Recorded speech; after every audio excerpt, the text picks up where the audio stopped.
distinguished witnesses and thank them for participating in today's hearing. And now we'll begin by swearing you in. And before I do that, I want to also remind you that you are the only ones from your respective companies invited to testify today, and that in accordance with normal House practice and Section G of the House Remote Committee Proceeding Regulations, your sworn testimony must be your own. Please let me know if at any point in the hearing you wish to mute yourself so you can confer with your counsel. So will you please unmute your microphones and raise your right hands?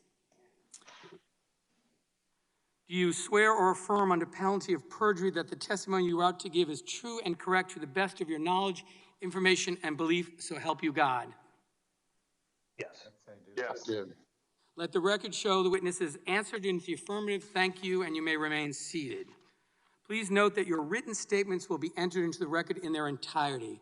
Accordingly, I ask that you summarize your testimony in 5 minutes. To help you stay within that time, there is a timing light in WebEx. When the light switches from green to yellow, you have 1 minute to conclude your testimony. When the light turns red, it signals your 5 minutes have expired. Mr. Bezos, you may begin. Thank you, Chairman Cicilline, Ranking Member Sensenbrenner, and members of the subcommittee. I was born into great wealth, not monetary wealth, but instead the wealth of a loving family, a family that fostered my curiosity and encouraged me to dream big. My mom, Jackie, had me when she was a 17-year-old high school student in Albuquerque. Being pregnant in high school was not popular. The school tried to kick her out, but she was allowed to finish after my grandfather negotiated terms with the principal. She couldn't have a locker, no extracurriculars, and couldn't walk across the stage to get her diploma. She graduated and was determined to continue her education, so she enrolled in night school, bringing me, her infant son, to class with her throughout. My dad's name is Miguel. He adopted me when I was 4. He was 16 when he came to the U.S. from Cuba by himself shortly after Castro took over. My dad didn't speak English, and he did not have an easy path. What he did have was grit and determination. He received a scholarship to college in Albuquerque, which is where he met my mom. Together with my grandparents, these hardworking, resourceful, and loving people made me who I am. I walked away from a steady job on Wall Street into a Seattle garage to found Amazon, fully understanding that it might not work. It feels like just yesterday I was driving the packages to the post office myself, dreaming that one day we might afford a forklift. Customer obsession has driven our success, and I take it as an article of faith that customers notice when you do the right thing. You earn trust slowly, over time, by doing hard things well, delivering on time, offering everyday low prices, making promises and keeping them, and making principled decisions, even when they are unpopular. And our approach is working. 80% of Americans have a favorable impression of Amazon overall. Who do Americans trust more than Amazon to do the right thing? Only their doctors and the military. The retail market we participate in is extraordinarily large and competitive. Amazon accounts for less than 1% of the $25 trillion global retail market and less than 4% of US retail. There's room in retail for multiple winners. We compete against large, established players like Target, Costco, Kroger, and of course, Walmart, a company more than twice Amazon's size. 20 years ago, we made the decision to invite other sellers to sell in our store, to share the same valuable real estate we spent billions to build, market, and maintain. We believe that combining the strengths of Amazon's store with the vast selection of products offered by third parties would be a better experience for customers, and that the growing pie of revenue and profits would be big enough for all. We were betting that it was not a zero-sum game. Fortunately, we were right. There are now 1.7 million small and medium-sized businesses selling on Amazon. The trust customers put in us every day has allowed Amazon to create more jobs in the United States over the past decade than any other company. Hundreds of thousands of jobs across 42 states. Amazon employees make a minimum of $15 an hour, more than double the federal minimum wage. And we offer the best benefits that include comprehensive health insurance, 401k retirement, and parental leave, which includes 20 weeks of paid maternity leave. More than any place on earth, entrepreneurial companies start, grow, and thrive here in the US. We nurture entrepreneurs and startups with stable rule of law, the finest university system in the world, the freedom of democracy, and a deeply accepted culture of risk-taking. Of course, this great nation of ours is far from perfect. Even as we remember Congressman John Lewis and honor his legacy, we're in the middle of a much-needed race reckoning. We also face the challenges of climate change and income inequality, and we're stumbling through the crisis of a global pandemic. Still, with all of our faults and problems, the rest of the world would love even the tiniest sip of the elixir we have here in the US. Immigrants like my dad see what a treasure this country is. They have perspective and often can see it even more clearly than those of us who were lucky enough to be born here. It is still day one for this country, and even in the face of today's humbling challenges, I have never been more optimistic about our future. I appreciate the opportunity to appear before you today, and I'm very happy to take your questions. Thank you, Mr. Bezos. Mr. Pichai, you are now recognized for 5 minutes. Thank you, Mr. Chairman, Ranking Member Sensenbrenner, and members of the subcommittee. Before I start, I know this hearing was delayed because of the ceremonies to honor the life of your colleague, Representative John Lewis. Because of his courage, this world is a better place. He'll be deeply missed. At its heart, a discussion about competition is a discussion about opportunity. This has never been more important as the global pandemic poses dual challenges to our health and our economy. Expanding access to opportunity through technology is personal to me. I didn't have much access to a computer growing up in India, so you can imagine my amazement when I arrived in the US for graduate school and saw an entire lab of computers to use whenever I wanted. Accessing the internet for the first time set me on a path to bring technology to as many people as possible. It inspired me to build Google's first browser, Chrome. I'm proud that 11 years later, so many people experience the web through Chrome for free. Google takes pride in the number of people who choose our products. We are even prouder of what they do with them. From the 140 million students and teachers using G Suite for education to stay connected during the pandemic, to the 5 million Americans gaining digital skills through Grow with Google, to all the people who turn to Google for help, from finding the fastest route home to learning how to cook a new dish on YouTube. Google's work would not be possible without the long tradition of American innovation, and we are proud to contribute to its future. They employ more than 75,000 people in the US across 26 states. The Progressive Policy Institute estimated that in 2018, we invested more than $20 billion in the US, citing us as the largest capital investor in America that year, and one of the top 5 for the last 3 years. One way we contribute is by building helpful products. Research found that free services like search, Gmail, Maps, and Photos provide thousands of dollars a year in value to the average American. And many are small businesses using our digital tools to grow. Stone Dimensions, a family-owned stone company in Pewaukee, Wisconsin, uses Google My Business to draw more customers. Gills Appliances, a family-owned appliance store in Bristol, Rhode Island, credits Google Analytics with helping them reach customers online during the pandemic. Nearly 1/3 of small business owners say that without digital tools, they would have had to close all or part of their business during COVID. Another way we contribute is by being among the world's biggest investors in research and development.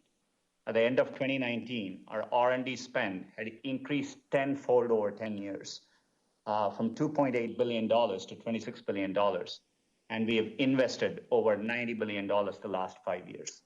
Our engineers are helping America remain a global leader in emerging technologies like artificial intelligence, self-driving cars, and quantum computing. Just as America's technology leadership is not inevitable, Google's continued success is not guaranteed. New competitors emerge every day, and today users have more access to information than ever before.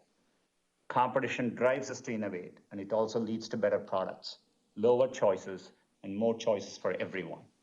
For example, competition helped lower online advertising costs by 40% over the last decade, with savings passed down to consumers. Open platforms like Android also support the innovation of others. Using Android, thousands of mobile operators build and sell their own devices without paying any licensing fees to us. This has enabled billions of consumers to afford cutting-edge smartphones, some for less than $50. Whether building tools for small businesses or platforms like Android, Google succeeds when others succeed. Competition also sets higher standards for privacy and security. I've always believed that privacy is a universal right, and Google is committed to keeping your information safe, treating it responsibly, putting you in control, and we've long supported the creation of comprehensive federal privacy laws. I've never forgotten how access to technology and innovation changed the course of my life. Google aims to build products that increase access to opportunity for everyone, no matter where you live, what you believe, or how much money you earn. We are committed to doing this responsibly in partnership with lawmakers to ensure every American has access to the incredible opportunity technology creates. Thank you. Thank you, Mr. Pichai. Mr. Cook is now recognized for 5 minutes. Chairman Cicilline and Nadler, Ranking Members Sensenbrenner and Jordan, members of the subcommittee, thank you for the opportunity to offer testimony. Before I begin, I want to recognize the life and legacy of John Lewis. I join you in mourning not only a hero, but someone I knew personally, whose example inspires and guides me still. Every American owes John Lewis a debt, and I feel fortunate to hail from a state and a country that benefited so profoundly from his leadership. My name is Tim Cook. I've been Apple's CEO since 2011 and a proud employee of this uniquely American company since 1998. At Apple, we make ourselves a promise and our customers a promise. It's a promise that we'll only build things that make us proud. As Steve put it, we only make things that we'd recommend to our family and friends. You can try to define this difference in a lot of ways. You can call it the seamless integration of hardware and software. You can call it simplicity of design or a great ecosystem. All of those things are true. But if you want to put it simply, products like iPhone just work. When customers consistently give iPhone a 99% satisfaction rating, that's the message they're sending about the user experience. But we also know that customers have a lot of choices and that our products face fierce competition. Companies like Samsung, LG, Huawei, and Google have built successful businesses with different approaches. We're okay with that. Our goal is the best, not the most. In fact, we don't have a dominant share in any market or in any product category where we do business. What does motivate us is that timeless drive to build new things that we're proud to show our users. We focus relentlessly on those innovations, on deepening core principles like privacy and security, and on creating new features. In 2008, we introduced a new feature of the iPhone called the App Store. Launched with 500 apps, which seemed like a lot at the time, the App Store provided a safe and trusted way for users to get more out of their phone. We knew the distribution options for software developers at the time didn't work well. Brick and mortar stores charged high fees and had limited reach. Physical media like CDs had to be shipped and were hard to update. From the beginning, the App Store was a revolutionary alternative. App Store developers set prices for their apps and never pay for shelf space. We provide every developer with cutting-edge tools like compilers, programming languages, and more than 150,000 essential software building blocks called APIs. The App Store guidelines ensure a high-quality, reliable, and secure user experience. They are transparent and applied equally to every developer. For the vast majority of apps, developers keep 100% of the money they make.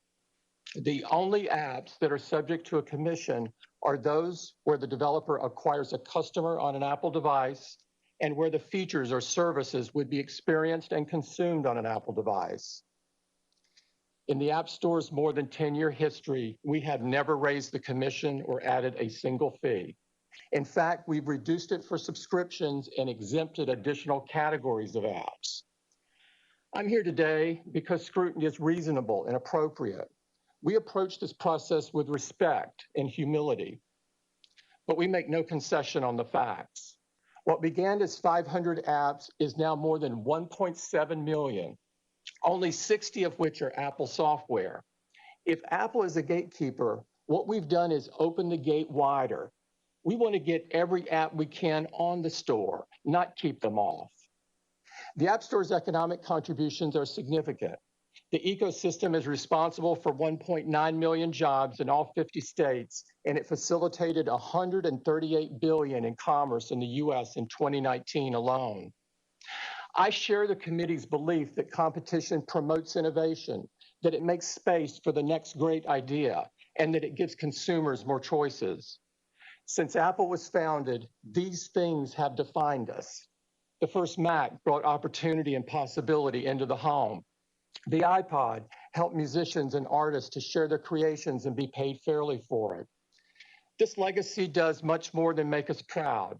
It inspires us to work tirelessly to make sure tomorrow will be even better than today. Thank you very much. I look forward to responding to your questions. Thank you, Mr. Cook. Mr. Zuckerberg is now recognized for 5 minutes. Thank you. Before I begin, I want to add my voice to those honoring Congressman John Lewis and his service to our country. America has lost a real hero who never stopped fighting for the rights of every person. Chairman Cicilline, Ranking Member Sensenbrenner, and members of the subcommittee, thank you for the opportunity to testify. The tech industry is an American success story. The products we build have changed the world and improved people's lives. Our industry is one of the ways that America shares its values with the world and one of our greatest economic and cultural exports. Facebook is part of this story. We started with an idea to give people the power to share and connect, and we've built services that billions of people find useful.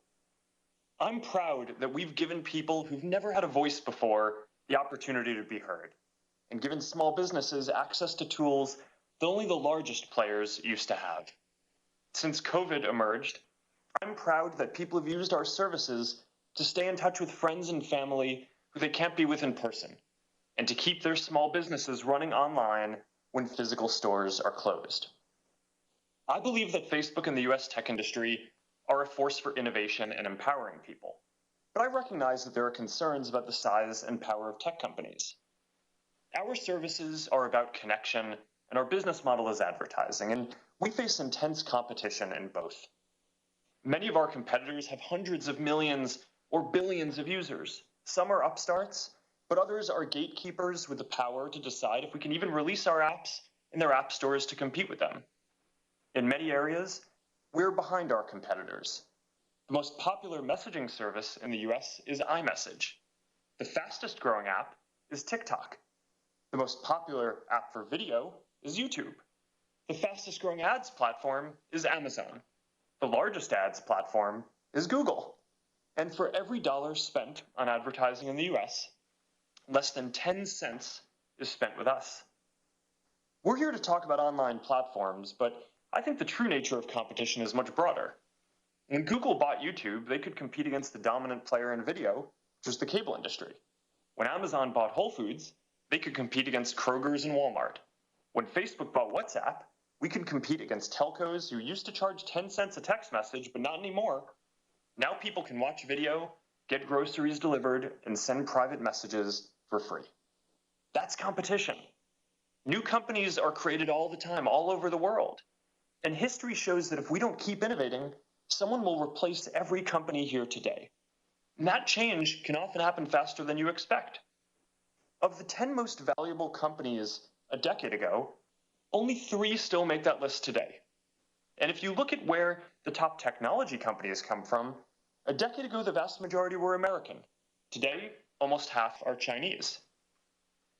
Aside from competition, there are other serious issues related to the internet, including questions about elections, harmful content, and privacy. And while these are not antitrust issues and are not specifically the topic of today's hearing, I recognize that we are often at the center of these discussions. We build platforms for sharing ideas, and important debates play out across our services. I believe that this ultimately leads to more progress, but it means we often find ourselves in the middle of deep disagreements about social issues and high-stakes elections. I personally don't believe that private companies should be making so many decisions about these issues by themselves. And that's why last year, I made the case that there needs to be new regulation for the internet. Facebook stands for a set of basic principles: giving people voice and economic opportunity, keeping people safe, upholding democratic traditions like freedom of expression and voting, and enabling an open and competitive marketplace. These are fundamental values for most of us, but not for everyone in the world. Not for every company we compete with or the countries they represent. And as global competition increases, there is no guarantee that our values will win out. I'm proud of the services we build and how they improve people's lives. We compete hard. We compete fairly. We try to be the best. That's what I was taught matters in this country. And when we succeed, it's because we deliver great experiences that people love. Thank you, and I look forward to answering your questions. Thank you, and I thank the witnesses for your opening statements. Before I begin recognizing members for questioning under the 5-minute rule, without objection, I'm going to enter into the hearing record the documents and exhibits majority members will be referencing in their questioning today. These materials have been distributed to the witnesses. I will now recognize myself for 5 minutes. Mr. Pichai, over 85% of all online searches go through Google. Every online company in the United States depends on Google to reach users. A business may sink or swim based on Google's decisions alone. Numerous online businesses told us that Google steals their content and privileges its own sites in ways that profit Google but crush everyone else. Most businesses asked to stay anonymous due to fears that Google would retaliate against them. One entrepreneur, Brian Warner, told us his website was thriving until Google stole his content. After Google's decision, traffic to his website dropped by 80%. He had to downsize his business and lay off half his staff. He told us, and I quote, "If someone came to me with an idea for a website or a web service today, I'd tell them to run as far away from the web as possible. Launch a lawn care business or dog grooming business, something Google can't take away as soon as he or she is thriving."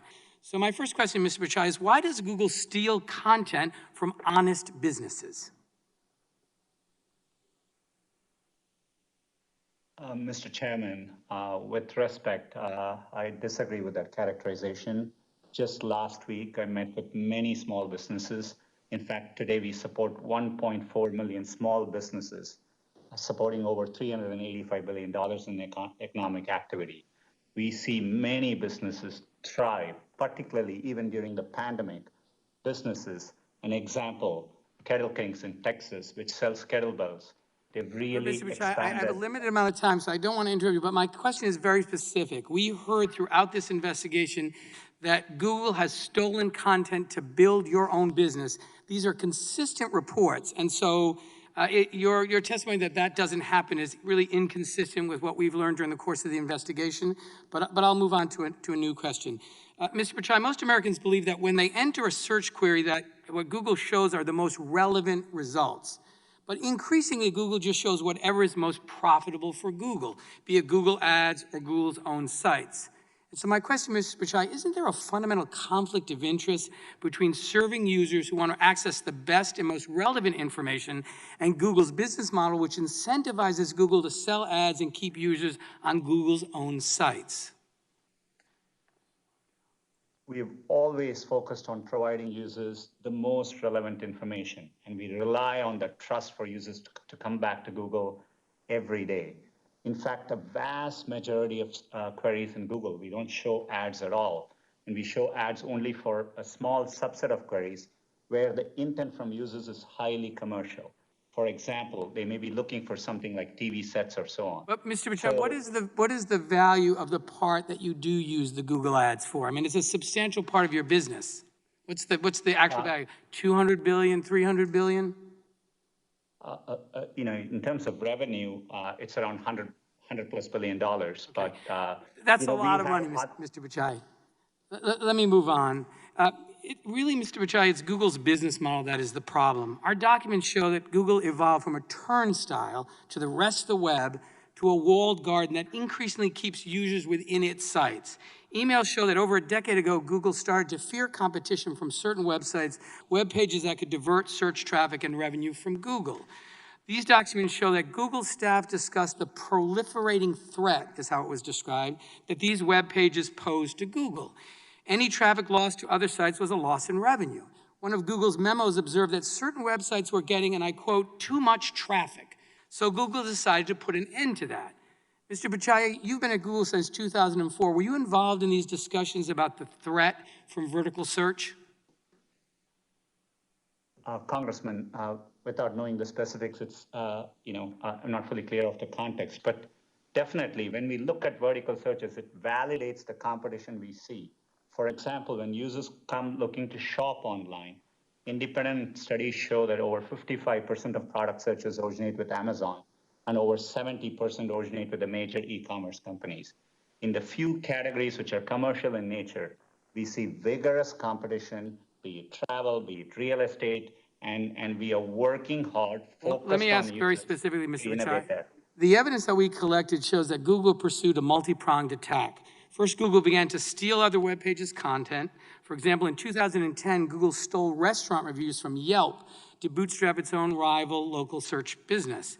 Mr. Pichai, do you know how Google responded when Yelp asked you to stop stealing their reviews?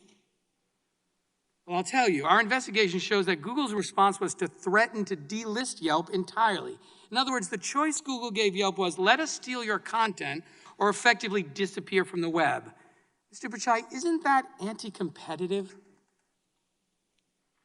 Congressman, when I run the company, I'm really focused on giving users what they want. We conduct ourselves to the highest standard. Happy to engage, understand the specifics, and answer your questions further. Thank you. And just one final series of questions, Mr. Pichai. Did Google ever use its surveillance over web traffic to identify competitive threats? Congressman, just like other businesses, we try to understand trends from data which we can see, and we use it to improve our products for our users.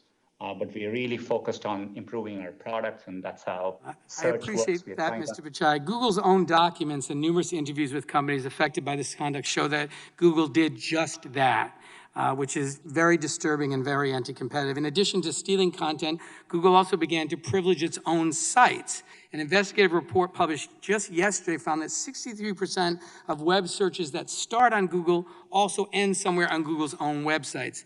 And to me, that's evidence that Google is increasingly a walled garden, which keeps users on Google sites, even if Google doesn't have the most relevant information and it's economically catastrophic for other companies online.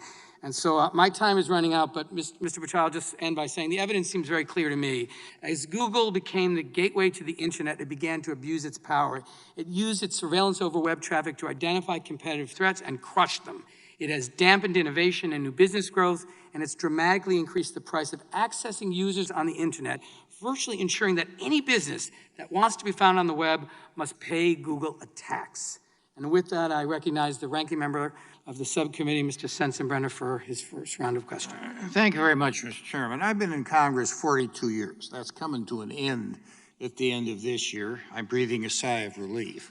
But during that period of time, during the decade of the 90s and the zeros, I was involved as chairman of the Science Committee and chairman of this committee, and trying to make the net universal, and open it up to everybody. And one of the theses that we used is the net should end up becoming basically the debate on issues, not only in our country, but throughout the world. And in exchange for that, this committee and the Congress gave internet service providers immunity. So if somebody said something defamatory in what they posted, the ISPs could not be a part of a lawsuit for defamation. Now, after hearing Mr. Jordan give a long line of censorship of conservative viewpoints, I'm concerned that the people who manage the net, and the four of you manage a big part of the net, are ending up using this as a political screen. Conservatives are consumers too. And the way the net was put together in the eyes of Congress is that everybody should be able to speak their mind. Mr. Zuckerberg, Mr. Jordan's litany of censorship zeroes in on Facebook. Exactly what are your standards in, quote, filtering out political speech that maybe some people out there don't agree with? Congressman, thank you for the opportunity to address this. Our goal is to offer a platform for all ideas. We want to give everyone in the world a voice to share their experiences and ideas. A lot of that is day-to-day things that happen in their lives. Some of it is political. And frankly, I think that we've distinguished ourselves as one of the companies that defends free expression the most. We do have community standards around things that you can and cannot say.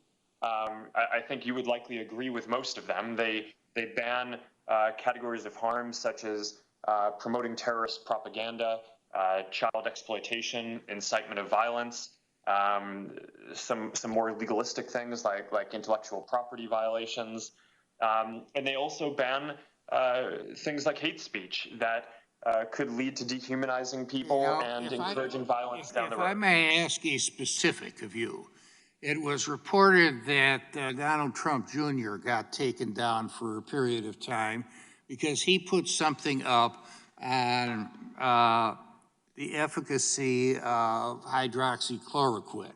Now, I wouldn't take it myself, but there still is a debate on whether it is effective either in treating or preventing COVID-19.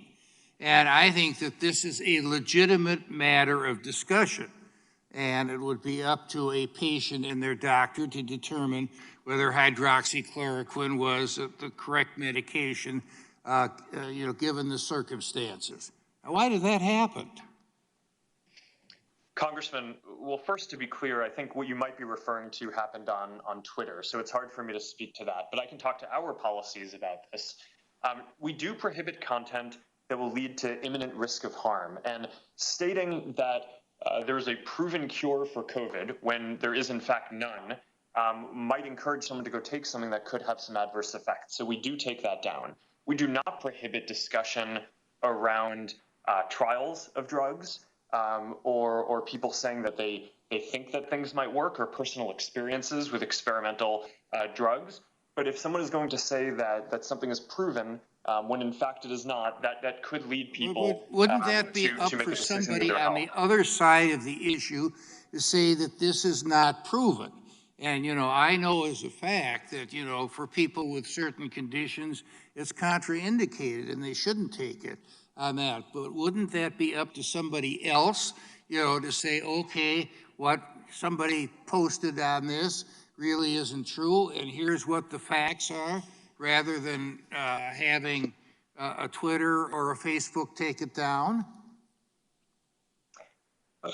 Congressman, in general, I agree with you, and we do not want to become the arbiters of truth. I think that would be a bad position for us to be in, and not what we should be doing. But on specific claims, if someone is going to go out and say that hydroxychloroquine is proven to cure COVID, when in fact it has not been proven to cure COVID, and that statement could lead people to take a drug that in some cases, some of the data suggests that it might be harmful to people, we think that we should take that down. That could cause imminent risk of harm.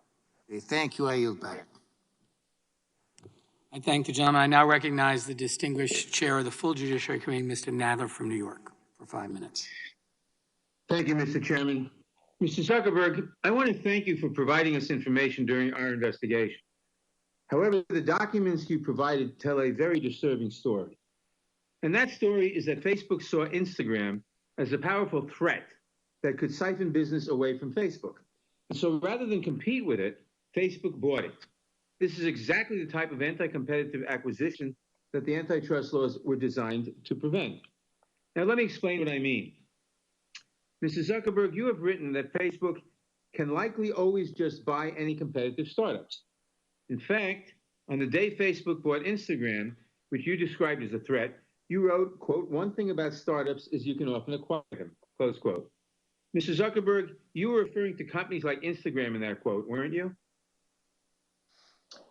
Congressman, I don't have the exact document in front of me, but I've always been clear that we viewed Instagram both as a competitor and as a complement to our services. In the growing space around, after smartphones started getting big, and they competed with us in the space of mobile cameras and mobile photo sharing. But at the time, almost no one thought of them as a general social network. And people didn't think of them as competing with us in that space. And I think that the acquisition has been wildly successful. We were able to by acquiring them, continue investing in it and growing it as a standalone brand that now reaches many more people than I think either Kevin, the co-founder, or I thought would be possible at the time, while also incorporating some of the technology into making Facebook's photos sharing products better. So yes. Okay.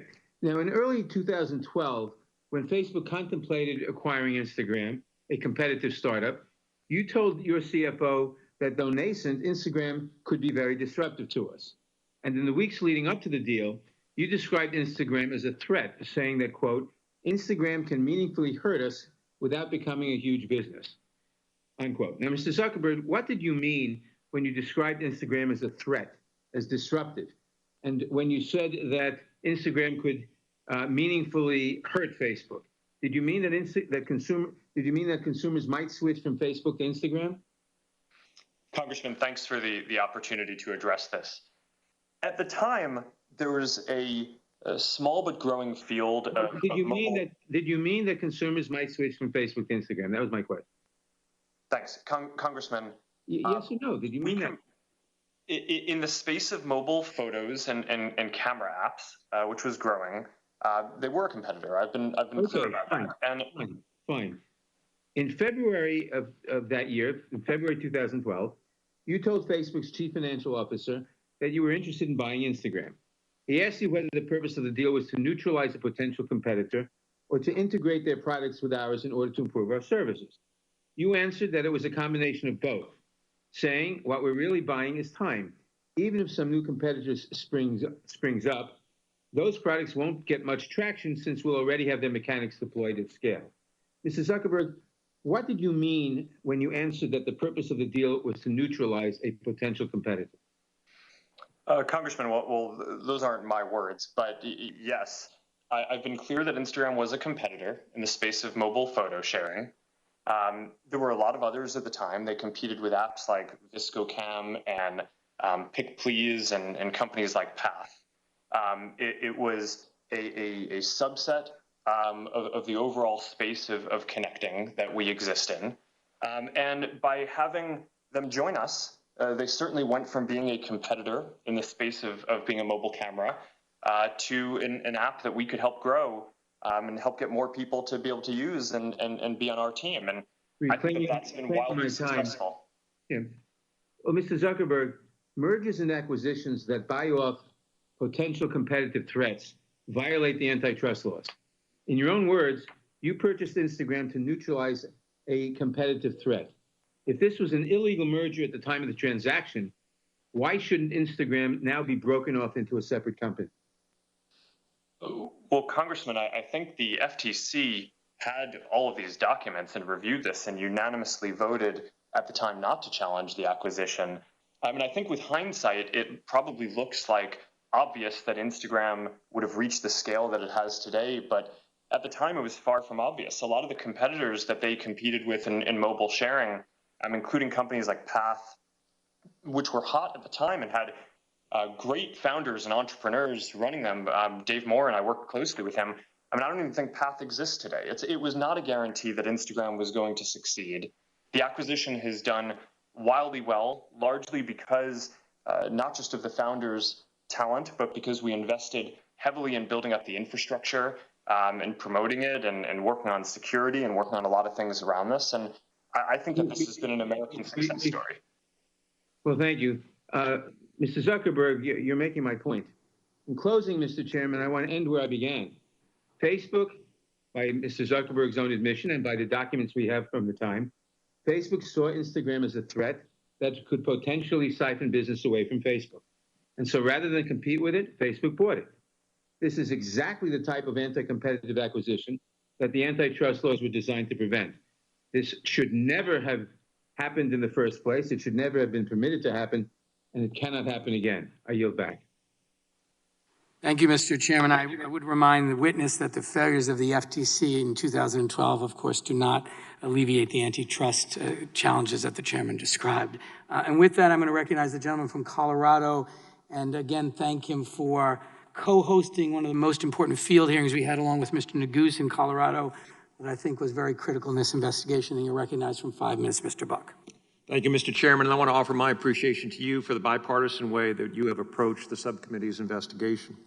I want to start by saying that capitalism is the greatest instrument for freedom this world has ever seen. Capitalism has given the United States the freedom and means to defeat the Soviet Union, beat back fascism, and put a man on the moon. This economic system has lifted millions out of poverty. It has made America the freest, most prosperous nation in the world. Our witnesses have taken ideas born out of a dorm room, a garage, a warehouse, and built these dreams into 4 of the biggest power players in the digital global economy. You have all enjoyed the freedom to succeed. Now, let me be clear. I do not believe big is necessarily bad. In fact, big is often a force for good. However, I want to address one particularly disturbing issue. Mr. Pichai, in October 2018, Google dropped out of the running for a Pentagon contract to complete the Joint Enterprise Defense Infrastructure, or JEDI contract, which was valued at more than $10 billion. Google's stated reason for removing itself from the bidding process is that the U.S. military's project did not align with Google's corporate values and principles. This is the same U.S. military that fights for our freedoms and stands as a force for good across the globe. These are the same soldiers, sailors, and airmen that sacrifice their lives to ensure you have the freedom to build your company and set your corporate policies without fear of government interference, unlike in communist China.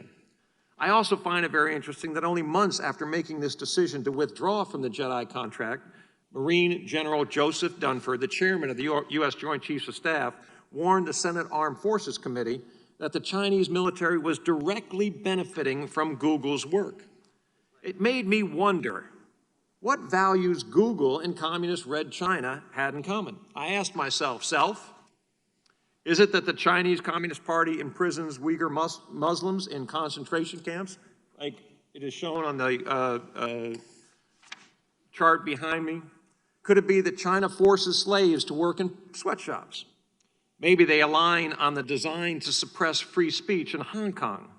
Did Google agree with CCP's decision to lie to the world about the COVID-19 pandemic? Then I thought about Google's Dragonfly experiment. I wondered if perhaps you agreed with the Chinese government's use of technology platforms to spy on its own people and enforce draconian security laws. Maybe it's that your company is aligned with the Chinese Communist Party's corporate espionage policies, where the strategy is to steal whatever can't be produced domestically. These values that allow Google to work with the Chinese military but not the U.S. military help explain why Google wouldn't think twice about blatantly stealing a competitor's product, right down to the watermark, without any hint of attribution. Mr. Pichai, during our field hearing in my home state of Colorado, I heard a story that sounded so brazen and contrary to free market principles that I thought it must have been straight from the Chinese Communist Party's corporate espionage playbook. Google took advantage of a company that relied on your search engine to build its brand and compete.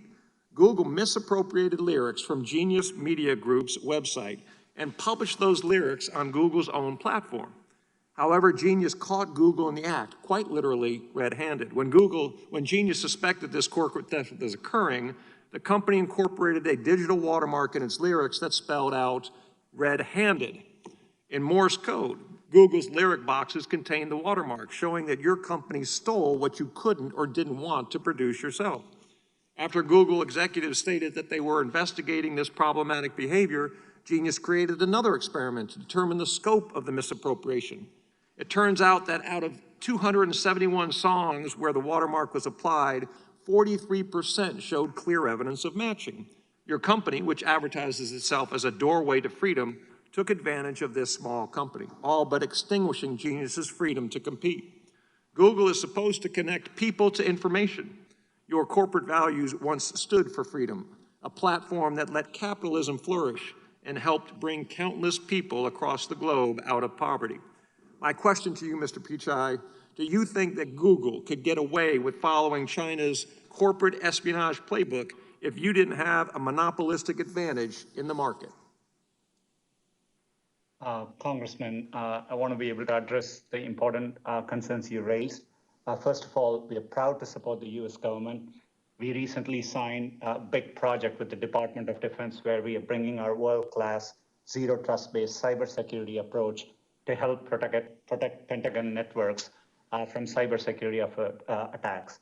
We have projects underway with the Navy, with Department of Veterans Affairs. Happy to follow up and explain more. We have a very limited presence in China. We don't offer any of our services, search, maps, Gmail, YouTube, etc. in China.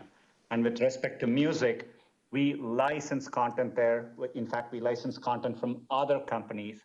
And so this is a dispute between Genius and the other companies in terms of where the source of the content is. But again, happy to engage and explain what we do here further. Thank you. I yield back, Mr. Chairman. Thank the gentleman. I now recognize the gentleman from Georgia, Mr. Johnson, for 5 minutes.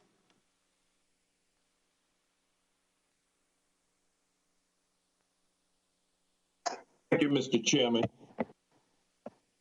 Mr. Cook, with over 100 million iPhone users in the United States alone, and with Apple's ownership of the App Store, giving Apple the ability to control which apps are allowed to be marketed to Apple users, you wield immense power over small businesses to grow and prosper.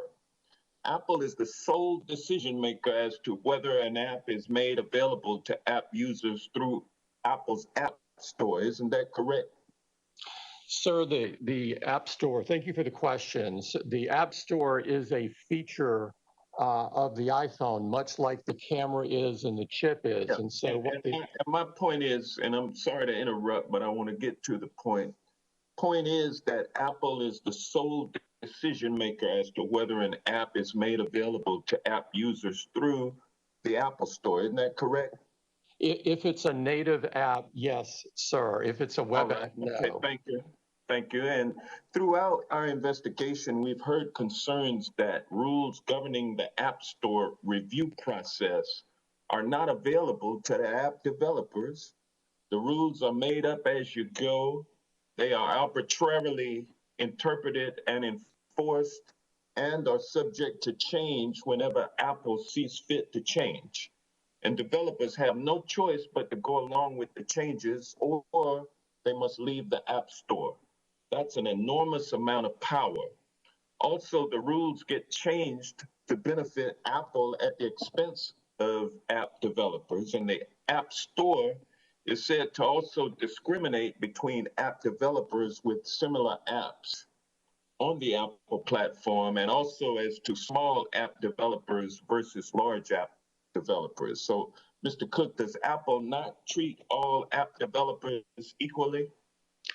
Sir, we treat every developer the same. We have open and transparent rules. It's a rigorous process.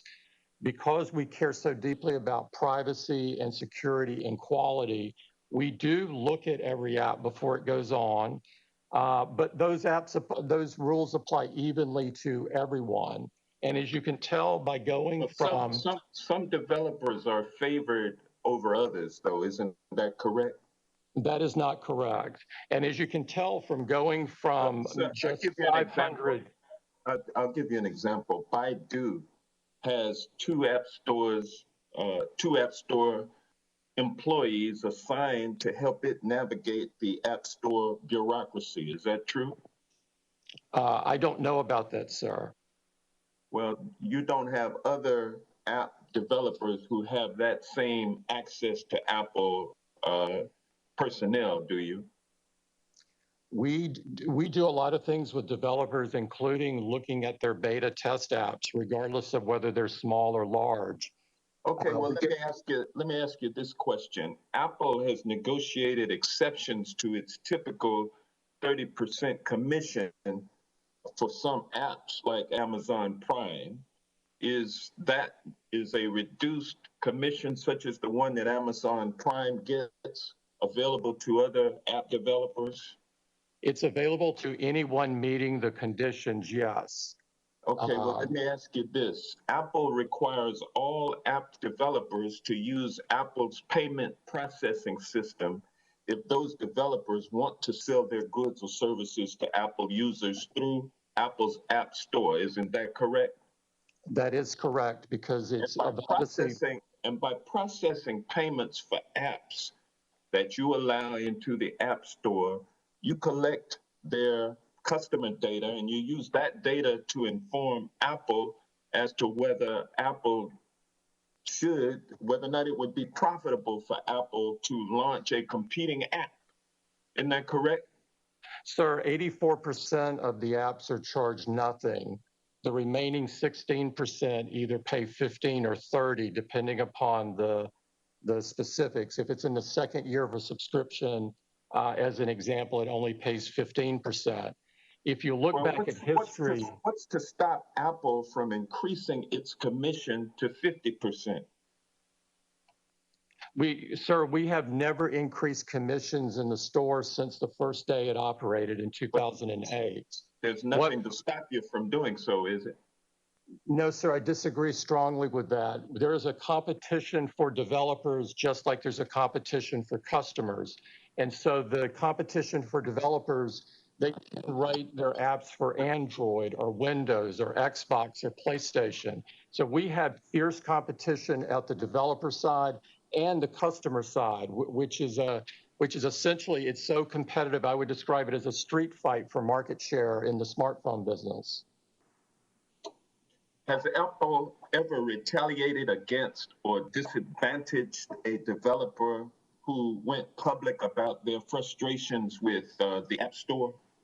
Sir, we do not retaliate or bully people. It's strongly against our company culture. The time of the gentleman has expired. The chair now recognizes the gentleman from Florida, Mr. Gates. Mr. Zuckerberg, in his written testimony, made the claim that Facebook is an American company with American values. Do any of the rest of you take a different view? That is to say that your companies don't embrace American values. It's great to see that none of you do. Mr. Pichai, I'm worried about Google's market power, how it concentrates that power, and then ultimately how it wields it. Project Maven was a collaboration between Google and the Department of Defense that Google pulled out of, citing ethical concerns, and you made the decision to pull out of that joint venture following receipt of a letter from thousands of your employees saying that Google should not be in the business of war.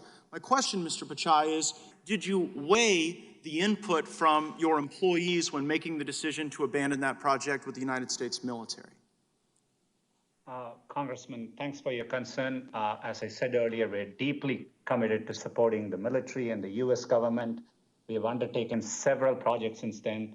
We do take our employees' input into account, but it's one input. We make decisions based on a variety of factors.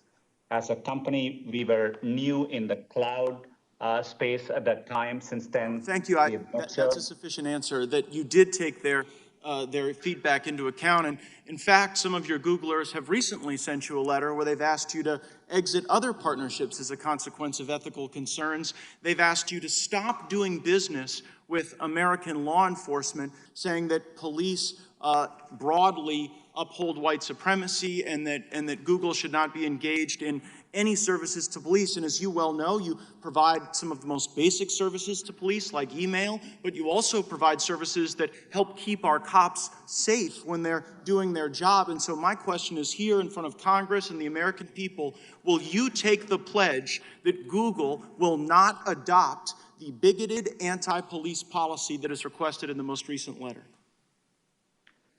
Congressman, we have a long track record of working with law enforcement when it is supported by due process and the law. We push back against overbroad requests. We are transparent about the requests we get, but we have a long history of following the law and cooperating with law enforcement. I understand the history. I'm asking about the future.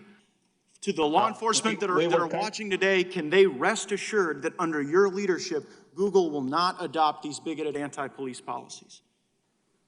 Congressman, we are committed to continuing to work with law enforcement in a way that's consistent with law and due processes in the U.S. Well, I greatly appreciate that, and I know that will be very comforting to the police who utilize your services. You mentioned earlier in the discussion about China that your engagement in China was very limited, but yet Google has an AI China Center.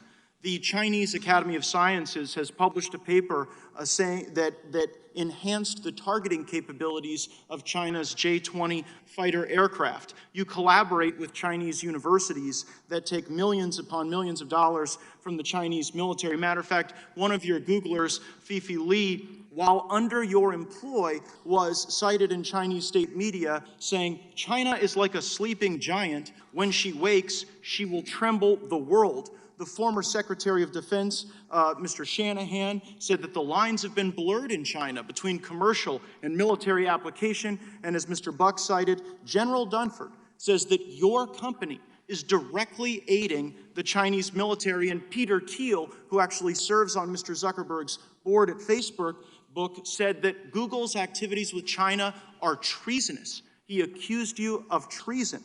So why would an American company with American values so directly aid the Chinese military, but have ethical concerns about working alongside the U.S. military on Project Maven? And I understand your point about cybersecurity and those things, but Project Maven was a specific way to ensure that our troops are safe on the battlefield. And if you have no problem making the J-20 Chinese fighter more effective in its targeting, why wouldn't you want to make America as effective?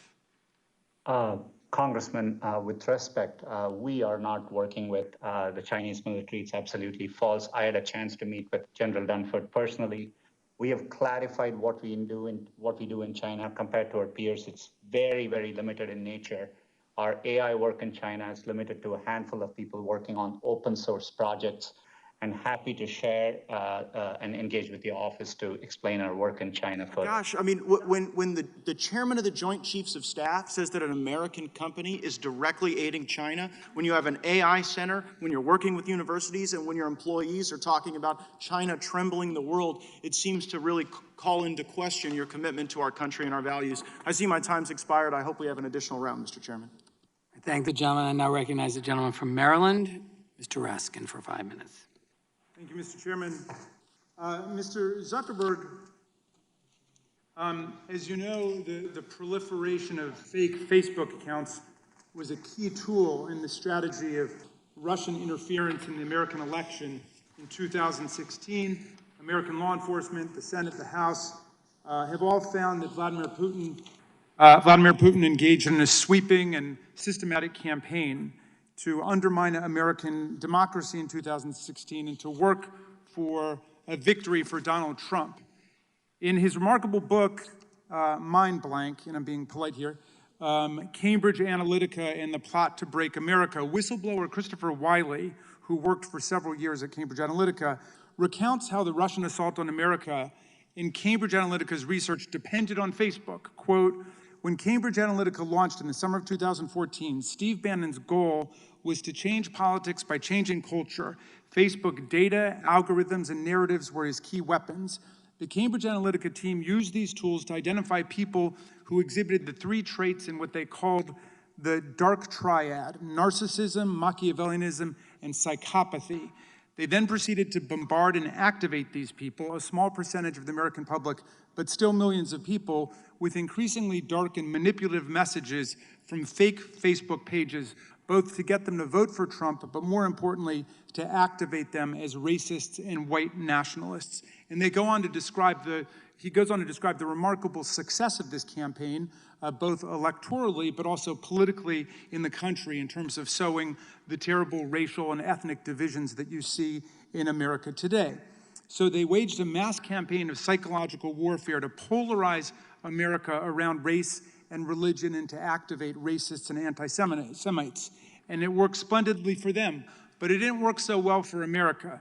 So Mr. Zuckerberg, which parts of this narrative have you addressed, or are you planning to address, or do you just see that essentially as the cost of being a forum in a marketplace for ideas? Is there nothing that can be done about the use of Facebook to engender social division in America?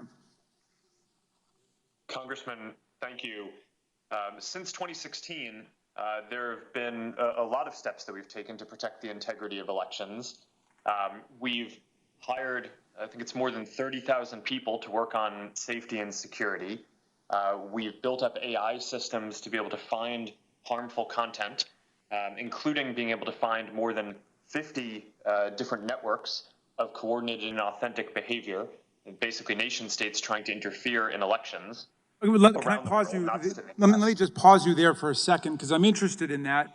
The Stop Hate for Profit campaign is a coalition that includes the Color of Change, the Anti-Defamation League, and other civil rights groups, and they're targeting Facebook right now for a boycott because of the rapid spread of hate messages online, the presence of Boogaloo and other right-wing extremist groups trying to infiltrate and disrupt Black Lives Matter protests, and the fact that alt-right, racist, and anti-Semitic content flourishes on Facebook. So they're asking you to remove these pages and essentially to join the movement for civil rights by not allowing that kind of content. Their boycotters include a lot of big companies, including Patagonia, Levi's, McDonald's, VW, Heineken, and so on. But you seem not to be that moved by their campaign, and I just wonder what you think about what they're asking you to do. Congressman, thanks. We're very focused on fighting against election interference, and we're also very focused on fighting against hate speech. And our commitments to those issues and fighting them go back years before this recent movement.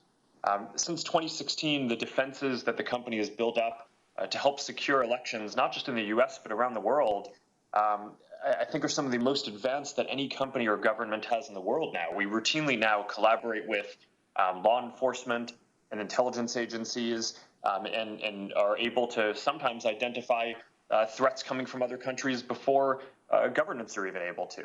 In terms of fighting hate, we've built really sophisticated systems. Our goal is to identify it before anyone even sees it on the platform. And we've built AI systems and, as I mentioned, have tens of thousands of people working on safety and security with the goal of getting this stuff down so that way before people even see it. And right now, we're able to proactively identify 89% of the hate speech that we take down before I think it's even seen by other people. So, I want to do better than 89%. I'd like to get that to 99%. But we have a massive investment here. We invest billions of dollars. Just my time's almost out. Can you just address the proliferation of fake accounts? I understand annually you get 6.5 billion fake accounts produced there, but in some sense you have a profit motive that's linked to that because that's what's reported to your investors, the number of accounts. Are you working zealously to try to ferret out these fake accounts that are used to spread hate and disinformation? The gentleman's time has expired, but the witness may answer the question. Congressman, absolutely. We work hard on this. We take down billions of fake accounts a year. A lot of that is just people trying to set up accounts to spam people for commercial reasons. A very small percent of that are nation states trying to interfere in elections, but we're very focused on trying to find those. Having fake and harmful content on our platform does not help our business. It hurts our business. People do not want to see that stuff, and they use our services less when they do. So we are aligned with people in order to take that down, and we invest billions of dollars a year in doing so. I yield back. Thank you. The committee will stand in recess for 10 minutes while we fix a technical feed with one of our witnesses.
Of course. Well, it actually almost makes sense that they would have more issues than Apple, and you would hope that Apple would be good.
Committee will come back to order. I now recognize the gentleman from North Dakota, Mr. Armstrong, for 5 minutes. Google has received criticism about bias against conservatives and content moderation. There were threats of demonetizing the Federalist and numerous other complaints of viewpoint suppression. As a result, a significant portion of the American public has lost trust in your company. A lack of public confidence in a product usually means there is economic harm to the company. But that just isn't the case with Google. So I think it's a legitimate question as to whether Google's market power insulates it from loss of revenue normally associated with offending half the people who use your product. I also think it's a legitimate question to ask if other attempts to regulate your industries have worked. So, Mr. Pichai, Google has restricted advertising analytics or the portability of user data related to advertising due to compliance with the General Data Protection Regulation. Specifically, in 2018, Google restricted the ability to export the double ID, a cookie-based identifier that compiles individual user data and creates profiles through Google data transfer. Is that correct? Congressman, not familiar with the specifics of that particular issue, but happy to follow up more once I understand it better. So you're not particularly familiar with how you're complying with GDPR? Congressman, we've long been working to comply with GDPR. We think it's an important regulation, and we are in full compliance to the extent of my knowledge. I just meant I'm not aware of that specific issue with the identifier you mentioned there, but happy to understand it better and follow up. All right, so in order to comply with GDPR, Google must retain control over more user data and restrict the ability to combine this user data with other platforms to conduct cross-platform analysis. It seems as if that ultimately limits the ability of advertisers to make comparisons between Google-based campaigns and non-Google-based campaigns. Would you agree with that? In all these ecosystems, we are balancing between users, advertisers, and publishers. We deeply care about the privacy and security of our users. And so when we serve these ecosystems, we have to take that into account. We have to comply with important laws and regulations in every country we operate in. And so that's the delicate balance we are constantly striking. But we are focused on our users and trying to do the best we can. And I just want to be perfectly clear. I personally believe that just the market power consolidation is significant, but I also want to be clear that when we're moving forward to regulate this, that we aren't actually squeezing out competition in our quest to do something. Because I've said that before in this hearing, and I'll say it again. Usually in our quest to regulate big companies, we end up hurting small companies more. And I'm a strong privacy advocate, but the consequences of GDPR have been to further entrench large established actors like Google, leading to regulatory capture that exasperates competition concerns. And Google's digital ad market share has increased since the implementation of GDPR. Do you know that to be correct? Congressman, to just give you a sense of the robust competition we see, ad prices have fallen down by 40% in the past 10 years. And in fact, in the US, advertising as a share of GDP has come down from 1.4% in 1990 to less than 1% today. So we see robust competition in the marketplace. And as I said earlier, we have to comply with regulation. We have to interpret it strictly, and we have to balance the ecosystem. But our utmost care is ensuring privacy and security of our users as we serve these markets. And I'm glad you mentioned privacy, because I would be remiss if I didn't deal with this issue because it is so relevant. And I think generally speaking, outside of the political issues and the bias associated with all of this, and this is for essentially all four of our witnesses, I think one of our bigger concerns when we talk about data and value, and that data having value and privacy, which is where people really get concerned with how the digital age is moving forward. And there are news reports that law enforcement has made increasing use of what are called geofence warrants. And these geofence warrants allow authorities to compel technology companies to disclose location records for any device in a certain area at a particular time. Court filings suggest that Google received a 1,500% increase in geofence requests from 2017 to 2018, and a 500% increase from 2018 till 2019. And so the Fourth Amendment requires probable cause and specificity, and that's not what these are. These warrants are essentially for any person in an area at a particular time, and geofence warrants require neither. So unless accompanied by particularized information and identifying a subject, geo warrants are essentially general warrants. I believe that the location information should be considered as contents of the Electronic Communications Act under the Stored Communications Act. Do you agree? Happy to understand more. We deeply care about, this is why we issue transparency reports, because we think it's an important area for Congress to have oversight.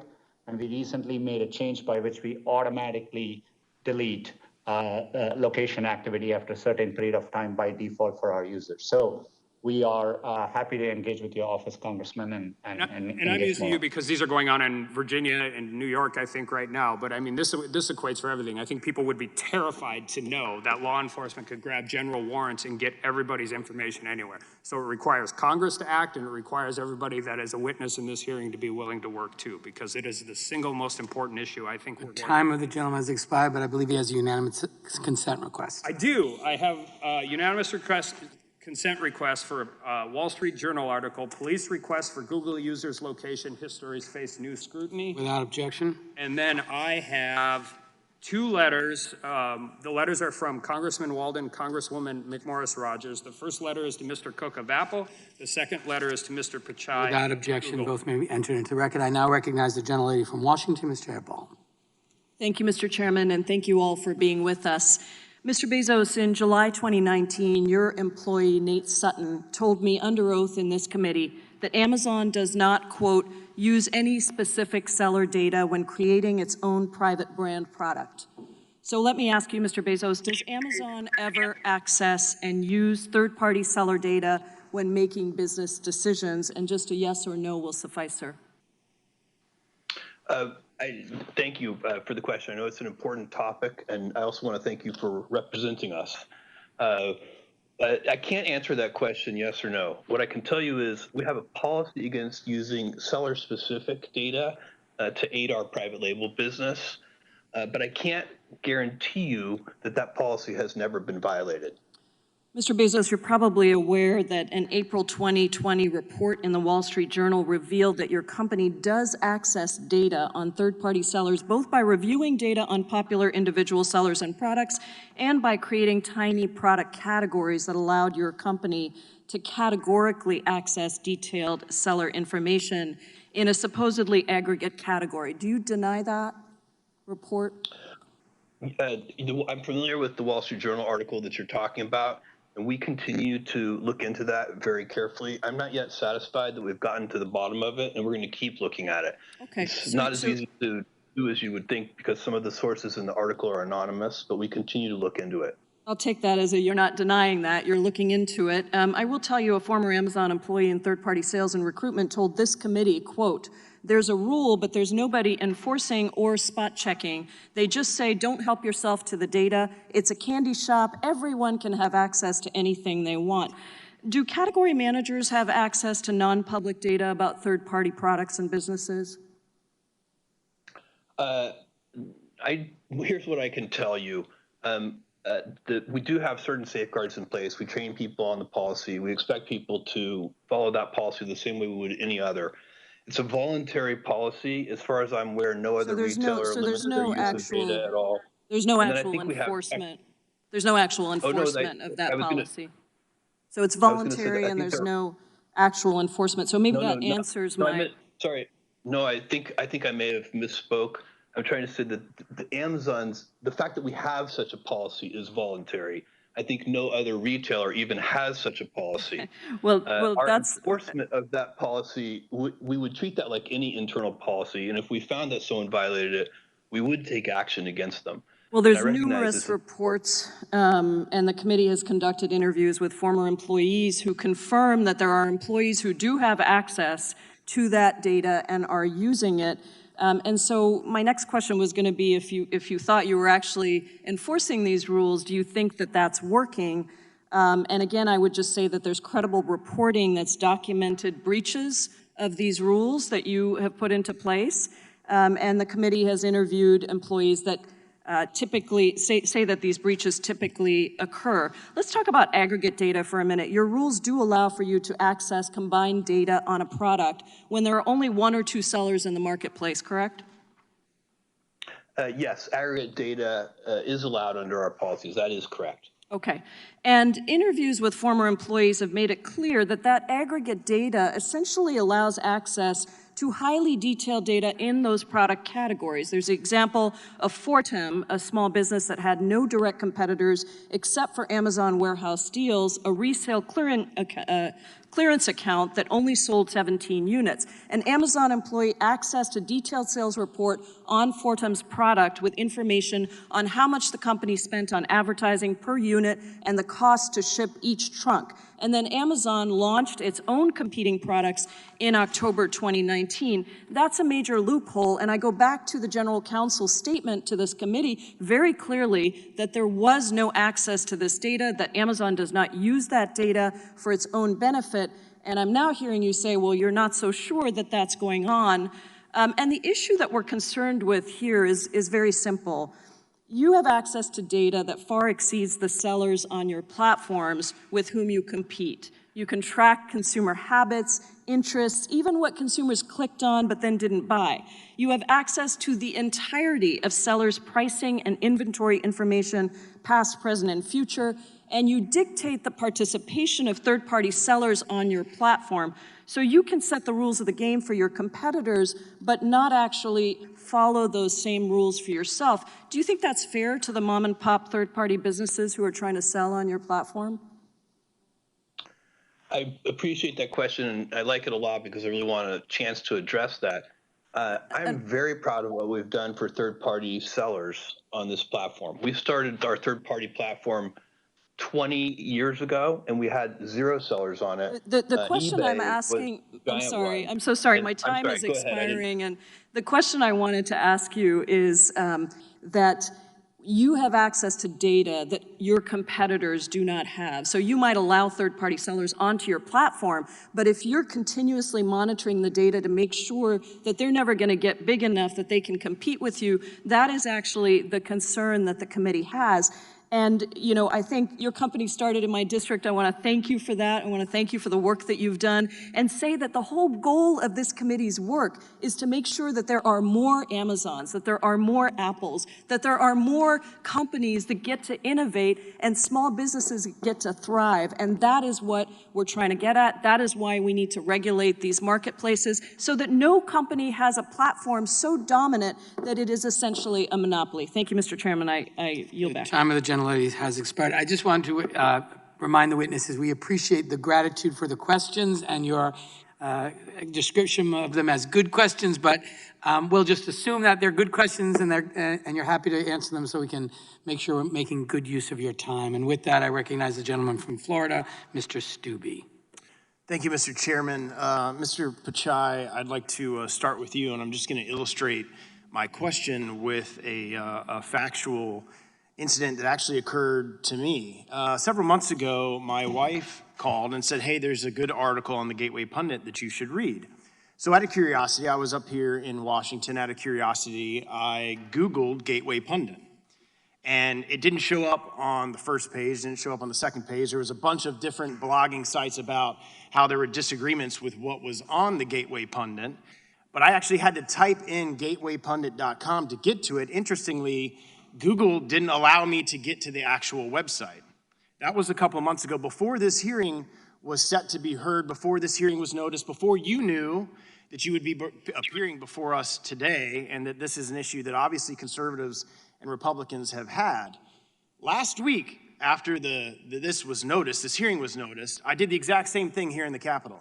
And wouldn't you know it, I Googled Gateway Pundit, and that was the very first website that came up. Now, this isn't from a constituent in my district. This isn't from somebody telling me. This isn't a news report. I actually physically did this on my laptop here in the Capitol several months ago and then today. So clearly, something had happened between not being notified that you were going to be appearing before our committee and then last week knowing that you would be appearing before our committee, and suddenly conservative websites are now at the top of the bar when you search for them. So was there anything done at Google between a couple of months ago and last week or the week before you appearing today that has changed your approach to silencing conservative websites? Congressman, we approach our work with a deep sense of responsibility in a nonpartisan way. We want to serve all our users, no matter where they are. In fact, it's in our long-term business incentive to do so. And I believe on our platforms, including YouTube, there are more conservative voices than ever before, and we believe in freedom of expression. On the specific issue, I will have to look into it. I obviously wasn't aware of it. We do. It could be a number of reasons. We constantly get reports. So if you're going to look into it for me, can I expect a response from you, say, in the next 2 weeks as to why that occurred? Congressman, we'll do our best to follow up, and I'll engage with your office to respond. We'll follow up on that. I've got a similar question. So I've been in elected politics for almost 10 years. And when I was in the Florida Senate and the state Senate, I never had a problem with my campaign emails being marked as spam or going to junk folders or anything along those lines. And we had 30, 40, 50,000 people on our email list. And suddenly I get elected to Congress, and I'm now up here in Washington, D.C., and my parents who have a Gmail account aren't getting my campaign emails. My supporters, just last week, one of my supporters called me and said, hey, I just want you to know this, that my Gmail account suddenly is taking your campaign emails that I've received for almost 10 years, and suddenly they're going to spam and junk folders. This appears to only be happening to conservative Republicans. I don't see anything in the news or anything in the press or other members on the other side of the aisle talking about their campaign emails getting thrown into junk folders in Gmail. So my question is why is this only happening to Republicans? And it's a fact, it's happening because I can have my supporters testify that they've received my emails for 8 years, 9 years, and suddenly this last year, all of their Gmail, my campaign emails in their Gmail are going to their spam folder. So if you could give me some clarification on that, I would appreciate it. In Gmail, we are focused on what users want, and users have indicated they want us to organize their personal emails they receive from friends and family separately. And so all we have done is we have a tabbed organization, and the primary tab has emails from friends and family, and the secondary tab has other notifications and so on. These things well, it was my father who was not receiving now my campaign emails. So clearly that familial thing that you're talking about didn't apply to my emails. Our systems probably are not able to understand that that it's your father. Obviously, we don't have that context there. We just apply it neutrally across all organizations and well, what assurances can you give me that there's my time's short. One last question. What assurances can you give me that any bias amongst your employees isn't influencing your spam folder algorithms? Congressman, there's nothing in the algorithm which has anything to do with political ideology, and we do get complaints across the aisle. For example, the World Socialist Review complained in January of this year that their site wasn't found in Google search results, and so we get complaints. We look into it, but we approach our work in a nonpartisan way, and it's in our long-term incentive to serve users across the country. And today, that's why we invest in our radars in 49 states across the U.S. so that we can capture all viewpoints. Thank you. The gentleman's time has expired. I now recognize the gentlelady from Florida, Ms. Demings, for 5 minutes. Thank you so much, Mr. Chairman. And let me just say, just for the record, I'm a Democrat from Florida, and I've had heard complaints about my emails going into spam as well. And I'm sure other Democratic members have had the same experiences, unfortunately. Mr. Pichai, in 2007, Google purchased DoubleClick, the leading provider of certain advertising tools. Is that correct? That's correct, Congresswoman. When Google proposed the merger, alarm bells were raised about the access to data Google would have, specifically the ability to connect a user's personal identity with their browsing activity. Google, however, committed to Congress and to the antitrust enforcers that the deal would not reduce user privacy. Google chief legal advisor testified before the Senate Antitrust Subcommittee that Google wouldn't be able to merge this data even if it wanted to, given contractual restrictions.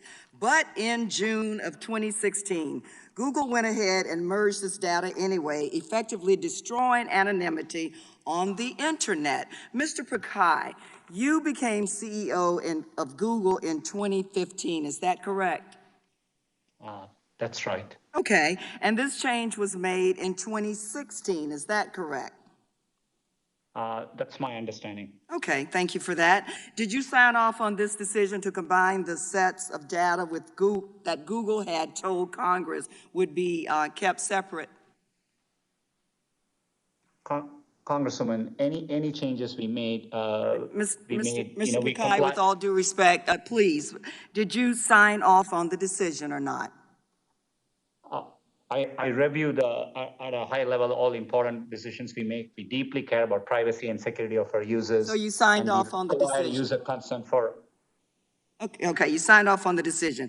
Practically, this decision meant that your company would not combine would now combine, for example, all of my data on Google, my search history, my location from Google Maps, information from my emails from Gmail, as well as my personal identity with the record of almost all of the websites I visited. That is absolutely staggering. According to an email from a DoubleClick executive, that was exactly the type of reduction in user privacy that Google's founders had previously worried would lead to a backlash. And I quote, "They were unwavering on the policy due to philosophical reasons, which is Larry and Sergey's fundamentally not wanting users associated with a cross-site cookie. They were also worried about a privacy storm as well as damage to Google's brand." So in 2007, Google's founders feared making this change because they knew it would upset their users. But in 2016, Google didn't seem to care. Mr. Pichai, isn't it true that what changed between 2007 and 2016 is that Google gained enormous market power? So while Google had to care about user privacy in 2007, it no longer had to in 2016. Would you agree that what changed was Google gained enormous market power? Congresswoman, this is an important issue. If I could explain, well, we today make it very easy for users to be in control of their data. We have simplified their settings. They can turn ads personalization on or off. We have combined most of activity settings into 3 groupings. We remind users to go do a privacy checkup. 1 billion users have done so. Okay, Mr. Pichai, thank you so much for that. I am concerned that Google's bait and switch with DoubleClick is part of a broader pattern where Google buys up companies for the purposes of surveilling Americans, and because of Google's dominance, users have no choice but to surrender. In 2019, Google made over 80% of its total revenue through selling a ad placement. Is that correct, Mr. Pichai? Majority of it. Yeah, okay. And because Google sells behavioral ads targeted to each of us as individuals, the more user data that Google collects, the more money Google can make. More user data means more money. Is that correct? In general, that's not true. For example, when more you come user in data, type, not the more money Google collects? I'm sorry, please. So you're saying that the more user data does not mean the more money that Google can collect? Congresswoman, most of the data today we collect is to help users and provide personalized experiences back. Ad data Thank you so much, Mr. Pichai. Mr. Chairman, I yield back. Thank the gentlelady. The chair now recognizes the ranking member of the full committee, Mr. Jordan, for 5 minutes. Thank you, Mr. Chairman. Mr. Pichai, is Google going to tailor its features to help Joe Biden in the 2020 election? Congressman, we approach our work, we support both campaigns today. We think political ads is an important part of free speech in democratic societies, and we engage with campaigns, according to law, and we approach our work in a nonpartisan way. It was a yes or no question. Can you assure Americans today you won't tailor your features to help Joe Biden in the upcoming election? we support work that campaigns do. I just want to make sure I understand that. We all do all kinds of online, social media, all kinds of that kind of outreach, that communication.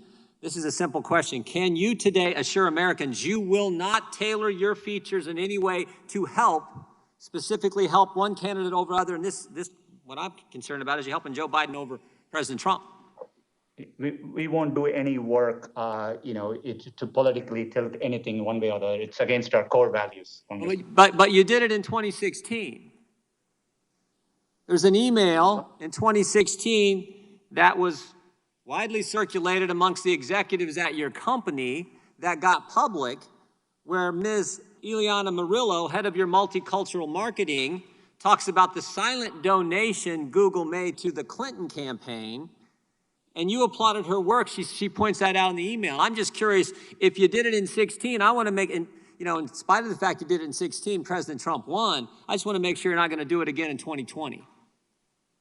Congressman, I recall our conversation at that time, and I appreciate your concern. We didn't find any evidence of such activity, and I took the opportunity after our conversation to reinforce to the company. We realized even an appearance could be improper, so we have clearly communicated to our employees any personal political activity, while that's their right, needs to happen on their own time and resources and should avoid any use of company. Of course, everyone's got their First Amendment rights to campaign for who they want. What they can't do is configure your features to help one candidate over the other. So you might have not have found any evidence, but here's what she wrote to the email to a number of key executives in your company. Quote, we push to get out the Latino vote with our features. Second quote, we push to get out the Latino vote with our features in key states. Seems to me those last three words are the real qualifier here. That's electioneering when you're trying to increase the Latino vote in key states. And she'd already communicated that she was supporting Clinton, that she wanted Clinton to win. So when she talks about increasing the Latino vote, which she assumed was going to help candidate Clinton, and she's doing that in key states. It's one thing if you're going to increase the Latino vote around the country. If you're just a good corporate citizen, you're urging people to vote. It's quite another when you're focusing on in key states. And you know what those key states were? Nevada and Florida, the swing states. So again, I want to make sure this isn't going to happen in 2020. I can assure you that we complied with laws in 2016. As a company, any work we do around elections is nonpartisan. Users do come to us for understanding where polling places are, where to vote, which is the date to vote, what the voting hours are. We are committed to providing that information, and I can assure you that we will approach our work. So Mr. Pichai, here's the question I think is on so many Americans' minds. They saw the list that we read here earlier on in our opening statements, all the things Google has done. Google is siding with the World Health Organization over anyone who disagrees with them, even though the World Health Organization obviously lied to America, obviously shills for China. Google's siding with them. YouTube is siding with them. We have the history of all the things Google has done and the history of what happened in 2016 in the election, where they obviously, according to one of your multicultural marketing executive, tried to help Clinton. And here we are 97 days before the election, and we want to make sure it's not going to happen again. We want to can you give us two assurances? One, you're not going to try to tailor your features, configure your platform in a way to help Joe Biden. And second, that you're not going to use your search engine to silence conservatives. Can you give us those two assurances today? Congressman, on our search engine, conservatives have more access to information than ever before. And we appreciate that. That wasn't the question. Can you assure us today you're not going to try to silence conservatives? And can you assure us today you're not going to try to configure your features, as Ms. Murillo said you did for Clinton in 2016? Can you assure us today you're not going to do the same thing for Joe Biden in 2020? You have my commitment. It's always been true, and we'll continue to conduct ourselves in a neutral way. Appreciate it. Yield back. The chair now recognizes the gentlelady from Pennsylvania, Ms. Scanlon. Thank you, gentlemen. I'd like to redirect your attention to antitrust law rather than fringe conspiracy theories. Mr. Bezos, our investigations... Mr. Chairman, we have the email. There is no fringe... Excuse me. It's not your time. Mr. Jordan, you do not have the time. Please be respectful of your colleague. She controls the time. Put your mask on. Put your mask on. Mr. Jordan. Mr. Raskin. Mr. Jordan. You want to talk about masks. Mr. Jordan, Ms. Scanlon. Why would the Deputy Secretary of Treasury unmask Michael Flynn's name, Mr. Raskin? And what I want to know Mr. is, Scanlon, when someone comes don't after my control the motives for time. asking questions, I get a chance to respond. The gentlelady is recognized. Thank you, Mr. Chairman. Mr. Bezos, our investigation uncovered documents that show that Amazon sometimes doesn't play fairly, crossing the line from robust competition to predatory pricing to destroy rivals rather than outcompete them. And let's take the example of Quidsi, which used to own diapers.com and provided online baby care products. In 2009, your team viewed diapers.com as Amazon's largest and fastest growing online competitor for diapers. One of Amazon's top executives said that diapers.com keeps the pressure on pricing on us, and strong competition from diapers.com meant that Amazon was having to work harder and harder so that customers didn't pick diapers.com over Amazon. And the customers we're talking about were hardworking families, single parents with babies, and young children. Now, because diapers.com was so successful, Amazon saw it as a threat. The documents that we've obtained show that Amazon employees began strategizing about ways to weaken this company. And in 2010, Amazon hatched a plot to go after diapers.com and take it out. In an email that I reviewed, and we've got these up on the slides, one of your top executives proposed to you a, quote, aggressive plan to win, end quote, against diapers.com, a plan that sought to undercut their business by temporarily slashing Amazon prices. We saw one of your profit and loss statements, and it appears that in 1 month alone, Amazon was willing to bleed over $200 million in diaper profit losses. Mr. Bezos, how much money was Amazon ultimately willing to lose on this campaign to undermine diapers.com? Thank you for the question. I don't know the direct answer to your question. This is going back in time, I think maybe 10 or 11 years or so. You could give me maybe the dates on those documents.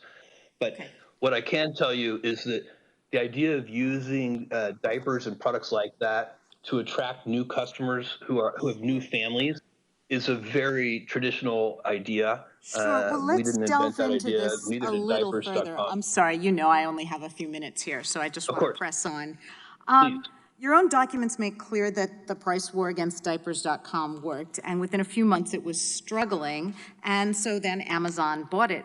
After buying your leading competitor here, Amazon cut promotions like Amazon.mom and the steep discounts it used to lure customers away from diapers.com, and then increased the prices of diapers for new moms and dads.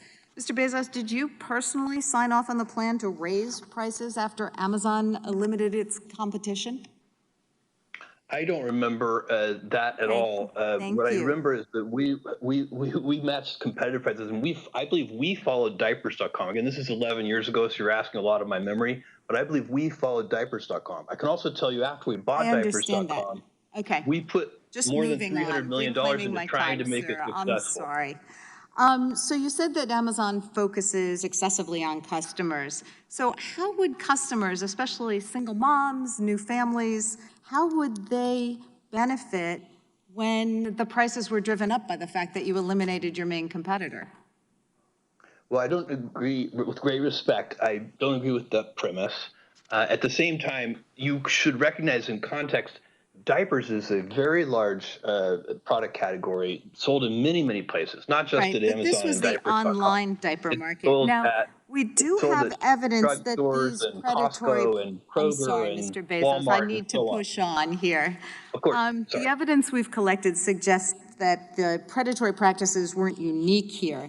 In 2013, it was reported that you instructed Amazon employees to approach discussions with certain business partners, and I quote, the way a cheetah would pursue a sickly gazelle.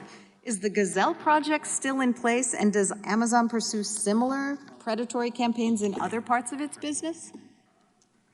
I cannot comment on that because I don't remember it.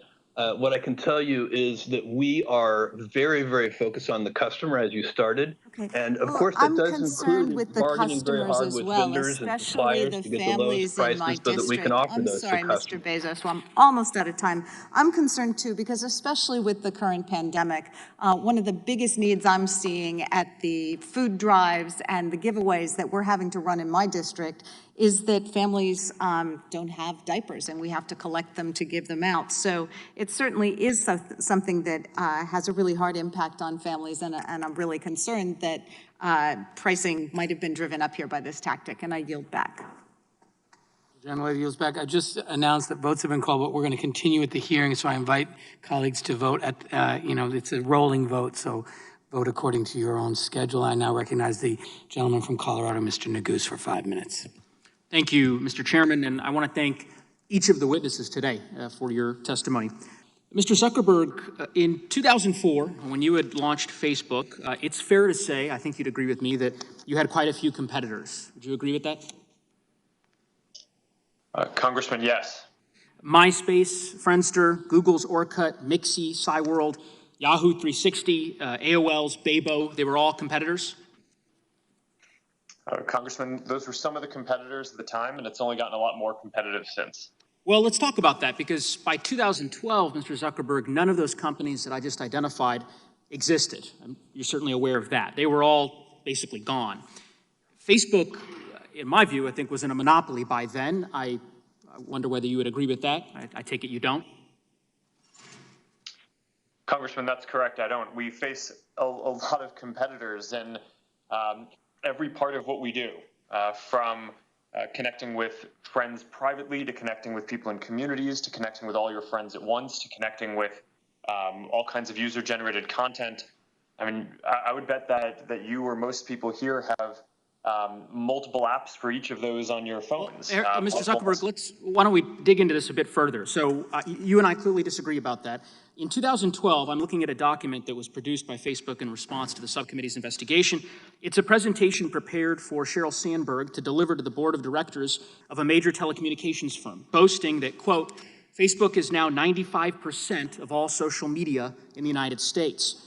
The title of the slide is even, quote, the industry consolidates as it matures. So as I look at that graph, I certainly think most folks would concede that Facebook was a monopoly as early as 2012. But nonetheless, I understand that we disagree on that point. Would you agree with me that Facebook, its strategy since that time, to essentially protect what I describe as a monopoly, but obviously what you would describe as market power, that Facebook has been engaged in purchasing competition, in some cases replicating competition, and in some cases eliminating a competition? Would that be a fair statement?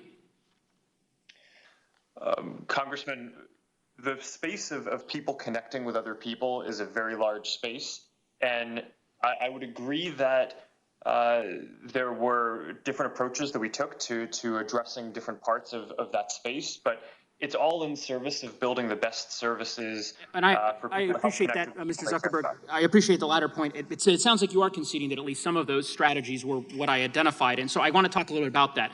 In 2014, here's an email. It's from Facebook's current chief financial officer, described the company's acquisition strategy as, quote, a land grab, and saying that we are going to spend 5 to 10% of our market cap every couple of years to shore up our position. And my sense of the facts is that is in fact what has occurred. Facebook, as you conceded earlier that Instagram was a competitor of Facebook's. You acquired Instagram in 2012. Instagram is now the 6th largest social media platform in the world. Is that right? Congressman, I'm not sure what rank it is, but it's certainly grown beyond our I can represent to you that the statistics demonstrate that empirical data shows it's the 6th largest. In 2014, Facebook bought its competitor WhatsApp. Is that correct? Congressman, yes, WhatsApp was also both a competitor and complementary. They competed with us in the space of mobile messaging, which is a growing and important space and is, again, one part of the global space of how people connect more broadly. Understood. And at that time, WhatsApp had over 400 million monthly users, a clear path towards 1 billion monthly active users. And WhatsApp is now the 2nd largest social media platform in the world, with 2 billion users worldwide, more than Facebook Messenger, and of course, your company owns WhatsApp. Facebook also tried to buy other competitive startups. In fact, as Chairman Nadler noted, you did tell one of Facebook's senior engineers in 2012 that you can, quote, likely just buy any competitive startup, but it'll be a while before we can buy Google. Do you recall writing that email? Congressman, I don't specifically, but it sounds like a joke.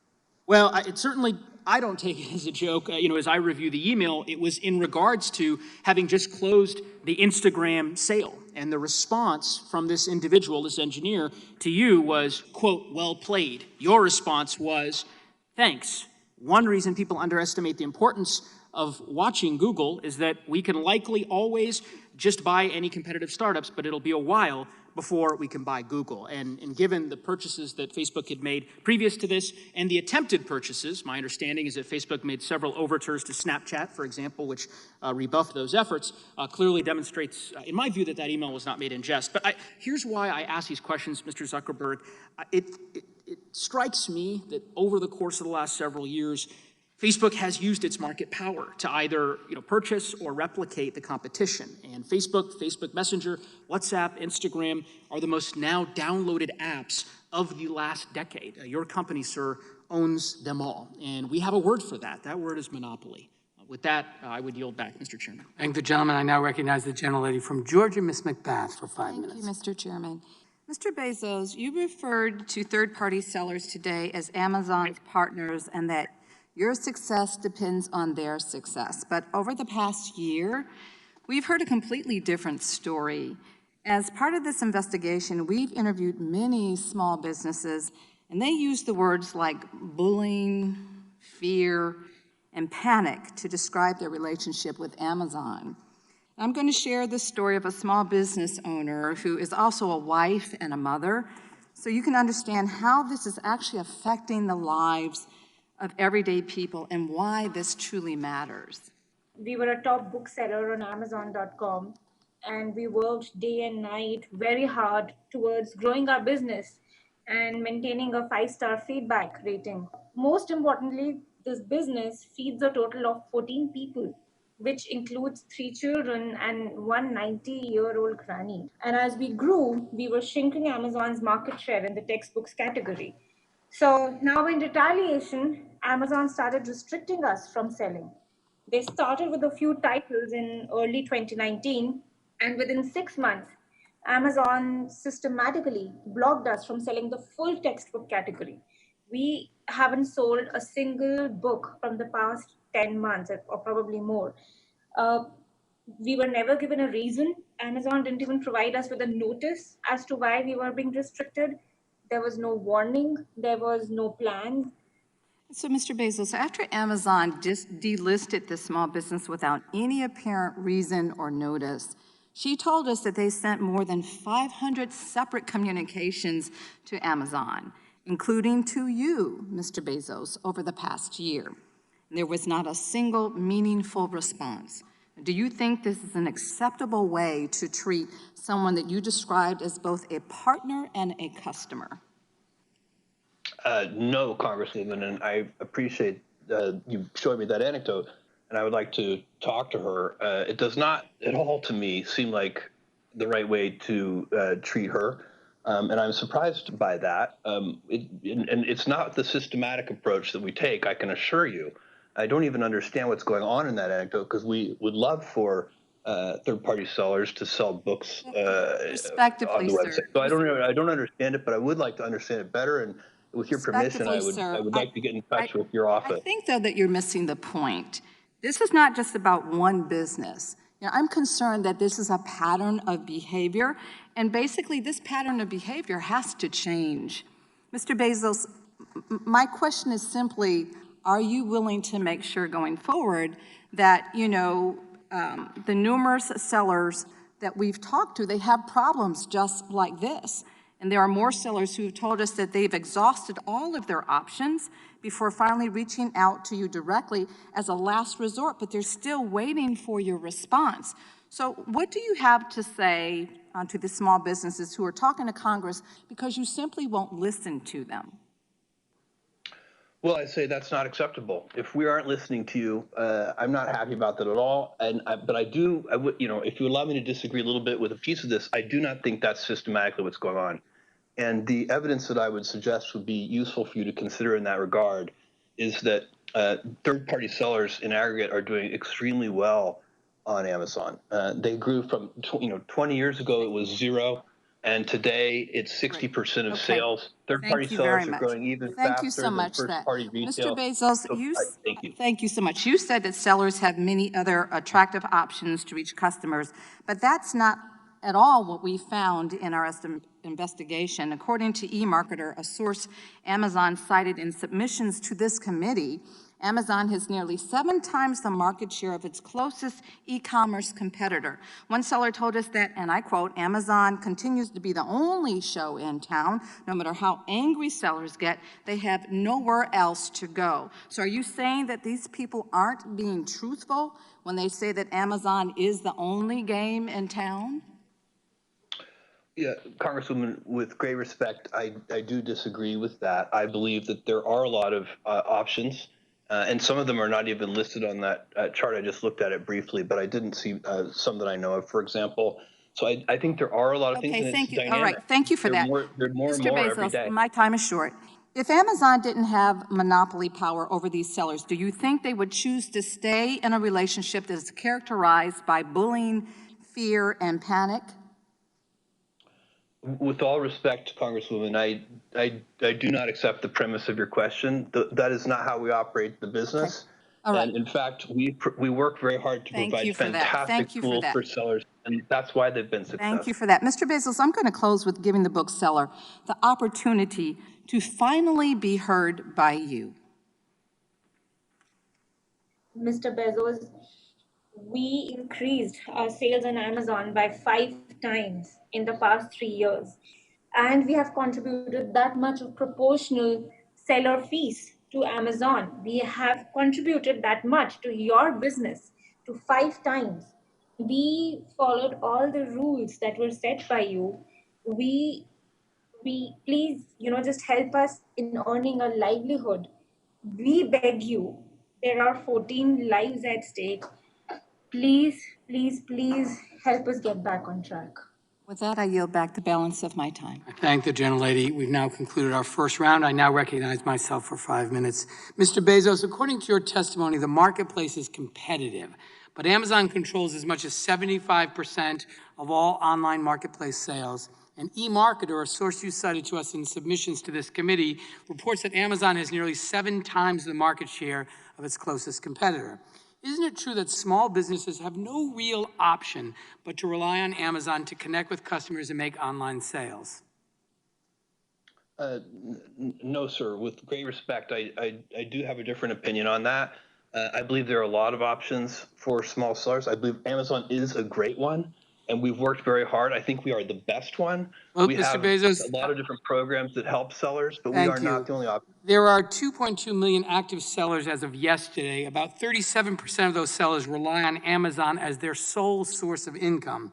That is over 800,000 people relying on Amazon to feed their families, put their kids through school, and keep a roof over their heads. Mr. Bezos, you have referred to third-party sellers as both your partners and customers. But isn't it true that Amazon refers to third-party sellers as internal competitors? I think it wouldn't surprise me. In some ways, we are competing, and they're also competing with each other. Well, that's right. Your the own marketplace documents, does allow that. Mr. Bezos, Amazon's own documents that you produce refer to the very same sellers that you've described as Amazon partners as internal competitors. In fact, we've heard from third-party sellers again and again during the course of the investigation that Amazon is the only game in town. One small business owner we interviewed described it this way, and I quote, "We're stuck. We don't have a choice but to sell through Amazon." Another said, and I quote, "They've never been a great partner, but you have to work with them." During this investigation, we have heard so many heartbreaking stories of small businesses who sunk significant time and resources into building a business and selling on Amazon, only to have Amazon poach their best-selling items and drive them out of business. So I want to talk to you about one company that really stood out from the rest. I want you to pay close attention to how they described your partnership, Mr. Bezos. We heard from a small apparel company that makes and sells what they call useful apparel for people who work on their feet and with their hands, like construction workers and firefighters. This particular business discovered and started selling a unique item that had never been a top seller for the brand. They were making about $60,000 a year on just this one item. One day they woke up and found that Amazon had started listing the exact same product, causing their sales to go to zero overnight. Amazon had undercut their price, setting it below what the manufacturer would generally allow it to be sold, so that even if they wanted to, they couldn't match the price. Here's how the apparel company described working with Amazon, and I quote, "Amazon strings you along for a while because it feels so good to get that paycheck every week. And in the past, for lack of a better term, we called it Amazon heroin because you just kept going and you had to get your next fix, your next check. But at the end of the day, you find out that this person who was seemingly benefiting you, making you feel good, was just ultimately going to be your downfall," end quote. So Mr. Bezos, this is one of your partners. Why on earth would they compare your company to a drug dealer? Sir, I have great respect for you in this committee, but I completely disagree with that characterization. What we have done is create in the store a place. If you go back in time, we sold only our own inventory. It was a very controversial decision inside the company to invite third-party sellers to come into what is really our most valuable retail real estate, our product detail pages. We did that because we were convinced that it would be better for the consumer. It would be better for the Mr. customer Bezos, to have all of that selection. And I think we were right, and I think it's worked out well for the reclaiming my time. customer, Unfortunately, for the this is third-party one sellers, of, and for reclaiming myself. my time, Mr. Bezos, this is one of many small companies that have told us during this year-long investigation that they were mistreated, abused, and tossed aside by Amazon. Now, Mr. Bezos, you say that Amazon is only focused on doing what's best for the customer. You just said it again, and that also third-party sellers. But how is that possible when you compete directly with third-party sellers with your own products that undercut the competition? Isn't it an inherent conflict of interest for Amazon to produce and sell products on its platform that compete directly with third-party sellers, particularly when you, Amazon, sets the rules of the game? Thank you. No, I don't believe it is. We have the consumer is the one ultimately making the decisions. They're making the decisions about what to buy, what price to buy it at, who to buy it from. And That's not the question, Mr. Bezos. The question is there an inherent conflict of interest because you are a data company? You know when customers put something in their cart, when they take it out. Traditional brick and mortar stores like a grocery store where competition occurs don't have that. And so I just want to follow up finally on an answer to the question that you gave to Congressman Jayapal. You said that you can't guarantee that the policy of not sharing third-party sellers' data with Amazon's own line hasn't been violated. You couldn't be certain. Can you please explain that to me?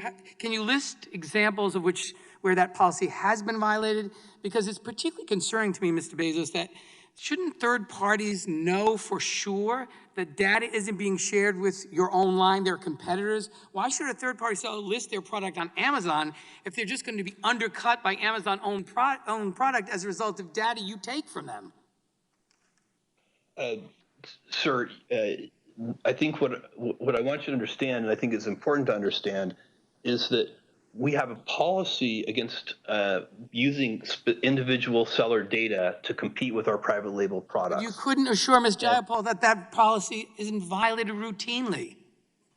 Well, we are investigating that, and I do not want to sit here, and I do not want to go beyond what I know right now. But we are, as a result of that Wall Street Journal article, we are looking at that very carefully, and we want to get those facts, and I will surely share them with you. Thank you, and we look forward to that. The evidence we've collected shows that Amazon is only interested in exploiting its monopoly power over the e-commerce marketplace to further expand and protect this power. This investigation makes clear that Amazon's dual role as a platform operator and competing seller on that platform is fundamentally anti-competitive, and Congress must take action. And with that, I recognize the gentleman from Wisconsin, the ranking member of the subcommittee, Mr. Sensenbrenner, for 5 minutes. Mr. Chairman, I think that the history proves that Congress does a poor job in picking winners and losers.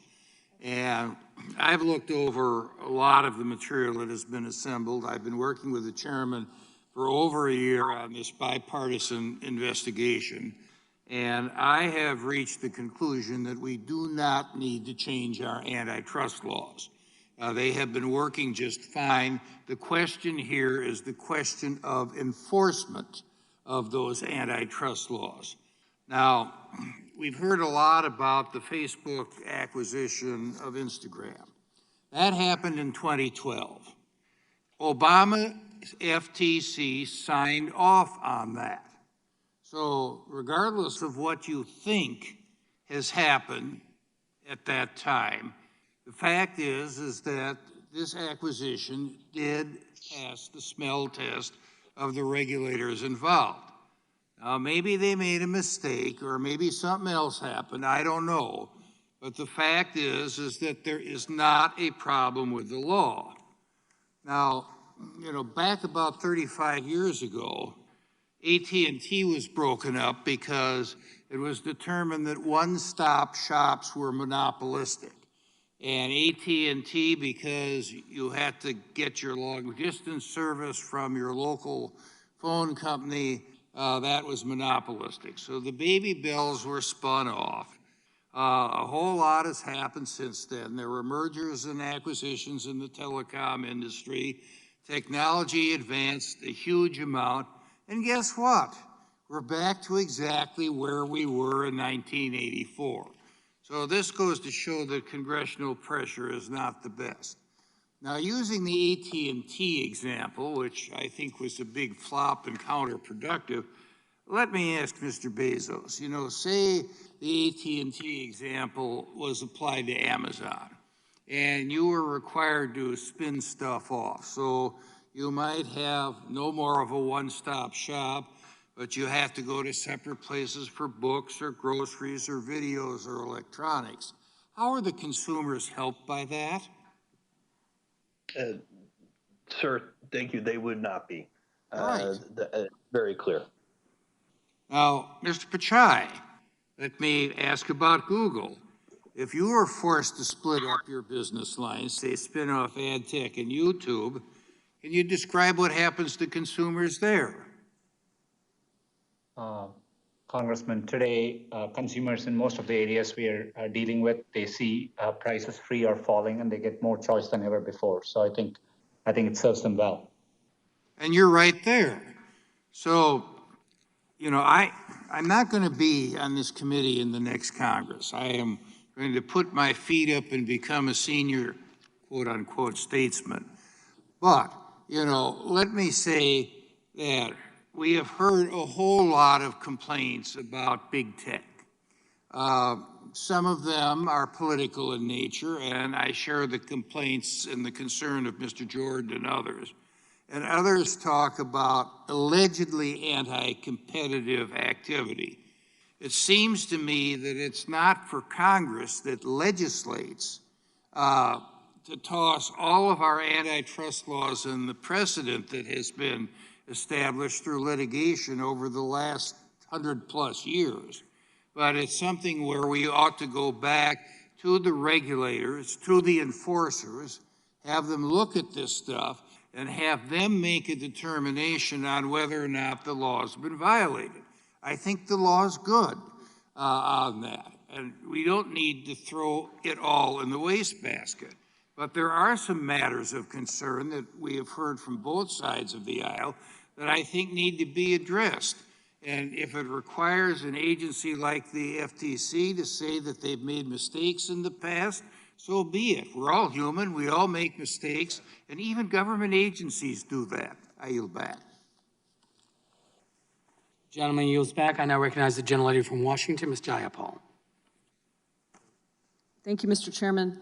Mr. Zuckerberg, in March of 2012, you suggested by email to your management team that moving faster and copying other apps could, quote, prevent our competitors from getting footholds. Sheryl Sandberg responded that, quote, it is better to do more and move faster, especially if that means you don't have competitors build products that take some of our users. Facebook's product management director added that, quote, I would love to be far more aggressive and nimble in copying competitors. Has Facebook ever taken steps to prevent competitors from getting footholds by copying competitors? Congresswoman, I view it as our job to understand what people are finding valuable in all of the services that they use. And certainly if someone Do you copy your competitors?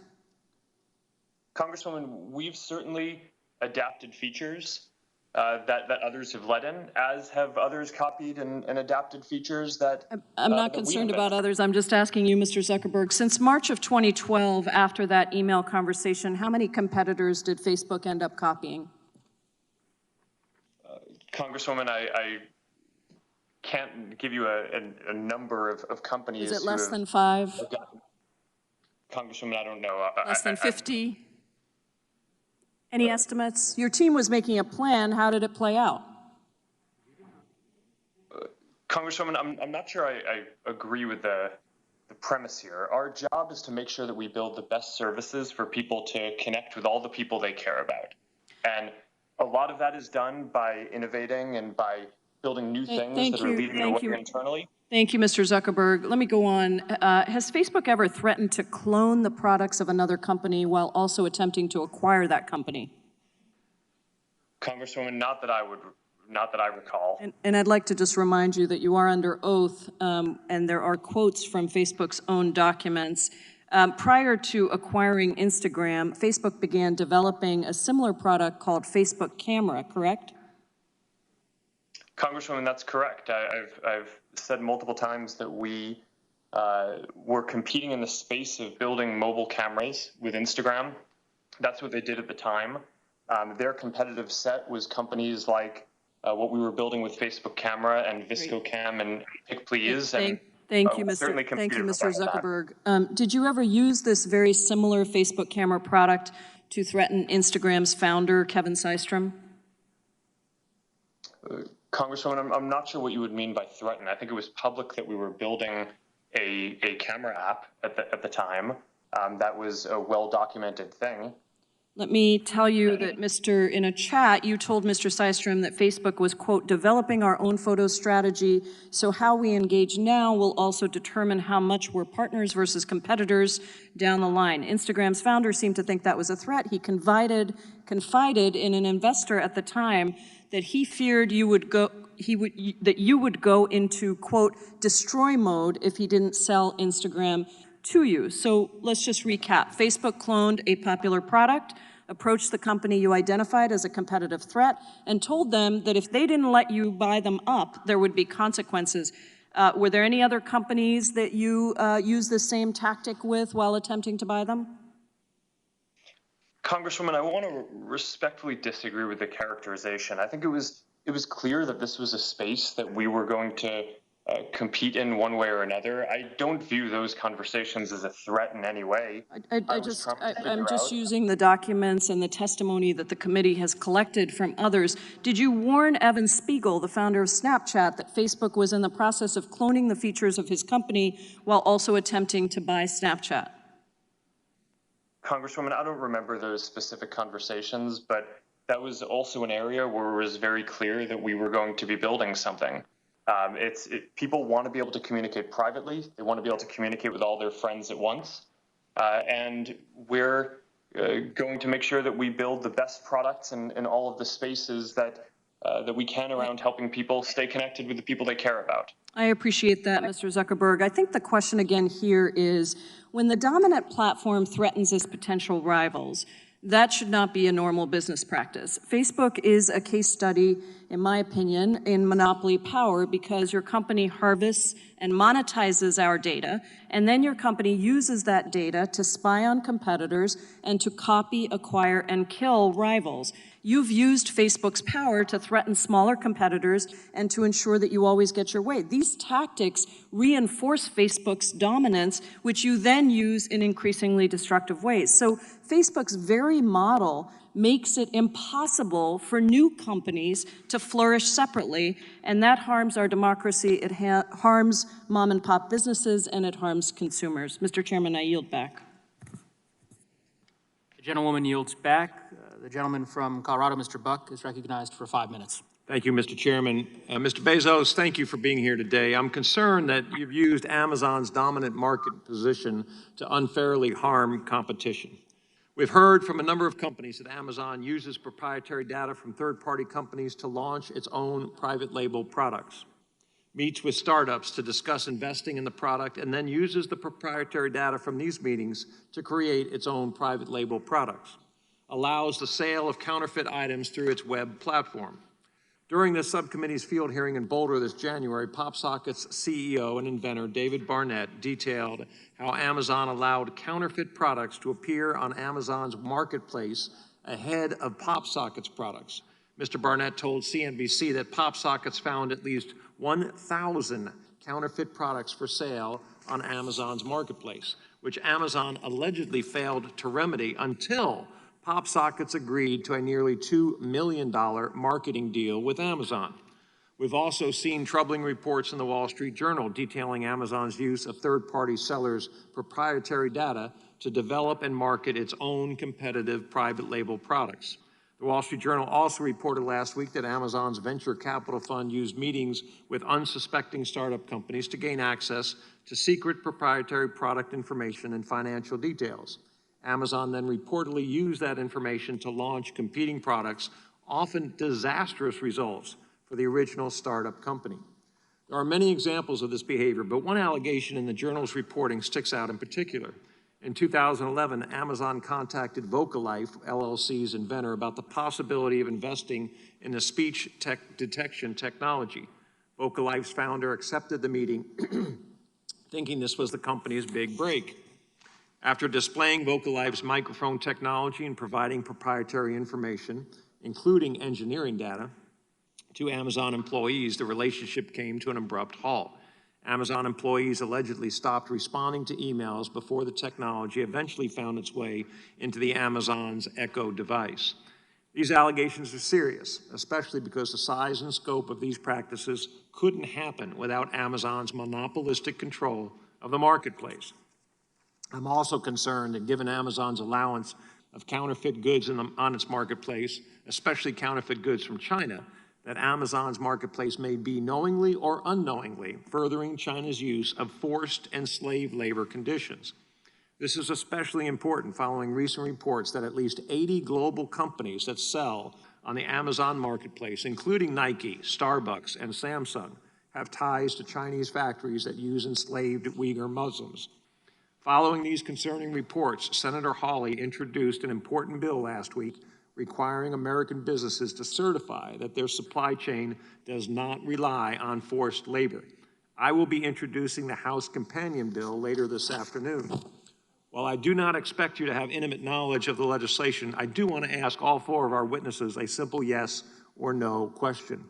Will you certify here today that your company does not use and will never use slave labor to manufacture your products or allow products to be sold on your platform that are manufactured using slave labor? Mr. Cook, you were kind enough to visit with me on the phone. I think we briefly discussed this issue. If you can give a yes or no answer, and I understand you haven't read the details of the bill, but would you agree to this idea? I would love to engage on the legislation with you, Congressman, but let me be clear, forced labor is abhorrent. And we would not tolerate it in Apple. And so I would love to get with your office and engage on the legislation. Thank you. Mr. Pichai. Congressman, I share your concern in this area. I find it abhorrent as well. Happy to engage with your office and discuss this further. So I really don't want to even engage with my office half the time. Will you guys agree that slave labor is not something that you will tolerate in manufacturing your products or in products that are sold on your platforms? I agree, Congressman. And Mr. Cook? We wouldn't tolerate it. We would terminate a supplier relationship if it were found. Mr. Zuckerberg? I agree. We wouldn't tolerate this, and if we found anything like this, we would also terminate any relationship. And Mr. Bezos? Yes, I agree completely. Thank you very much, gentlemen, and I yield back. I thank the gentleman. I now recognize the gentleman from Maryland, Mr. Raskin, for 5 minutes. Thank you, Mr. Chairman. I want to thank Mr. Buck for that excellent line of questioning and for the upcoming legislation. I look forward to joining that. We want You know, in the 19th century, we had the robber barons. In the 21st century, we got the cyber barons. And we want to make sure that the extraordinary power and wealth that you've been able to amass is not used against the interests of democracy and human rights around the world, and not against the interests of a free market at home. So, Mr. Bezos, let me turn to you. I'm interested in the role that you play as a gatekeeper. A lot of consumers want to know when the HBO Max app will be available on your Fire device, and I understand that negotiations are ongoing, but that your company is not only asking for financial terms, but also for content from Warner Media. Is that right, and is that a fair way to proceed? In other words, is it fair to use your gatekeeper status role in the streaming device market to promote your position as a competitor in the video streaming market with respect to content? I'm not familiar with the details of those negotiations. As you said, they're underway right now. I predict that the companies will eventually come to an agreement. And I think this is kind of two large companies negotiating agreement, kind of normal case of normal commerce. But here's why I pursue it, precisely because it is a large company, and in a way, they stand in for hundreds of thousands of much smaller companies who are even in a more disadvantageous position with respect to negotiating with you. I guess the general proposition then you can speak to if you don't know the details of this, which is it okay to negotiate not just for financial terms in having someone be part of your Fire unit, but also to try to extract in that negotiation leverage with respect to getting content from them?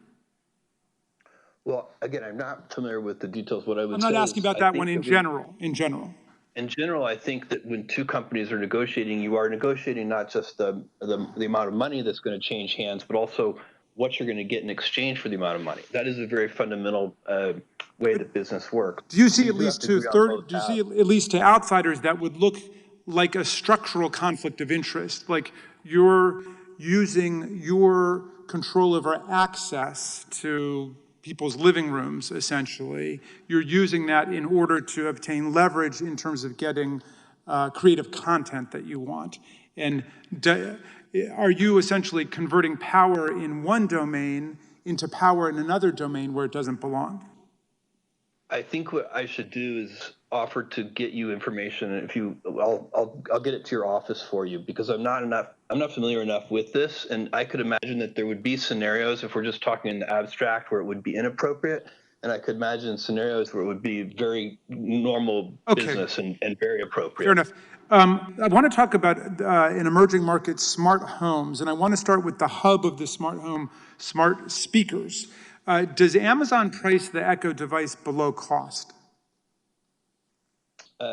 Not its list price, but it's often on promotion, and sometimes when it's on promotion, it may be below cost, yes. Well, several other companies did tell us, in fact, that Amazon is pricing Echo devices way below cost, making it nearly impossible for them to compete, and aggressively discounting Alexa-enabled speakers as a strategy to own the smart home. Like many markets we've heard about today, smart speakers with voice assistants like Alexa, along with the myriad of smart home appliances that Alexa can interact with, make up the next ecosystem or platform for tech companies to lock in customers. Would you say the smart home market for which the Echo Ring security system and other smart devices operate is a winners-take-all market? Yes or no? No, I wouldn't, especially if we're able to succeed at what we want, which is we would like our vision for this is that smart home speakers should answer to different wake words. Well, so when considering the acquisition of on a case by case basis, and I think in that, just to finish, I think it's important if we could achieve that. Then I think you would get really good behavior on the part of competitive voice agents helping you. When you were looking at acquiring Ring, you wrote to your executive team, quote, "We're buying market position, not technology, and that market position and momentum is very valuable." So if smart homes are not a market with lock-in effects, why would a leading market position and momentum be so very valuable? Sir, market position is valuable in almost any business, and it's one of the primary things that one would look at in an acquisition. There are multiple reasons that we might buy a company. Sometimes we're trying to buy some technology or some IP. Sometimes we're to talent acquisition. But the most common case is market position, that the company has traction with customers. They've built a service. Maybe they were the first mover. There could be any number of reasons why they have that market position. But that's a very common reason to acquire a company. Well, once a company becomes dominant in a market, it can favor its own products and services. Alexa-enabled smart speakers make up over 60% of the smart speaker market. Mr. Bezos, when I ask Alexa to play my favorite song, Prime Music is the default music player. Is that right? I think that's true if you're a Prime member, yes. And a New York Times report found that when users say, Alexa, buy batteries, Alexa responds, would you like to buy AA Amazon basic batteries? So has Alexa ever been trained to favor Amazon products when users shop by voice? The time of the gentleman has expired, but the witness may answer the question. I don't know if it's been trained in that way. I'm sure there are cases where we do promote our own products, which is, of course, a common practice in business. And, so it wouldn't surprise me if Alexa sometimes does promote our own products. Thank you, and I yield back. The chair recognizes the gentleman from Florida, Mr. Gates, for 5 minutes. Mr. Pichai, during our prior discussion earlier today, you said that Google doesn't work with the Chinese military. That answer was deceptive because Google works with many of the entities that work with the Chinese military in common collaboration. And just as one example would be Tsinghua University, where Jeff Dean, who is the head of Google AI, served on the Computer Science Advisory Committee for the university, and then the university takes a nearly $15 million from China's Central Military Commission. So you can see how even if you don't literally show up at the offices of the Chinese military, if you're all showing up at the same place, working together on AI, that would lead to my concern. But I want to talk about search because that's an area where I know Google has real market dominance. On December 11th, you testified to the Judiciary Committee, and in response to a question from my colleague Zoe Lofgren about search, you said, "We don't manually intervene on any particular search result." But leaked memos obtained by the Daily Caller show that that isn't true. In fact, those memos were altered December 3rd, just a week before your testimony, and they describe a deceptive news blacklist and a process for developing that blacklist approved by Ben Gomes, who leads search with your company, and also something called a fringe ranking, which seems to beg the question, who gets to decide what's fringe? And in your answer, you said to Ms. Lofgren that there is no manual intervention of search. That was your testimony, and now I'm going to cite specifically from this memo from the Daily Caller. It says that the Daily Caller obtained from your company. It says the beginning of the workflow starts when a website is placed on a watch list. It continues, this watch list is maintained and stored by Eris with access restricted to policy and enforcement specialists. Sort of does beg the question who these enforcement specialists are. Access to the listing can also be shared on a need-to-know basis to enforce or enrich the policy violations.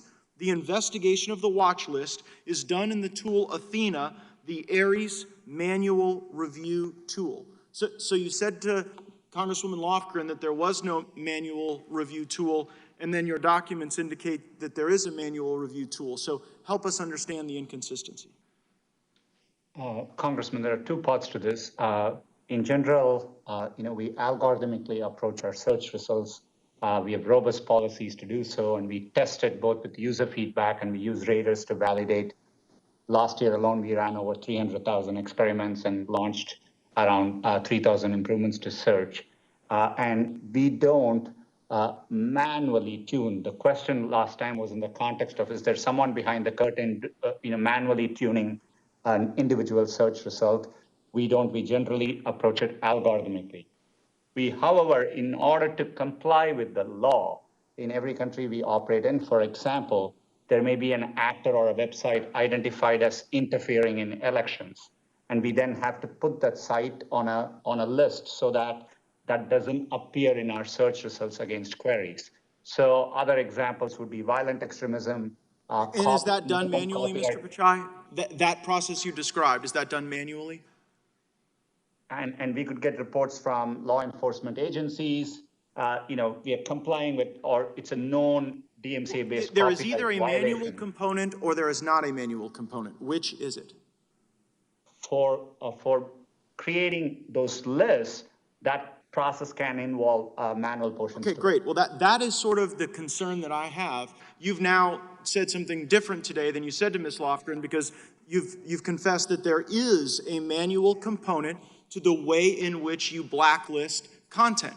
And it seems to be no coincidence that it's sites like Gateway Pundit, The Western Journal, American Spectator, Daily Caller, and Breitbart that receive the ire or the negative treatment as a consequence of your manual tooling. And it also seems noteworthy that whistleblowers at your own company have spoken out. You said that one of the reasons you maintain this manual tool is to stop election interference. I believe it is, in fact, your company that is engaging in election interference. And it's not just my view. Mike Wacker came out and was a whistleblower indicating that the manual blacklist targets that Google specifically goes after are those who support President Trump, who hold a conservative viewpoint, and he left your company in 2019 because he was speaking out against these outraged mobs. So can you see how when you empower individuals, some of the same individuals that Project Veritas has exposed as labeling people as terrorists who say make America great again, or who support the president, that in fact can be the very election interference that we're concerned about, and that you're using your market dominance in search to accomplish that election interference? Congressman, with respect, I strongly disagree with that characterization. We don't approach this work with any political viewpoint. We do that to comply with law, known copyright violations, very in narrow circumstances, and we have to do that to comply with the law. And in many cases, those requests can come from law enforcement agencies. Your own employees are saying you're doing it for a different reason. Your own employees are saying it's political bias. I yield back. Thank you, Mr. And I'm sorry, may I be recognized for unanimous consent request? Yes. Mr. Chairman, just given the productivity of our discussion, I'd request that we be permitted a third round of questioning. Without objection. I now recognize the chairman of the full committee, Mr. Nadler. Yeah. You know, the documents prove it. The news and journalism industry in this country are an economic freefall. Over 200 counties in America no longer have a local newspaper, and tens of thousands of journalists have been laid off in recent years. The reason journalism is in freefall is that Google and Facebook now capture the vast majority of digital ad revenue. Although news publishers produce valuable content, it is Google and Facebook that increasingly profit off their content. Publishers have told us that Google and Facebook maintain their dominance in these markets in part through anti-competitive conduct, as well as conflict of interest. Mr. Zuckerberg, in 2015, Facebook reported high and quickly growing rates of video viewership on its platform. Based on these metrics, news publishers fired hundreds of journalists, choosing instead to boost their video divisions. In 2018, it was discovered that Facebook had inflated these metrics and had known about the inaccuracies several years before Facebook publicly disclosed this. Mr. Zuckerberg, did you know that these metrics were inflated before they were publicly released? Congressman, no, I did not, and we regret that mistake and have put in place a number of other measures since then to make sure that And do you realize the harm that this caused journalists across the country? Congressman, I certainly know how important it is that the metrics that we report are accurate, and we've put in place additional measures to make sure that we can audit those. And what do you have to say to the journalists who lost their jobs because of Facebook's deception? Well, Congressman, I disagree with that characterization and also your description of what... Reclaiming my time. Google, meanwhile, maintains its dominance in part through aggregating data from across its products and services. Mr. Pichai, I understand that Google collects user data on users' browsing activity through its Chrome browser. Does Google use that data for its own purposes, either in advertising or to develop and refine its algorithms? Mr. Chairman, we do use data to improve our products and services for our users. Anytime we do it, we believe in giving users choice, control, and transparency. We make it very clear, and we give them simplified settings to choose how they like their data. And so you do use the data that you get from these companies for your purposes.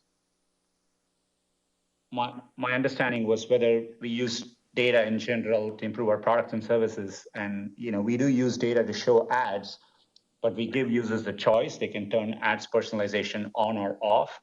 Now, this obviously, the use of this data from all these companies gives you a tremendous advantage over them and over any competitor. Does the ability to make money in any way affect Google's algorithm in terms of what news appears in a typical user's search results? The way we rank our search results, we don't take into account commercial relationship that we have. Okay.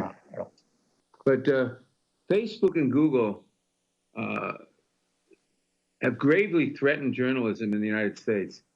Reporters have been fired, local newspapers have been shut down, and now we hear that Google and Facebook are making money over what news they let the American people see. This is a very dangerous situation. And unfortunately, my time has expired and I have to yield back. Thank the gentleman for yielding. I now recognize the gentleman from Florida, Mr. Stubbe, for 5 minutes. Thank you, Mr. Chairman. I'm just going to pick up where I left off. Mr. Pichai, there are rioting groups that are going unchecked with the posting of what I would contend is very violent video. Yet yesterday I was sent a YouTube video about doctors discussing hydrochloroquine and discussing the not dangers of children returning to school. And when I clicked on the link, it was taken down. And then I was sent a different link on YouTube and it was taken down. I just checked again just to make sure, and it says that this video has been removed for violating YouTube's community guidelines. How can doctors giving their opinion on a drug that they think is effective for the treatment of COVID-19 and doctors who think it's appropriate for children to return back to school violate YouTube's community guidelines when all of these videos of violence is all posted on YouTube? Congressman, we believe in freedom of expression, and there is a lot of debate on YouTube about effective ways to deal with COVID. We allow robust debate, but in the area during a pandemic, we look to local health authorities. So for example, in the US, it would be CDC for guidelines around medical misinformation in a narrow way, which could cause harm in the real world. And so for example, if there is aspects of a video, and if it explicitly states something could be a proven cure, and that doesn't meet CDC guidelines, we would It's free expression of speech, and you have these doctors who are giving their opinion as doctors, and I don't understand why YouTube and therefore Google thinks it's appropriate to silence physicians and their opinion of what can help and cure people with COVID-19. I'm going to switch quickly to Mr. Zuckerberg. I think at this point it's fairly obvious that technology platforms have been stifling conservative news and opinions. You employ a panel of content moderators. Can you explain how Facebook chooses who these moderators are? Thanks, Congressman. We do hire a lot of people around the world to work on safety and security. Our team is more than 30 or 35,000 people working on that now. We certainly try to do this in a way that is neutral to all viewpoints. We want to be a platform for all ideas. I don't think you build a social product with the goal of giving people a voice if you don't believe that people being able to express a wide variety of things is ultimately valuable for the world. And we try to make sure that our policies and our operations ultimately reflect and carry that out. Is there an ideological diversity amongst the content moderators? Congressman, I don't think we choose to hire them on the basis of an ideology. They're hired all over the world. There's certainly a bunch in the U.S. There's diversity in where they're hired, but certainly we don't want to have any bias in what we do, and we wouldn't tolerate it if we discovered that. So you don't specifically hire, say, conservative moderators and Democrat or liberal moderators so that there's a balance in your content moderators? Congressman, in terms of the 30 to 35,000 people or more at this point who are doing safety and security review, that is correct. In terms of the people setting the policies, I think it is valuable to have people with a diversity of viewpoints involved so we can make sure that we have the different viewpoints represented in the policy development process. And we also consult with a number of outside groups whenever we develop new policies to make sure that we're taking into account all perspectives. What are some of those outside groups that would be conservative leaning? Congressman, I need to get back to you with a list of specific groups, but it would depend on what the topic is. Can you just think of one? I mean, you said you reach out to outside groups. Can you think of one conservative outside group that you reach out to and use as a content moderator? Congressman, I'm talking about different external stakeholders and groups that are inputs to our policy development process. And I'm not involved in those conversations directly, so I would have to get back to you with specifics on that. But I'm quite confident that we speak with people across the ideological spectrum when we're developing our policies. I would very much appreciate a follow-up on that. Real quickly, can you briefly explain the approval process for third-party fact checkers and how many fact checkers does Facebook employ? Yes, thanks. We work with about 70 fact-checking partners around the world, and the goal of the program is to limit the distribution of viral hoaxes, so things that are clearly false, from getting a lot of distribution, but we don't ourselves want to be in the business of determining what is true and what is false. That feels like an inappropriate role for us to play. We rely on an organization called the Pointer Institute, and I think it's called the Independent Fact-Checking Organization that has a set of guidelines of what makes an independent fact-checker, and they certify those fact-checkers, and then any organization that gets certification from that group is qualified to be a fact-checking partner within Facebook. Thank you. The gentleman's time has expired. We're going to I'm going to recognize Mr. Johnson for 5 minutes, and then we're going to take a short break of the committee. Mr. Johnson, you're recognized. Thank you, Mr. Chairman. Mr. Bezos, Amazon has a significant problem with counterfeit products being sold on its platform. Counterfeit products not only rip off the owners of legitimate businesses, they also can be dangerous. Counterfeit medicine, baby food, automobile tires, and other products can kill. Amazon has said it's fixing its counterfeit problem, but counterfeiting seems to be getting worse, not better. Amazon is a $1 trillion company, but Amazon customers are not guaranteed that the products purchased on your platform are authentic. Amazon acts like it's not responsible for counterfeits being sold by third-party sellers on its platform. And we've heard that Amazon puts the burden and cost on brand owners to police Amazon's site, even though Amazon makes money when a counterfeit good is sold on its site. More than half of Amazon's sales come from third-party seller accounts. Why isn't Amazon more aggressive in ensuring that counterfeit goods are not sold on its platform? And why isn't Amazon responsible for keeping all counterfeit products off of its platform? Thank you. This is an incredibly important issue and one that we work very hard on. Counterfeits are a scourge. They are a problem that is not, it does not help us earn trust with customers. It's bad for customers. It's bad for honest third-party sellers. We do a lot to prevent counterfeiting. We have a team of more than 1,000 people that does this. We invest hundreds of millions of dollars in systems that do this. We have something called Project Zero, which helps brands serialize individual products, which really helps with counterfeiting. Well, we have I'm glad that other you programs have those as well. I'm glad that you have those features in place, but why isn't Amazon responsible for keeping all counterfeit products off of its platform? We certainly work to do so, Congressman, and we do so not just for our own retail products, but for third-party products as well. Well, and we do okay. work Well, closely thank with you. brands. We've heard from numerous third-party sellers and brand owners that Amazon has used knockoffs as leverage to pressure sellers to do what Amazon wants. For example, the founder of PopSockets testified in January that Amazon itself was selling knockoffs of its product. After reporting the problem, it was only after his company committed to spending $2 million on advertisements that Amazon appears to have stopped diverting sales to these knockoffs. What is your explanation for that business practice?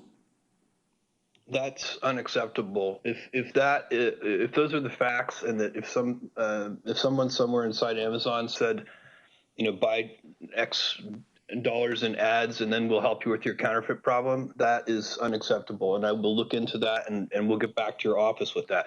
What I can tell you is that we have a counterfeit crimes unit. We attempt to prosecute counterfeiters. I would encourage this body to pass stricter penalties for counterfeiters and to increase law enforcement resources to go after counterfeiters. But your company because they are bad does actors. make money off of counterfeit goods being sold on your platform. Isn't that correct? If it does, in my view, sir, it would only be in the short term. We don't make. I would much rather lose a sale than lose a customer. All right, we good make enough. money because customers come back. Fair enough, sir. Making companies pay extra to avoid having their products disappear in rankings seems to be so unfair, especially to small businesses. The American dream is threatened when that happens. Don't you think so? Sir, I'm not exactly sure what you're referring to. If you're talking about what we were just talking about a second ago, I agree completely. I'm talking about a totally different situation now, where a company that is selling on your platform but is not paying anything extra gets buried in the rankings, and but companies that pay extra are able to get their products pushed up and they avoid getting pushed down. Is that an acceptable practice? Sir, I think what you're referring to is the fact that we offer an advertising service basically for third-party sellers to drive additional promotion to their products. That's a voluntary program. Some sellers use it, some don't. And it's been very effective at helping people promote their products. With that, I yield back. Thank you. The gentleman yields back. The committee will stand in a brief recess.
do a hearing and then do like a think tank in like Frederick or something.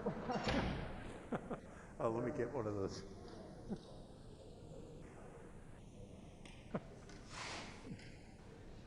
That'd be good. A true twofer. Thanks.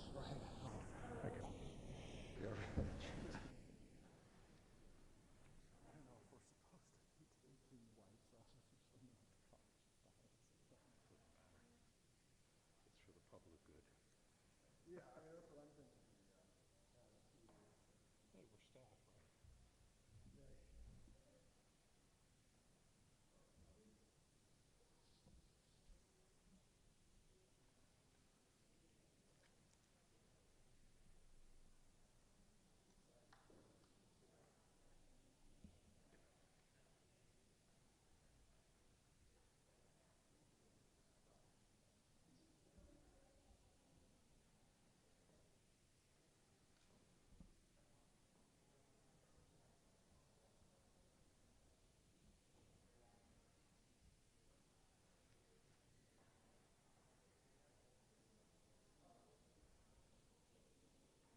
come to order. I recognize the gentlelady from Florida, Ms. Demings, for 5 minutes.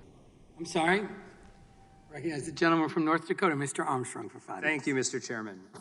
Mr. Bezos, earlier my colleague brought up what I think is an important issue, and they were discussing Amazon's stated policy against using third-party seller information to inform business decisions regarding Amazon's private label brands.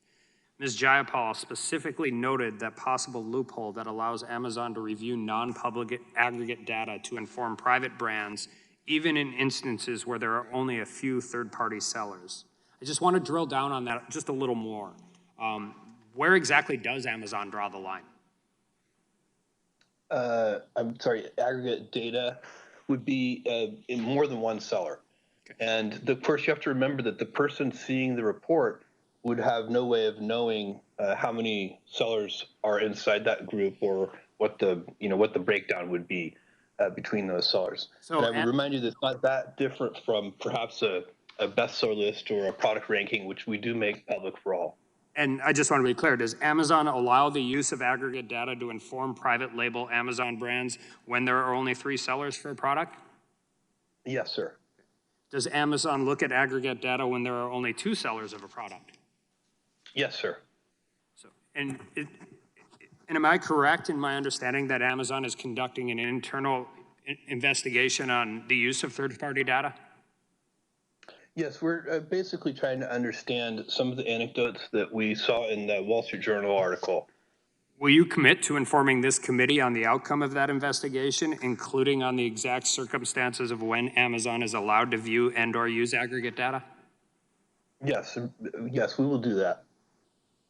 Now I want to move, just really quick, music can be used to drive revenue, and obviously there's a reason it's important, and I want to talk about Twitch for a second. News reports have indicated that Twitch users are receiving notice and takedown requests pursuant to the Digital Millennium Copyright Act. My understanding is that Twitch allows users to stream music but does not license the music. Is that correct? I'm going to have to ask that I could get back to your office with an answer to that question. I don't know. Okay, and then, well, so that would be great. And then, so I just have 2 more questions related to that. If Twitch is responding to DMCA notice and takedown requirements, should Twitch consider proactively licensing music instead of retroactively adhering to those notices? So these are the questions we're interested in. I'm primarily concerned about small, up-and-coming musicians, different people that aren't necessarily labels, to make it as easy for them to at least get cease and desist notices out as well. And as we continue to move forward there. Yes, Congressman, that's an important issue, and I understand it, and I will get back to your office on that. All right. Earlier this year, Google announced plans to retire third-party cookies that websites attach to users' browsers, and this allows users to be tracked across the internet. A consequence of that change is that it will put other digital advertising market participants at a disadvantage because they can no longer track users. And at the very, very danger of being pro-cookie, because I'm not when I use my computer as well.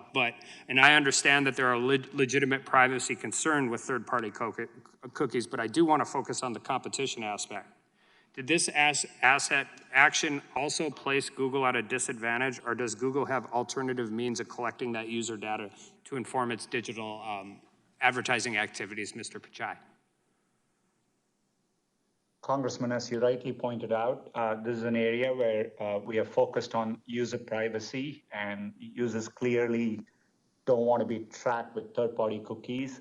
In fact, other browser vendors, including from Apple and Mozilla Foundation, have also implemented these changes. We are doing it thoughtfully, giving time for the industry to adapt, because we know publishers depend on revenue in this area. But it's an important change, and I think we have to be focused on privacy to drive the change forward. But you have other ways of collecting that information, correct? On our first-party services, we don't rely on cookies, and obviously when people come and type into search— I'm not asking you if you rely on cookies. I'm asking you if you have other ways of collecting it through Gmail or consumer-facing platforms, right? We don't use data from Gmail for ads, Congressman, but to the extent on the services where we provide ads, and if users have consented to ads personalization, yes, we do have data. Thank you. I yield back.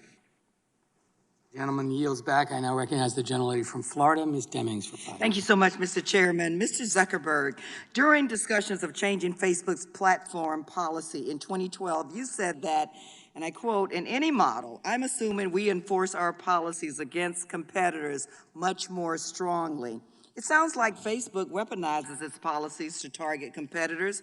Why would Facebook enforce its policies against competitors more strongly? Congresswoman, when we were a much smaller company, we saw that. This is 2012 now. This was in 2012, so please go right ahead. Sure. We've had policies in the past that have prevented our competitors, which at the time we were primarily worried about larger competitors, from using our platforms to grow and compete with us. So we had some of those policies. We continually review them over time. And okay, Mr. Zuckerberg, in 2013, a senior Facebook employee identified Message Me as a fast-growing app on Facebook and said that we will restrict their access. Was this another example of enforcing Facebook's policies against competitors much more strongly?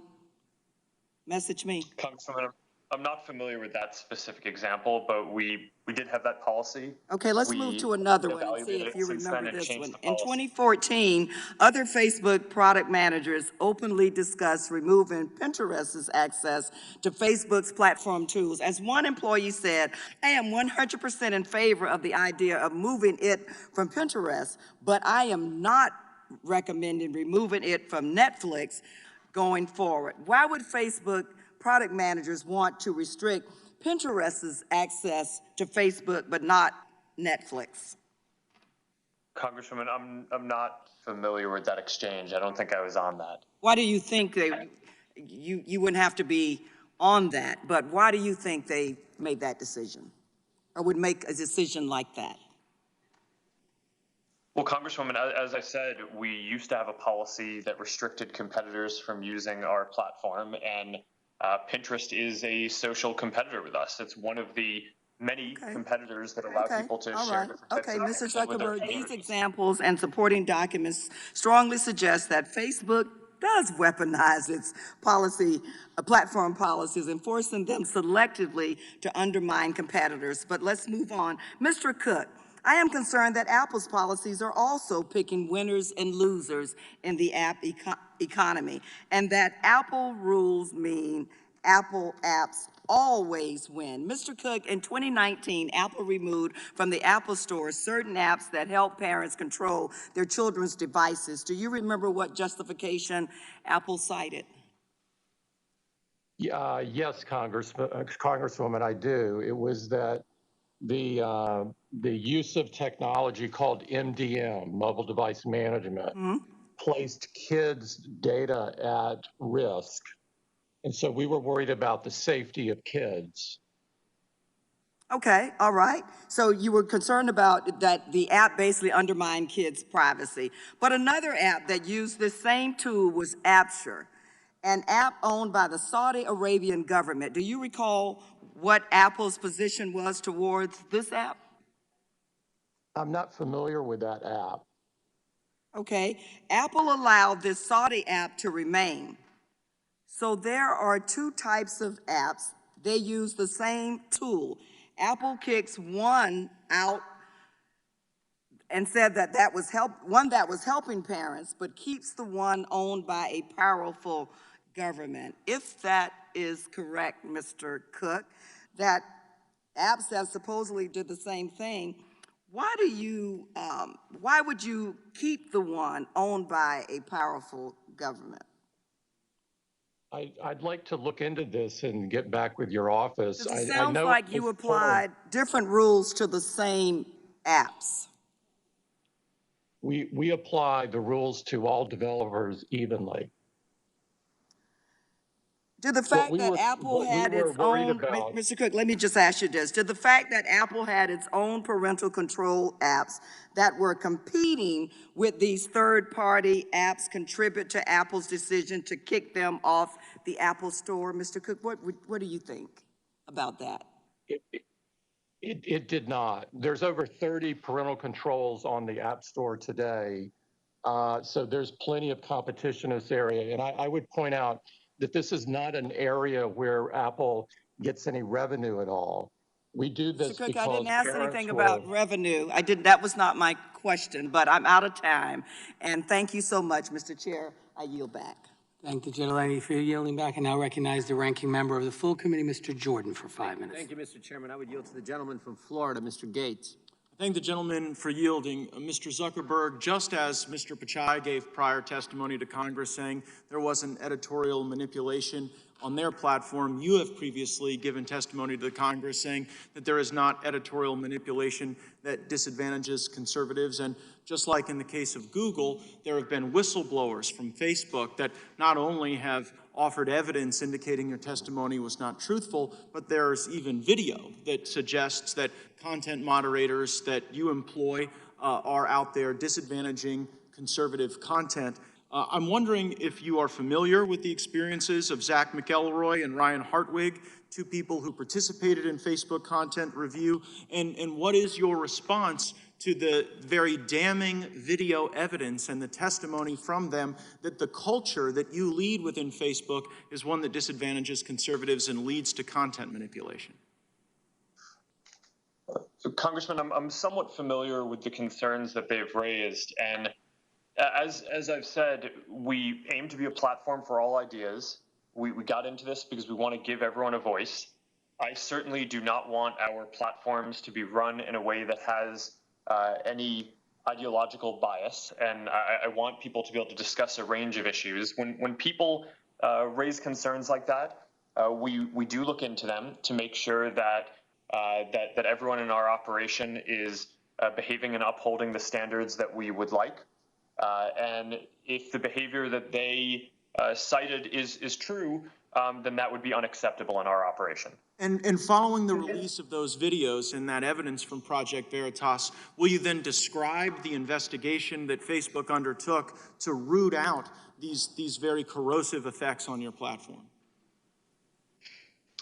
Congressman, I'd have to get back to you with more details on that, but I know that we have ongoing training in what we do, and we certainly will look into any complaints that come up, and we want to make sure that in how we run the content review teams, that it's done in a way that reflects the values of the company around giving everyone a voice and being a platform for all ideas. I'm concerned that the content review does reflect the values of the company, but those values don't in fact give everyone a voice. They prejudice against certain content. And while I appreciate training as a prophylactic endeavor to try to guide future content, it seems disingenuous for you to suggest that these videos come out that are very damning, that show the people that you trust with content moderation admitting on video that they disadvantage conservatives, that they label people who support the president as a way to push down their content and limit the reach of that content, for you to then come to us many months later after that was all over the news and the internet and say, well, you know, you'll get back to us and you do a little training. It seems to suggest that you don't take these allegations and this evidence very seriously. And so I'll ask the question perhaps in a different way.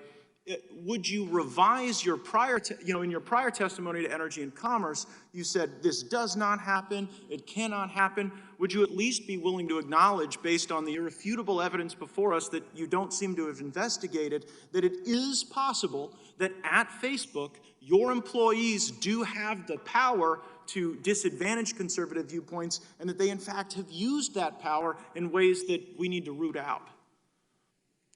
Congressman, my testimony in the past and today is about what our principles are as a company and what we try to do.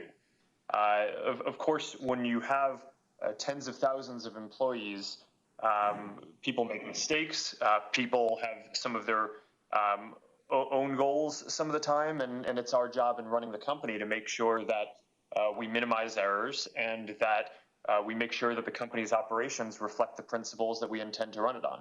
And when you fire people as a consequence of their politics, do you think that that impacts the culture and perhaps empowers some of the content moderators to also treat people worse as a consequence of their politics?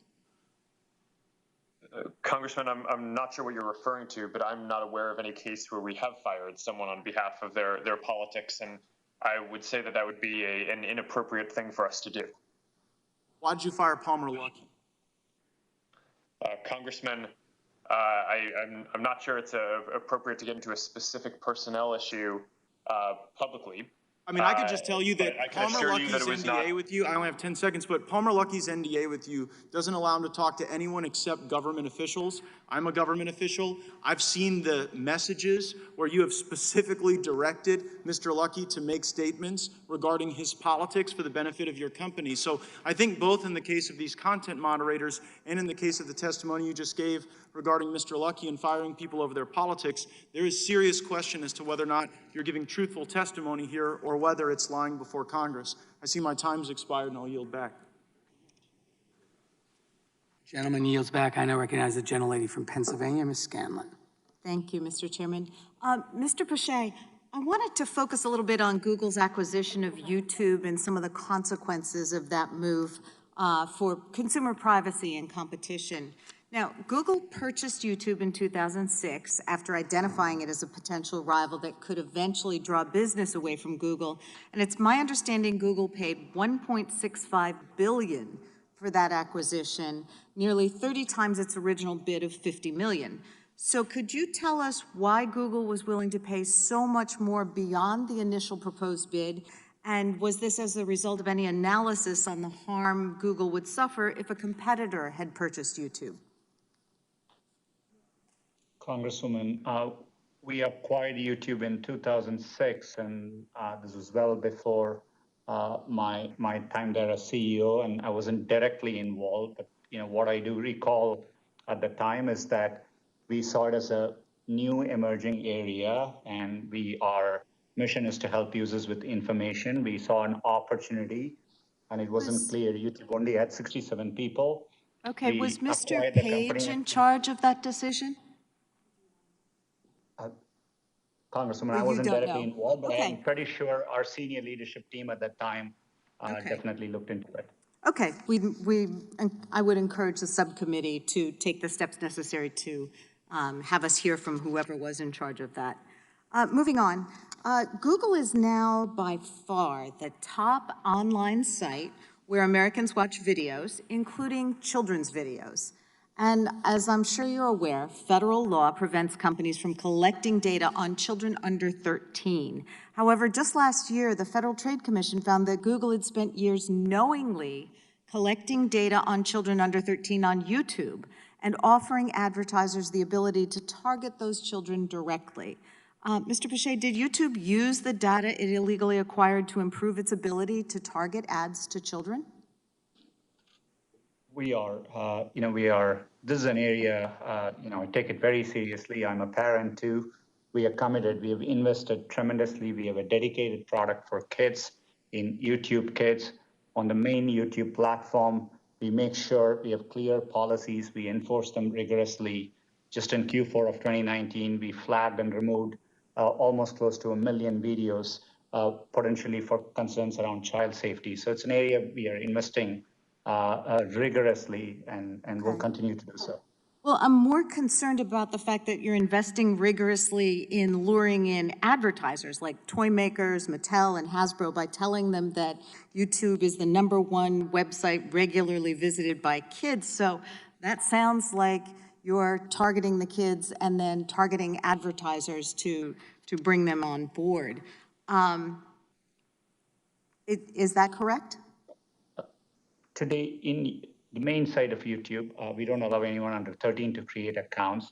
There are scenarios in which there could be family viewing, and today there are creators who create content oriented towards families, and as part of that, there are advertisers which are interested in connecting with those users. But everything we do here, we obviously comply with all the applicable regulations. Okay, well, let's look at some of the content that is specifically for children.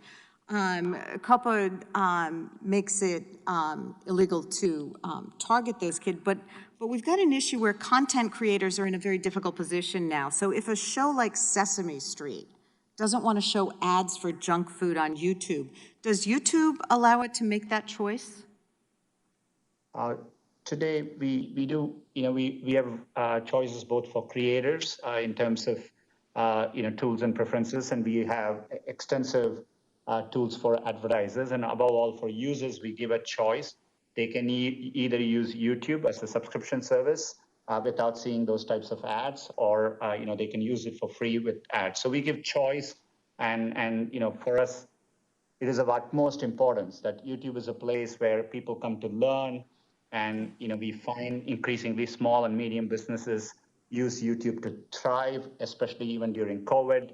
Particularly many Let's go businesses. back to content that's designed for children. So, if there's an organization like Sesame Street that wants to provide child-centered content, but they don't want that content to be sullied, shall we say, with junk food ads or something, my understanding is that you say that the content creators can do that, but we've got a recent report from the Wall Street Journal that says YouTube hasn't been honoring those requests, and it's been making it difficult for independent auditing companies like OpenSlate to independently audit that and then report back to those content creators about whether or not YouTube is honoring those. Is that correct?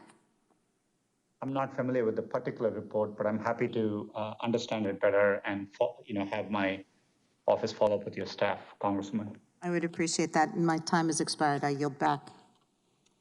The gentlewoman yields back. The chair, would I recognize himself for 5 minutes.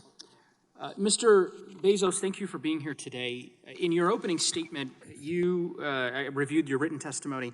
You indicated, and I'll just quote, that Amazon accounts for less than 1% of the $25 trillion global retail market and less than 4% of retail in the U.S.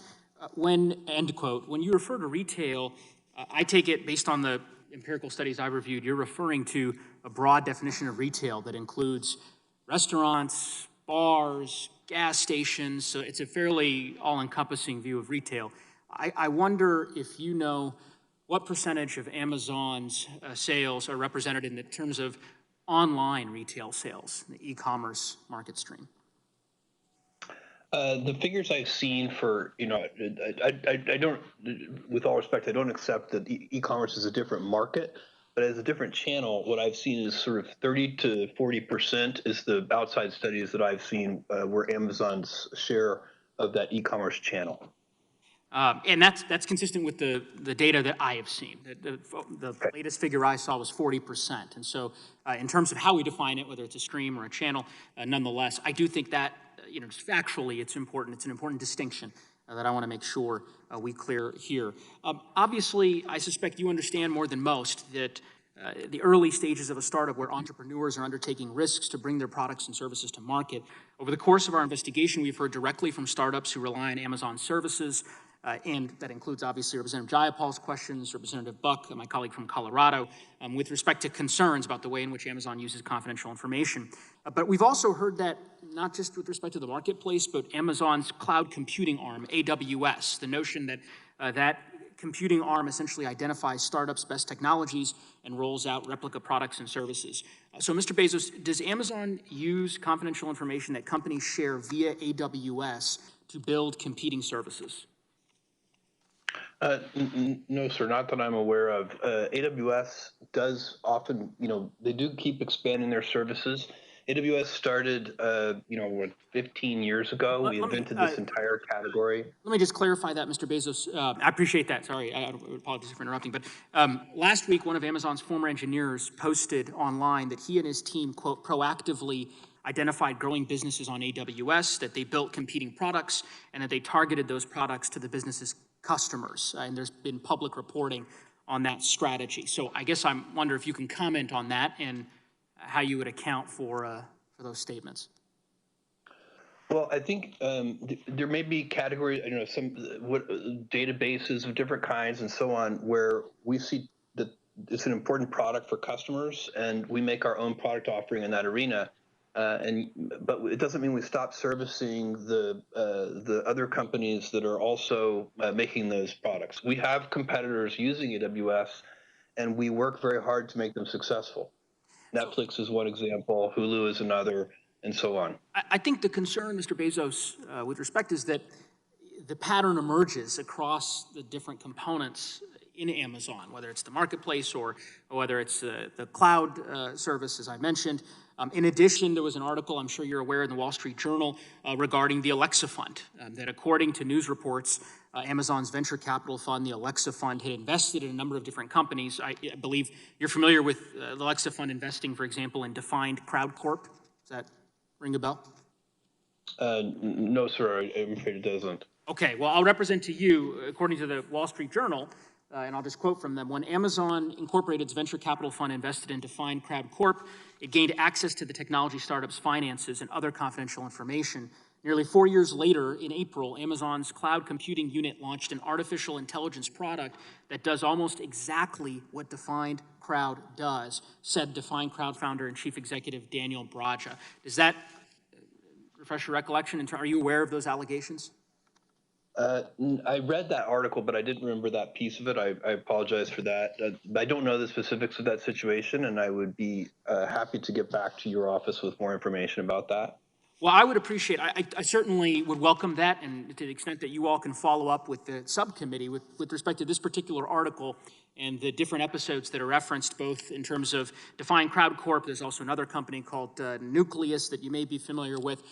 The reason why I ask these questions, the reason why it matters, Mr. Bezos, to me, is that we are very concerned about this innovation kill zone that seems to be emerging. I represent Boulder and Fort Collins, two of the fastest growing and most innovative tech hubs in the country, and entrepreneurs and founders shared their stories with this committee during one of our field hearings, actually a field hearing that we held at the University of Colorado Law School just earlier this year.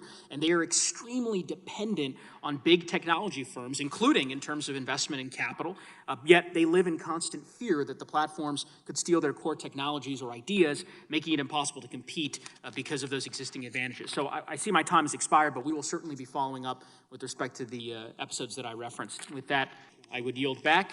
Gentleman's time has expired. And the gentlewoman from Georgia, Ms. Macbeth, is recognized for 5 minutes. Thank you, Mr. Chair. Mr. Cook, Facebook acquired WhatsApp in 2014, and at that time, Sheryl Sandberg told the board that the deal was critical for countering the App Store power of Apple and Google, who choke off Facebook's access to mobile devices. Was Sheryl Sandberg correct? Does Apple have the power to exclude apps from the App Store? If you look at the history of this Congresswoman, we've increased the number of apps from 500 to 1.7 million. So there's a very wide gate for the App Store. And there's fierce competition for developers, and we want every app we can on the platform. Okay, so, but Mr. Cook, then what you're saying is that Apple can exclude apps from the App Store. In fact, it has. In 2018, Apple introduced an app called Screen Time, which helps people limit the amount of time they or their kids spend on their iPhones. Is that correct? It sounds right. Okay, but before Screen Time existed, there were other apps in the App Store that gave parents control over their kids' phone usage, apps like Our Pact and Kids Locks, and parents depended on them. Soon after you introduced Screen Time, however, you removed these competing apps from the App Store. One mother wrote to Apple saying, and I quote her, "I am deeply disappointed that you have decided to remove this app and others like it, thereby reducing consumer access to much-needed services to keep children safe and protect their mental health and well-being." Mr. Cook, why did Apple remove competing apps right after you released Screen Time? We were concerned, Congresswoman, about the privacy and security of kids. The technology that was being used at that time was called MDM, and it had the ability to sort of take over the kid's screen, and a third party could see it. And so we were worried about their safety. Okay, thank you. I appreciate Today that. we have... I appreciate that, but the timing of the removal seems very coincidental. If Apple wasn't attempting to harm competitors in order to help its own app, why did Phil Schiller, who runs the App Store, promote the Screen Time app to customers who complained about the removal of rival parental control apps? Congresswoman, I can't see this email. I'm sorry, my eyes are not good enough to read it. But I see screen time as just an alternative, that there are over 30 parental control apps that are in the App Store today. And so there's vibrant competition for parental controls out there. Okay. Well, Mr. Cook, the fact is that Apple sidelined screen time's competition by keeping them out of the App Store. And while Apple claims these competitors weren't meeting Apple's privacy standards, these apps creators say that you admitted them back in 6 months later without requiring significant privacy changes. And, of course, 6 months is truly an eternity for small businesses to be shut down. Even worse, if all the while a larger competitor is actually taking away customers. And, you know, this is not the first time something like this seems to have happened, Mr. Cook. Let me give you another example, of the harm that's been caused to your competitors. In 2010, Apple introduced an online bookstore called the iBookstore, where it offered ebooks. And the only major publisher that didn't agree to join iBookstore was Random House. Random House wanted to offer its own ebooks through its own apps and submitted their apps to be added to the App Store. Amidst continued negotiations between Apple and Random House, Senior VP Eddie Q said, and I'm quoting him, I'm quoting him when he said, it prevented an app from Random House from going live in the App Store. Q himself cited this app rejection as a factor in finally getting Random House to give in and join iBookstore. Mr. Cook, is it fair for Apple to use its power over the App Store to pressure a business to join Apple's own app? I can't see the email, and so I don't know the context of it, but there are many reasons why an app might not initially go through the App Store gate, because it may not work properly. There may be other issues with it, so it's very difficult to see. What I would say, though, on a macro basis, the gate to the App Store is very wide. We have 1.7 million apps in it. It's become an economic miracle with over $138 billion of commerce just in the United States. Mr. Cook, I really, really appreciate that sentiment. But, you know, I want to say to you that Apple enjoys enormous power to control which apps can reach consumers. Even some of the largest companies in the country fear your power. Our evidence suggests that your company has used its power to harm your rivals and boost your own business. This is fundamentally unfair.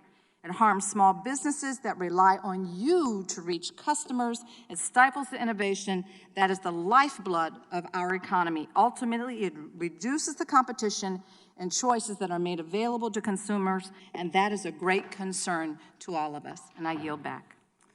The gentlelady yields back. That concludes that round. In light of the request of Mr. Gates for a third round, and because many of my colleagues would like to get more fulsome answers on a number of issues, we'll proceed to a final round, and my expectation is we will conclude within the hour.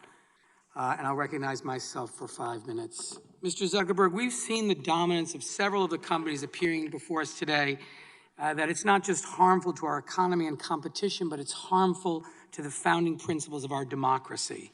Facebook and Google are designed to keep users on their platforms whatever the cost. Because disinformation, propaganda, and hateful speech are good for engagement, they're good for business. But over 100 years ago, the Supreme Court Justice Oliver Wendell Holmes Jr. wrote, the most stringent protection of free speech would not protect a man in falsely shouting fire in a theater and causing panic. My first question is, Mr. Zuckerberg, do you agree with that principle, that there are limits to harmful and false speech, and that are particularly important when it comes to the health and safety of the public? Congressman, I certainly do, and I actually think that our policies go further than just limiting those types of things. Well, Mr. Zuckerberg, you have 1 billion users and almost 50,000 employees, and so you agree you have a responsibility to remove harmful lies from your platform, correct?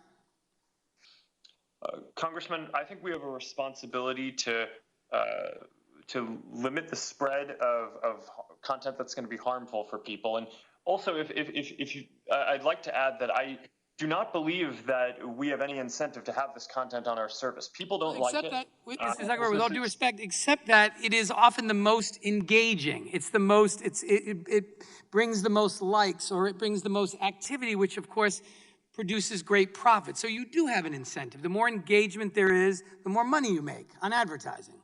So let me ask you a question. Let me give you some specific examples that will illustrate my concerns.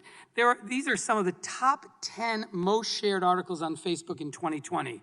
Trump suggests injection of disinfectant to beat coronavirus and clean the lungs. Coronavirus hype, biggest political hoax in history. U.S. hospitals getting paid more to label cause of death as coronavirus. During the greatest public health crisis of our lifetime, don't you agree that these articles viewed by millions on your platform will cost lives? Congressman, with respect, we certainly have policies that prohibit false information about COVID that would lead to imminent harm. And we've been quite aggressive about taking that down, as some of the questioning from the other side of the aisle has shown so far. Well, Mr. Zuckerberg, I'm quite proud of our efforts here. Well, with all due respect, the problem is Facebook is profiting off and amplifying disinformation that harms others because it's profitable. This isn't a speech issue. It's about Facebook's business model that prioritizes engagement in order to keep people on Facebook's platform to serve up more advertisements. So I'll ask you very specifically, what are you doing right now to protect people from demonstrably false claims related to this deadly pandemic? Congressman, I'll certainly answer that, but I have to disagree with the assertion that you're making that this content is somehow helpful for our business. It is not what people want to see, and we rank our what we show in feed based on what is going to be the most meaningful to people and is going to create long-term satisfaction, not what's just going to get engagement or clicks today. That's a common misperception about the company. If that's true, Mr. Zuckerberg, how do you explain that on Monday, the second most popular post on Facebook was a Breitbart video claiming that you don't need a mask and hydroxychloroquine is a cure for COVID. And in the first 5 hours after being posted on Facebook, it racked up 20 million views and over 100,000 comments before Facebook acted to remove it. Well, Congressman, a lot of people shared that, and we did take it down because it violates our policies. We work with the After CDC 20 million people saw it over the period of 5 hours. I mean, doesn't that suggest, Mr. Zuckerberg, that your platform is so big that even with the right policies in place, you can't contain deadly content? Congressman, I don't think so. I think we have, on COVID misinformation in particular, a relatively good track record of fighting and taking down lots of false content, as well as putting up authoritative information. We have built a COVID information center with authoritative information from health officials. Thank you, Mr. Zuckerberg. I just have one more question for you. 2 billion people. I appreciate that. Mr. Zuckerberg, if a television station runs a false political advertisement, they're held liable for that. Why should Facebook or any other platform be different? While you may not be a publisher, you're responsible maybe not for the first posting, but you then take that posting and you apply a set of algorithms that decide how you will disseminate that, which is a business decision, not a First Amendment decision. And it's hard to understand why Facebook shouldn't be responsible for those business decisions.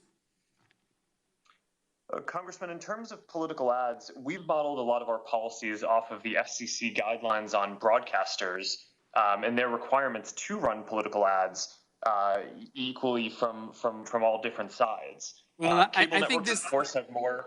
Yeah, I think these examples, unfortunately, Mr. Zuckerberg, are just the tip of the iceberg. It's not just about COVID. Facebook hosts or enables countless pages and ads that are dedicated to conspiracy theories and calls to violence, including content that led to the white supremacist rally in Charlottesville in 2017. And Facebook gets away with it because you're the only game in town. There's no competition forcing you to police your own platform. Allowing this misinformation to spread can lead to violence. And frankly, I believe it strikes at the very heart of American democracy. And with that, I now recognize the gentleman from Florida, Mr. Gates, for 5 minutes. Thank you, Mr. Chairman. Mr. Pichai, in 2016, there was an internal Google meeting. You attended that meeting along with Sergey Brin. A video of that meeting was leaked to Breitbart, and at the meeting, top Google executives, including Kent Walker, lamented Trump's victory. They compared Trump voters to extremists, and it was discussed that there was an intent to make the Trump win a blip in the populist movement in American history. Now, I know you've testified today in response to my questions and Mr. Jordan's questions that you don't intend this time to engage in electioneering on behalf of the former vice president. But given the video evidence of senior members of your team in your presence saying that they had the intent to make the Trump victory a blip, why should we believe that testimony today? Congressman, we do not have a view on, we respect the democratic process. We are deeply committed to it. As a company, we take pride in the information we provide to help people participate in free elections. And we are deeply committed to it, as I said to Congressman Jordan as well. Do you remember that meeting? 2016 that you attended? Yes, I do. It was in the context of, through the election across both sides, there was a lot of opinions. And as you know, elections are kind of a polarizing moment generally in the country. And there was a lot of rhetoric about certain issues which were. I understand rhetoric. I guess the question is, when the senior members of your team in your presence said that they did have the intent to change the outcome in a subsequent election, and then since that moment in time where we've seen all of these conservative websites and conservative viewpoints censored, you can understand why people would be concerned. So after your employees and top executives said in your presence that they intended to make the Trump victory a blip, what action did you take as the CEO to protect and preserve the neutrality of your platform? Congressman, no one had a view on ever interfering with elections or so on. But what I can tell you is we've made it very clear about 2 years ago, we announced new community guidelines for within Google, clearly making it clear that employees obviously are free to have their political views, but none of that they shouldn't bring that as they work on any of our products. And if we found any evidence that people are using a political agenda to manipulate any of our content platforms, we would take strong enforcement action. We have sort of a string of events here. We have the 2016 meeting where people demonstrated their intent to make changes to hurt the president. Then we have your testimony today that's a little different than your testimony from December, where you say people can manipulate blacklists. And then you have the outcome where sites like Breitbart and Gateway Pundit and others see that disparate treatment. So it really doesn't take Sherlock Holmes here to connect the dots and see what Google's doing. I'm going to move on with my final 90 seconds, Mr. Bezos. I am deeply moved by your personal story. I am not here accusing you as someone who would ever traffic in hate, but it seems you have empowered people who do. And I'm particularly talking about the Southern Poverty Law Center. The Southern Poverty Law Center, which you allow to dictate who can receive donations on your Amazon Smile platform, have said the Catholic Family News, Catholic Family Ministries, the Federation for American Immigration Reform, the American Family Association, the Family Research Council, the Jewish Defense League, and even Dr. Ben Carson are extremists and should be treated differently. Dr. Carson is on the cabinet and is one of the most renowned minds in America. I'm just wondering why you would place your confidence in a group that seems to be so out of step and seems to take mainstream Christian doctrine and label it as hate. Sir, it's a good question. We have, for those of you who don't know what Amazon Smile is, it's a program that allows customers to designate a certain fraction of their purchases to go to charity that we then pay for. And they can select from any one of millions of charities. And we use the Southern Poverty Law Center data to say which charities are extremist organizations. We also use the U.S. Foreign Asset Office to do the same thing. But those why? two together. Since they're calling the Catholics and these Jewish groups hateful groups, why would you trust them? Sir, I'm going to acknowledge this is an imperfect system, and No doubt. I would love suggestions on better or additional sources. My suggestion would be a divorce from the SPLC, and I see that I'm out of time, and I yield back. The gentleman yields back. I now recognize the chair. Recognize the gentleman from Georgia, Mr. Johnson. Thank you, Mr. Chairman. Facebook is dominant not just in the social media market, but also in its digital surveillance capabilities. In 2012, Facebook had several tools that allowed it to conduct digital surveillance, including trackers, Facebook's like button, Facebook login, and a series of application programming interfaces, or APIs. Mr. Zuckerberg, these tools provide Facebook with insights into its competitors' websites and apps. Isn't that correct? Yes or no? Congressman, I think broadly the answer to what you're saying is yes. Right. We, like every other company here, do market research to understand what people are finding valuable. All right, okay, so you're going beyond the scope of my question. I appreciate that answer, though. Mr. Zuckerberg, a few days before Facebook acquired Instagram, a Facebook vice president emailed you suggesting ways to improve Facebook's, quote, competitive research, end quote.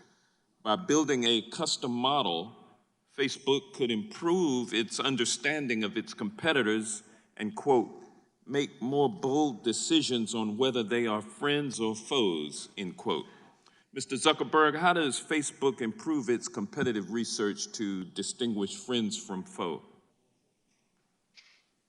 Congressman, I'm not sure exactly what he was referring to in that email there, but he is one of the people involved in running our analytics organization, and I think it's natural that he would, as part of his responsibility, be focused on market research and understanding more there. And certainly, isn't it true that Facebook, after that conversation, purchased the web analytics company Onevo in 2013 to give Facebook more capability to monitor its competitors? Congressman, I think you have the timing correct. After we purchased Onevo as part of our broader market research capacity. And that would give you the capability to monitor your competitors, correct? Congressman, it gave aggregate analytics as to what people were using and what people were finding valuable. Sort of like the type of product you would get from Nielsen or ComScore, some of these other third-party companies that provide similar data. Well, Mr. Zuckerberg, that acquisition gave you non-public real-time data about engagement, usage, and how much time people spend on apps. And when it became public that Facebook was using Onevo to conduct digital surveillance, your company got kicked out of Apple's App Store. Isn't that true? Congressman, I'm not sure I'd characterize it in that way. I think this was part of a broader Onevo did get kicked out of the App Store. Isn't that true? Congressman, I believe we took the app out after Apple changed their policies. And it was because of the use of the surveillance tools. Congressman, I'm not sure that the policy was worded that way. Or that's exactly the right characterization of it. But okay, well, let me ask you this question. Let me ask you this question. After Onevo was booted out of the App Store, you turned to other surveillance tools, such as Facebook Research app, correct? Congressman, in general, yes, we do a broad variety of market research, as do and also, isn't it true, Mr. Zuckerberg, that Facebook paid teenagers to sell their privacy by installing Facebook Research app? Congressman, I'm not familiar with that, but I think it's a general practice to be able to, that companies use to have different surveys and understand data from how people are using different products and what their preferences are. Facebook Research app got thrown out of the App Store too, isn't that true? Congressman, I'm not familiar with that. Okay, well, over nearly a decade, Mr. Zuckerberg, you led a sustained effort to surveil smaller competitors to benefit Facebook. These were steps taken to abuse data, to harm competitors, and to shield Facebook from competition. You tried one thing and then you got caught, made some apologies, then you did it all over again. Isn't that true? Congressman, I respectfully disagree with that characterization. I think every company engages in research to understand what their customers are enjoying so that they can learn and make their products better. And that's what we were trying to do. That's what our analytics team was doing. I think in general that allowed us to make our services better for people to be able to connect in a whole lot of different ways, which is our goal. Did you use that capability to purchase WhatsApp? Congressman, it was one of the signals that we had about WhatsApp's trajectory, but we didn't need it. Without that, it was pretty clear that WhatsApp was a great product. I already had a relationship with Jan Koum, the founder. And it was a competitor. The gentleman's time has expired. I now recognize the gentleman from Florida, Mr. Stubbe. Thank you, Mr. Chairman. I have a question for all four, yes or no answer. Do you believe that the Chinese government steals technology from U.S. companies? Start with Mr. Cook. I don't know of specific cases where we have been stolen from by the government. So you don't believe that the Chinese government's stealing technology from U.S. companies, or you're just saying that not from yours? I'm saying I know of no case on ours where it occurred, which is I can only speak to firsthand knowledge. Mr. Pichai, do you believe that the Chinese government steals technology from United States companies? Congressman, I have no firsthand knowledge of any information stolen from Google in this regard. Mr. Zuckerberg? Congressman, I think it's well documented that the Chinese government steals technology from American companies. Yeah, thank you. Mr. Bezos?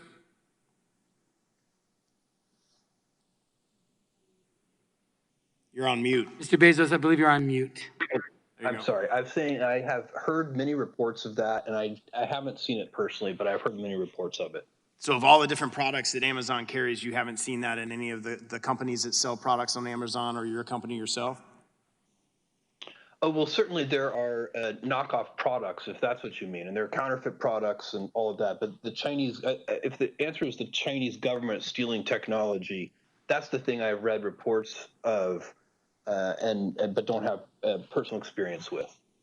It's no secret that Europe increasingly seems to have an agenda of attacking large, successful U.S. tech companies.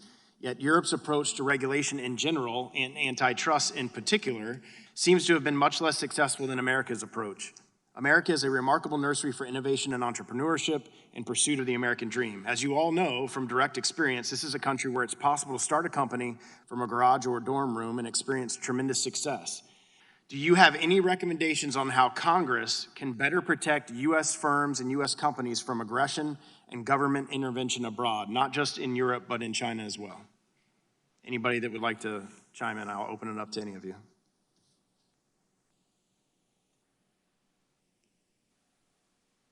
None of you have any recommendations on how Congress can better protect U.S. companies like yourself? All right, well, now I'll yield the remainder of my time to Mr. Gates. Thank the gentleman for yielding. Mr. Zuckerberg, what is a digital land grab? Congressman, I'm not sure what you're referring to. Well, in the emails that your company produced to the committee, there's one from David Wehner in 2014 where he's describing under the mergers and acquisitions advice within the company that you need to engage in a land grab. And he says, I hate the word land grab, but I think that's the best convincing argument, and we should own that. And it goes on to describe a strategy wherein Facebook would spend 5 to 10% of its market cap each year to shore up its market position. Does that refresh your recollection? Yes, Congressman, thanks for the opportunity to address this and frankly, to correct the record, because I believe that what he was referring to was a question that was incoming from investors about whether we would continue to acquire different companies I don't think that wasn't referring to an internal strategy. It was referring to an external question that we were facing about how investors should expect us to act going forward. And I think he was discussing the fact that as mobile phones were growing in popularity, there were a lot of new ways that people could connect and communicate that were part of this overall broader space and market around human connection and helping people stay connected and share their experiences. Okay, well, Mr. Zuckerberg, it seems to be both internal and external, because then in an email from you in 2012, we see a similar sentiment expressed. You write, "We can likely always just buy any competitive startups." So is your desire to limit competition by purchasing your competitors consistent with the message to your investors that the way you'll run your company is through digital land grabs? Congressman, I'm not sure I agree with the characterization of how we communicated with investors. But it's your words, Mr. Zuckerberg. But I think the broader point is that there were a lot of new ways that people can connect that were created by smartphones. But this is about your merger and acquisition strategy. You went on to say one thing about startups is you can often acquire them. So, I mean, I'm not interested in how people connect. I'm interested in how you acquire businesses to limit competition. The gentleman's time has expired, but the witness may answer the question. Congressman, in order to serve people better and help people connect in all the ways they would want, we innovated and built a lot of new use cases internally, and we acquired others. And that, I think, has been a very successful strategy at serving people well. And a lot of the companies that we've been able to acquire have gone on to reach and help connect many more people than they would have been able to on their own. You've grabbed a lot of land. I would say I yield back, Mr. Chairman. Thank you. The gentleman yields back. I now recognize the chair of the full committee, Mr. Nadler, for 5 minutes. Thank you, Mr. Chairman. Mr. Cook, we've heard from businesses that Apple is canvassing the App Store to determine whether it can extract commissions from apps that have changed their business models in response to the pandemic. Businesses that relied on in-person interactions have moved online, and Apple is looking for its cut. Our staff has heard from some of the affected businesses. They say you're calling them up, demanding your 30%. Isn't this pandemic profiteering? We would never do that, Mr. Chairman. The pandemic is a tragedy, and it's hurting Americans and many people from all around the world, and we would never take advantage of that. I believe the cases that you're talking about are cases where something has moved to a digital service, which technically does need to go through our commission model. But in both of the cases that I'm aware of, we are working with the developers. To sort of zoom out and to give you some historical context on this, when we entered the App Store market, the cost of distributing software was 50 to 70%.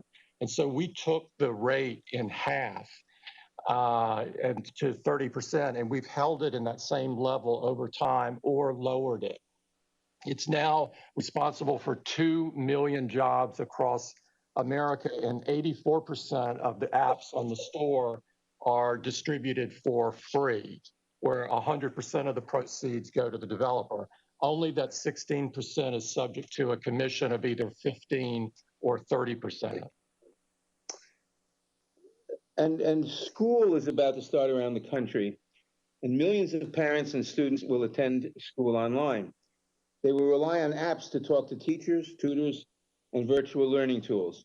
Are these online learning tools next on Apple's, are they on Apple's list to monetize? They're not, Mr. Chairman. We're very proud of what we've done in education.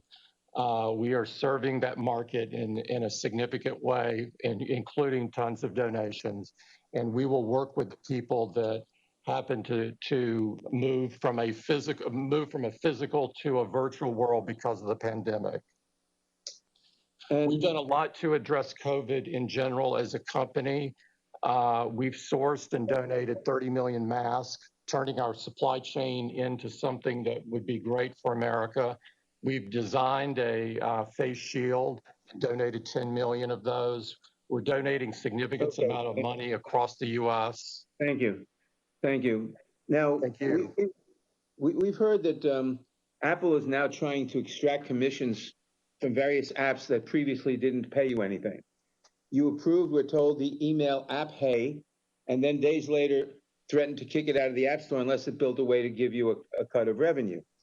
The COO of Basecamp, maker of the Hey app, testified before our committee earlier this year. He was concerned about Apple's monopoly over software distribution on iOS devices, and he seems to have been right. Apple says services like Hey have always been required to cut Apple in, but you previously didn't interpret your rules that way. You didn't enforce your rules this way. So would you comment on this, please? Yeah, Mr. Chairman, I would. Hey is in the store today, and we're happy that they're there.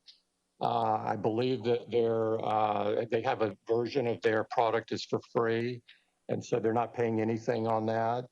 I would also say the 30%, I hope you give me a time to explain this, or 15% is for lots of different services, from programming languages to compilers to 150,000 APIs.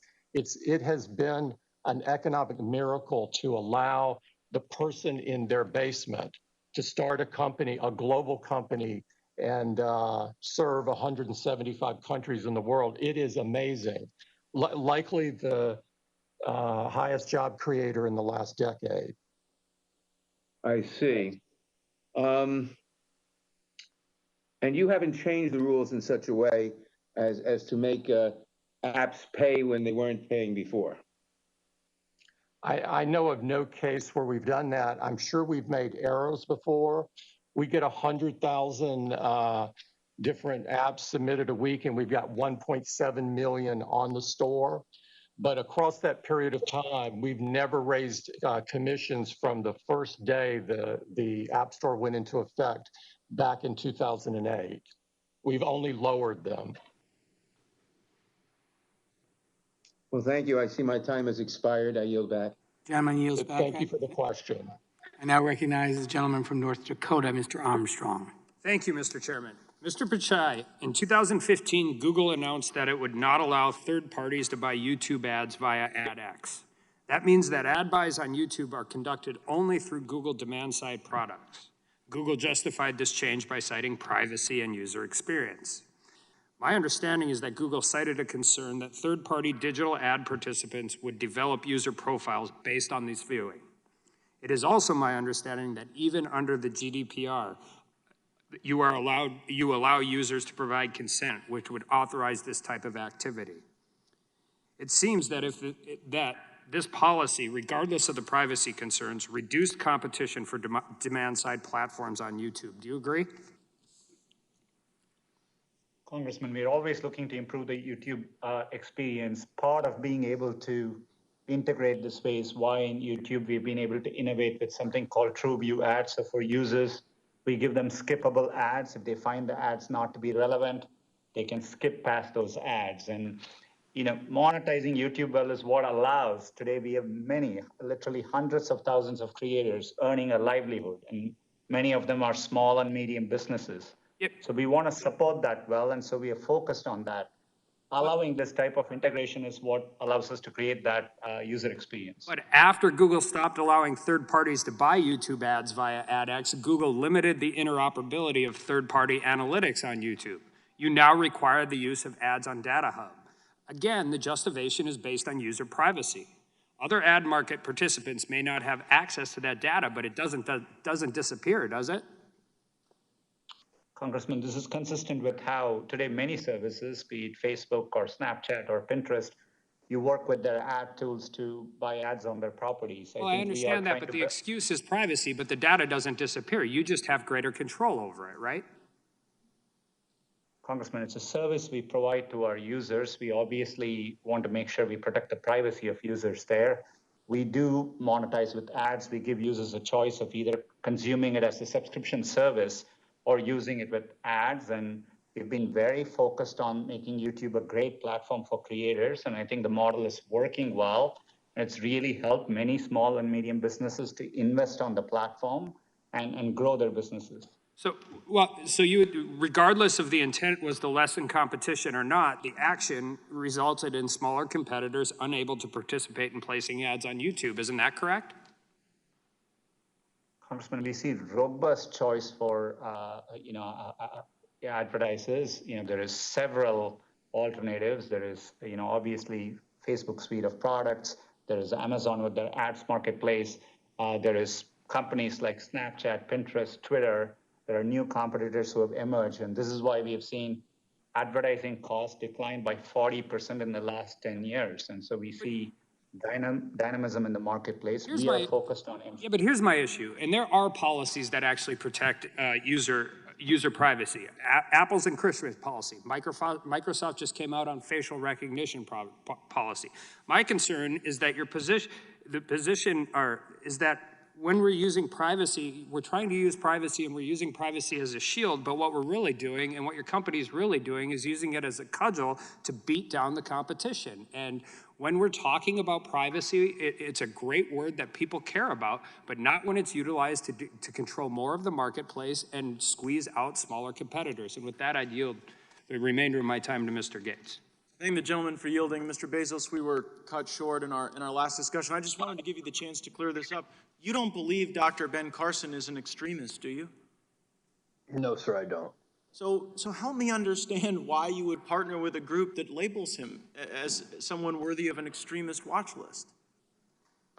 Well, I want you to hopefully appreciate when we're trying to make it possible for people to donate to any number of from millions of different charities, and we need to have some source of data to use. And while I accept what you're saying, that the Southern Poverty Law Center and the U.S. Foreign Asset Office are not perfect, and I would like a better source if we could get it, that is what we use today. Well, that's breaking news. It's great to hear that you do recognize the infirmities in the Southern Poverty Law Center, and there are, I guess, Mr. Zuckerberg and Mr. Pichai's companies use them as well. Mr. Zuckerberg, do you believe that Dr. Ben Carson is an extremist? No, Congressman. And so why would you trust the people who think he is? Congressman, I'm not aware of where we work with the organization that you're saying. Oh, the gentleman's time has expired. That's I now recognize the gentleman from Maryland, Mr. Raskin, for 5 minutes. Thank you, Mr. Chairman. I read Richard Hofstadter's The Paranoid Style in American Politics, so I suppose it's futile to try to cure the obsessive persecution complex and victimology of some of our colleagues, but they should check out the top performing Facebook link posts by the United States pages today or yesterday or any day for the last week, and 7 or 8 out of the 10 each day are right-wing sites: Ben Shapiro, Fox News, Dan Bongino, Ben Shapiro, Fox News, Blue Lives Matter, and so on. So if Facebook is out there trying to repress conservative speech, they're doing a terrible job at it. And so I don't understand just the endless whining about how Facebook and Twitter are somehow discriminating against conservatives. The removal of Donald Trump and Donald Trump Jr. From Twitter, their tweets, was all about their spreading disinformation, false statements about COVID-19. That was an absolute public health measure, which I hope all of us would endorse. We don't want anybody, including the President of the United States, spreading false information about COVID-19. So I think they essentially destroy their own case when they pick that as their cause for going after all of you. And I don't understand for the life of me the line of questioning about electioneering taking place by some of your companies. If you're opposed to electioneering by corporations, as I am, and you're opposed to Citizens United, then you've got no problem. Citizens United is what gave corporations the power to go out and spend money.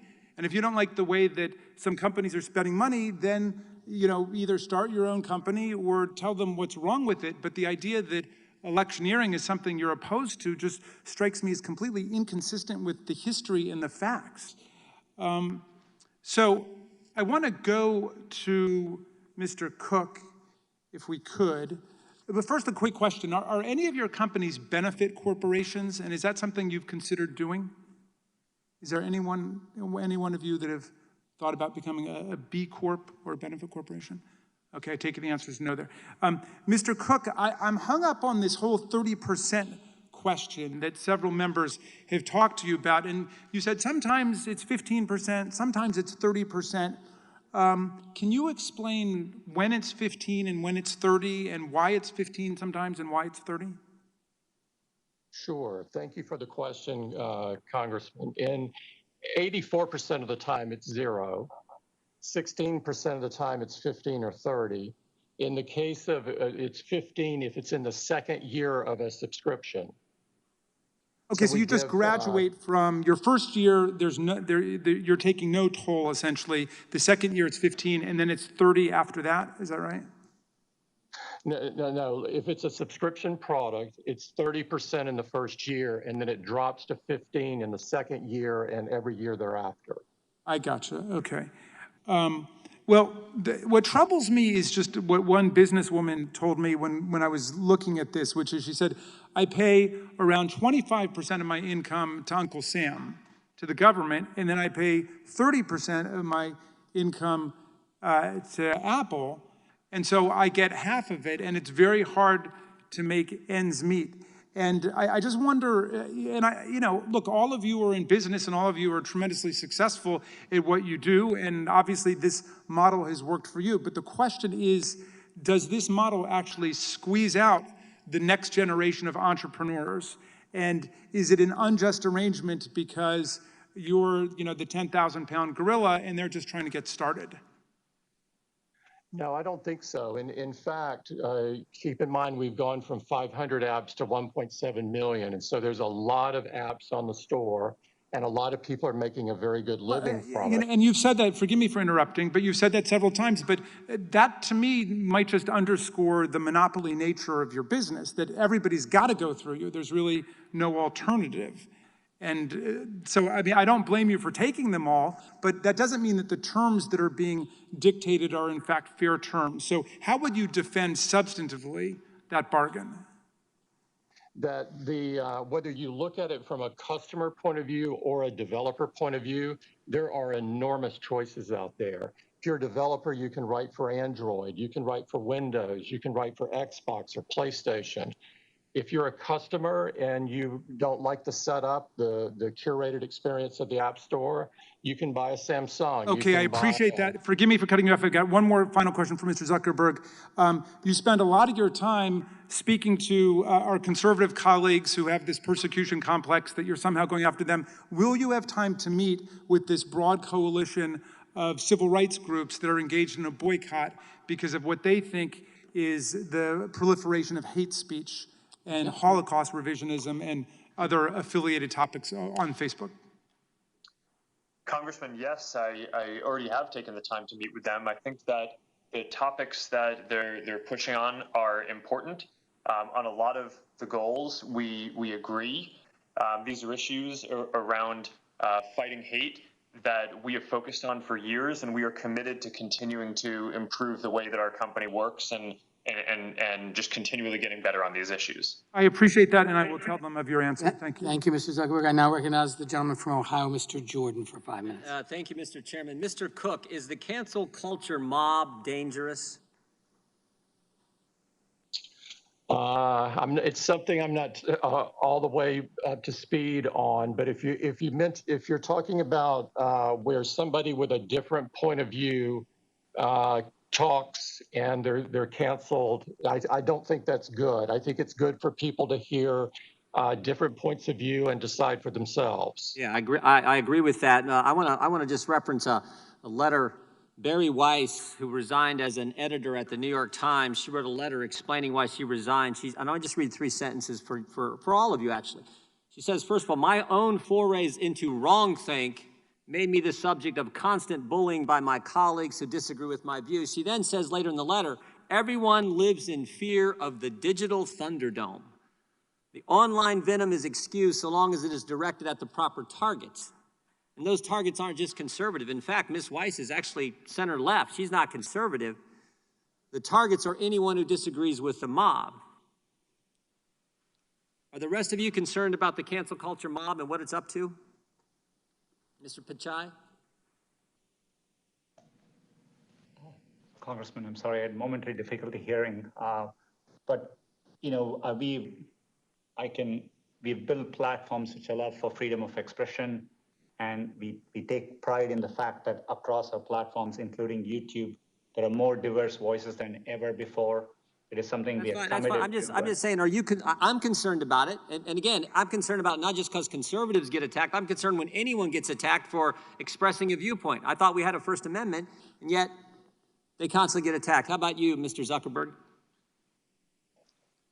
Yes, Congressman, I believe strongly in free expression. Giving people a voice is an important part of what our services do. And I'm very worried about some of the forces of illiberalism that I see in this country that are pushing against free expression. I think that this is one of the fundamental democratic traditions that we have in our country, and it's how we make progress over the long term on a number of issues. And our company is committed to doing what we can to protect people's voice. Thank you, Mr. Zuckerberg. Mr.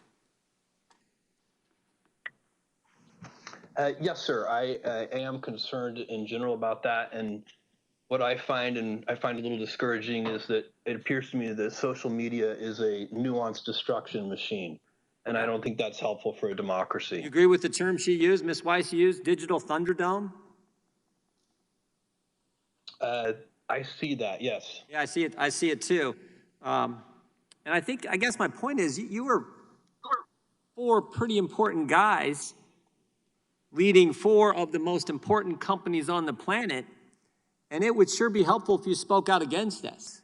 I mean, Mr. Cook, there was a 1984 Super Bowl ad in black and white, had this Big Brother type figure as the narrator saying over the screen to a bunch of these workers, looks like it was straight out of the Soviet Union, saying to a bunch of these workers as they're sort of marching along, he says one of the lines that the narrator uses is, "Our unification of thoughts is more powerful a weapon than any fleet or army on the earth." And then the ad ends with this lady running in color and smashing the screen, busting the groupthink, busting the mob think. Do you remember that ad, Mr. Cook? What company had that ad? I remember it very well. It was Apple versus IBM at the time. Yeah, but the point was, mob think, cancel culture, groupthink is not what this country's about. And we are seeing it play out every single, just take the sports world, for goodness sake. In the last few weeks, Drew Brees had to bow to the mob simply because he suggested you should stand for the anthem. There was a football coach at Oklahoma State who wore the, quote, wrong t-shirt fishing with his boys. He got in all kinds of trouble. James Harden wears a mask saying, back the police, help the police, support the police. He gets attacked. Why don't we just let the First Amendment work? That's all we're asking. And you are four individuals who have so much influence. It would sure help if you're out there criticizing what the cancel culture mob is doing to this country. And people see it every single day. And I hope you'll do it. I hope you all said you disagree with it. I hope you'll really speak out against it and be fair with all viewpoints. I yield back. The gentleman yields back. I recognize the gentlelady from Washington, Ms. Jayapal. Thank you, Mr. Chairman. Mr. Pichai, I direct my questions to you. Many of us feel a deep urgency to protect independent journalism, and I wanted to talk a little bit about ad revenue and independent journalism. Google makes most of its revenue through selling advertising, and Google's advertising exchange is a, quote, real-time marketplace to buy and sell display advertising space, correct? Yes, Congressman, that's correct. And over 2 million websites, including online newspapers, use that exchange, correct? We are very proud to support publishers, and I don't have the exact numbers, but yes, that seems to that's an estimate put forth by tech expert Dina Srinivasan, and your own website for Google Display Network says you have access to over 2 million sites. What is Google's share of the ad exchange market? Congressman, I'm not exactly familiar. I've seen various reports, but you know, we are a popular choice. Great. Let me put it up for you. If you look at the screen, you will see that 50 to 60%, Google has 50 to 60% according to the Online Platforms and Digital Advertising CMA market study that was just released. And in order to buy and sell on these exchanges, websites and advertisers go through a middleman like Google's DV360 and Google Ads. If you look at the slide, Mr. Pichai, you can see that the share of this buy-side market that Google has is 50 to 90%, according to the same study. And I just want to simplify how these exchanges work. So say in Seattle, Dee's Electronics, a mom-and-pop business, wants to buy online ad space in the Seattle Times. Dee's Electronics would need to go to a middleman, like Google Ads, which would then bid for ad space on an ad exchange. The problem is that Google controls all of these entities. So it's running the marketplace, it's acting on the buy side, and it's acting on the sell side at the same time, which is a major conflict of interest. It allows you to set rates very low as a buyer of ad space from newspapers, depriving them of their ad revenue, and then also to sell high to small businesses who are very dependent on advertising on your platform. It sounds a bit like a stock market. Except, unlike a stock market, there's no regulation on your ad exchange market. If there were regulation, it would actually prohibit insider trading, which means that the broker can't use the data in the broker division to buy and sell for their own interests. Instead, brokers have to serve the clients, their clients. Does Google have a similar obligation to serve its clients, the businesses that are selling and buying ad space? Congresswoman, if I could explain this for a minute. We paid over $14 billion to publishers. We're deeply committed to journalism in this area. On an average, we pay out 69% of the revenue when publishers use Google's buy and sell side tools. And it's a low margin business for us. We do it because we want to help support publishers in this area. I understand that, Mr. Pichai. What I'm trying to get at is when any company controls the buy and the sell side, I worked on Wall Street a very long time ago, there are reasons that insider trading is regulated, and this ad exchange is essentially the same thing. And without accountability, it isn't meaningful to just care about the newspapers. We're seeing them die all over, and ad revenue is a big reason. Let me put up a graph here that shows that Google's ad revenue is increasingly coming from ads on Google-owned sites and less so from other websites. Can you explain that trend? I can't quite see whether this is net revenue or gross revenue. Obviously, when it comes to non-Google properties, we share the majority of revenue back to publishers, whereas on our own properties, we obviously, we have the inventory. So, but I would need to understand more. I just quickly looked at it. I'm not sure if we can send it. We can send it to you and make sure you have it. Google has not made its search traffic volumes public in years, so there's no way for us to know exactly what's happening here, and there's no way for businesses to verify whether they've been treated fairly or left behind in favor of Google-owned companies. Is Google steering advertising revenue to Google search? Congresswoman, users come to Google search. It is that traffic, and that's where our source of revenue comes from. So we are focused on providing users the information they are looking for. We work hard to earn their trust. We know competition for information is just a click away. Thank you, Mr. Pichai. I just want to make the point that independent journalism is incredibly necessary to our democracy, and we want to do what we can to protect it. I want to just ask one last question of Mr. Zuckerberg. Over 1,100 companies and organizations pulled their advertising business from Facebook as part of the Stop Hate for Profit campaign to protest the spread of hate speech and disinformation.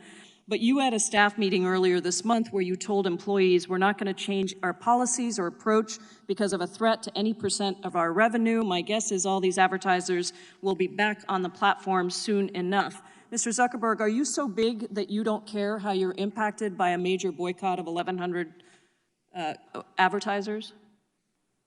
No, Congresswoman, of course we care, but we're also not going to set our content policies because of advertisers. I think that would be the wrong thing for us to do. We've cared about issues like fighting hate speech for a long time, and we've invested billions of dollars. And I've talked about today how we have tens of thousands of content reviewers. We've built AI systems that proactively identify the majority. We're now at 89% of the hate speech that we remove before anyone even reports it to us. We're going to continue getting better at that. And I think that those investments over time and the results that we put up will be recognized by people, since I do believe that they are industry leading. And I think that our advertising also is, for a lot of small businesses, the most effective or among the most effective ways that they can find and reach new customers. Thank you, Mr. Zuckerberg. My time has expired, but I would just say that I know you've commissioned your own civil rights audit. I don't think that you've implemented all those recommendations yet. I hope you will move quickly to implement those. This is a critical time as we watched the body of John Lewis leave us here in the Capitol, that we focus on civil rights. Thank you, Mr. Chairman. I yield back. Before I call on the next witness, I want to recognize Mr. Pichai, who I think wants to make a correction for the hearing. The only correction, thanks, Mr. Chairman. There was a question earlier about information with respect to China. I just wanted to acknowledge on record that I recalled in 2009, we had a well-publicized cyber attack originating there, which did exfiltrate some code from there. I just wanted to correct that on record. Thank you, Mr. Pichai. The record will so reflect. I recognize the gentlelady from Pennsylvania for 5 minutes. Thank you, Mr. Chairman.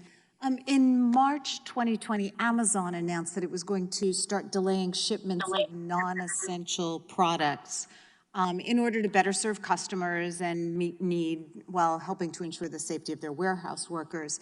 In practice, however, it appears that this policy was applied selectively, as Amazon appeared to continue to designate its own products as essential, even as it delayed competing products from third-party sellers. So the essential items were supposed to include household staples, medical supplies, high-demand products, and that many factors were considered when determining eligibility to be essential. But we've had several employees report that Amazon continued to ship non-essential items like hammocks, fish tanks, pool floaties, et cetera. Mr. Bezos, were Amazon devices like Fire TV, Echo speakers, and Ring doorbell designated as essential during the pandemic? I don't know the answer to that question. What I can tell you is that we had, there was no playbook for this. We moved very quickly. Demand went through the roof. It was like having a holiday selling season, but in March, and we had to make a lot of decisions very rapidly. Okay. Our goal was to limit it to essential supplies, but I'm sure we did not do that perfectly. Okay. I know the Ring doorbell has 2 competing products, including Arlo and Eufy, maybe. Do you know if they were designated as essential? I do not. Okay.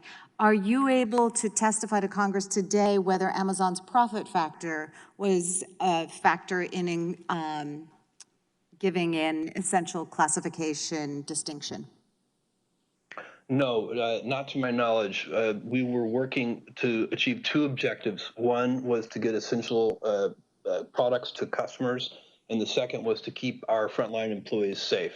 And we did a tremendous amount of work in both categories, and that's what we were focused on. We were not focused on profitability at that time. Pushing out the elusive Clorox wipe, I guess. But at any rate, moving along, let's talk about the fees that Amazon charges sellers. According to a recent report, seller fees netted Amazon almost $60 billion in 2019, nearly double the $35 billion in revenue from AWS, Amazon's massive cloud computing division. 5 years ago, Amazon took an average of 19% of each sale made by a third party on its site. Today, Amazon keeps an average of 30%. Doesn't Amazon's ability to hike those fees so steeply suggest that Amazon enjoys market power over those sellers? No, Congresswoman, I don't believe so. I think what you're seeing there when you see that go from 19 to 30% is that more and more sellers are taking advantage of the incremental services that we offer. And a big piece of that is fulfillment by Amazon, which is probably the greatest invention that we ever created for sellers. And it's working for sellers. That's why today 60% of sales are going through third-party sellers, up from 0 20 years ago. Right, but I think a little more concerning is the 11% hike. Since 2014, Amazon's revenue from seller fees has grown almost twice as fast as its overall sales. So seller fees now account for 21% of Amazon's total revenue. Mr. Bezos, aren't seller fees now effectively subsidizing Amazon's retail division? Congresswoman, no, I don't believe so. I think what you're seeing there, when you see these fees going up, what's really happening is that sellers are choosing to use more of our services that we make available. They are, previously perhaps they were shipping their own products from their own fulfillment centers, so they would have had costs doing that. If you're operating your own fulfillment center and buying transportation services to the customer through the Postal Service or through UPS or whoever it would be. Okay, You well, have let's those talk fees a little anyway, bit but about the now you're doing fulfillment that with centers. fulfillment by Amazon. Right, Yes, okay, please, go ahead. so Sorry. we've got fulfillment by Amazon, and a year ago we asked whether a merchant who was enrolled in fulfillment by Amazon, also known as FBA, is a factor in whether they can be awarded the buy box, and at that time Amazon said no. But the evidence is indicating, and your own documents showing, that being enrolled in that program is a major factor, and it effectively forces sellers to pay for fulfillment services from Amazon if they want to make sales. Mr. Bezos, has Amazon's big buy box algorithm ever favored third-party sellers who buy fulfillment services from Amazon over other sellers? I think effectively the buy box, maybe directly or indirectly, I'm not sure if it's direct, but indirectly I think the buy box does favor products that can be shipped with Prime. So especially if you're a Prime member, the buy box is trying to pick the offer. If we have multiple offers from multiple sellers for the same item, customer wants to buy that item. The buy box is trying to pick the offer that we predict the customer would most like. That includes price, it includes delivery speed, and if you're a Prime member, it includes whether the item is eligible for Prime. Thank and you, so Mr. I think Bezos. I think my time's expired. Okay, Time has expired. Before I recognize our last two colleagues, I think Mr. Zuckerberg would like to clarify something for the record as well. Chairman, thank you. In response to Congressman Johnson's question before, I said that I wasn't familiar with the Facebook research app when I wasn't familiar with that name for it, but I just want to be clear that I do recall that we used an app for research, and it has since been discontinued, and I would be happy to follow up with his staff on any more details that he would like on that. Thank you, Mr. Zuckerberg. The record shall so reflect. I recognize the gentleman from Colorado, Mr. Neguse. Thank you, Mr. Chairman. Good afternoon, Mr. Cook. I wanted to direct a few questions to you and wanted to talk a little bit about the App Store and app development. So just taking a step back, my understanding from your testimony today is that essentially Apple has to operate by the same rules that the app developers operate by in terms of being able to access the App Store. Is that correct? We have 60 apps on the App Store. They go through the same rules that the 1.7 million do. Okay, so here's kind of why I asked that question. My understanding is the App Store review guidelines tell app developers not to submit copycat apps. Is that correct? I'm not totally familiar, but I believe that's the case because we were getting a number of apps that were essentially the same thing, a sort of a cookie cutter. And I can represent to you, Mr. Cook, we've reviewed, our subcommittee staff has obviously reviewed the guidelines, and they say that app developers should have original ideas, that copycat ideas aren't fair, and Apple's customers don't want those. On the other hand, the app developer agreement, which you require every developer to agree to, does give Apple the right to copy other apps. And so the question is why one rule for the developers that compete with you and the opposite rule for Apple? Congressman, I'm not familiar with that, but I could follow up with your office on it. Well, I would appreciate if you could follow up with our office. My understanding, again, is that the app developer agreement explicitly says that Apple can use any information that an app developer provides to Apple for any person, or any purpose. And so obviously you have complaints from any number of app developers who have testified before our committee.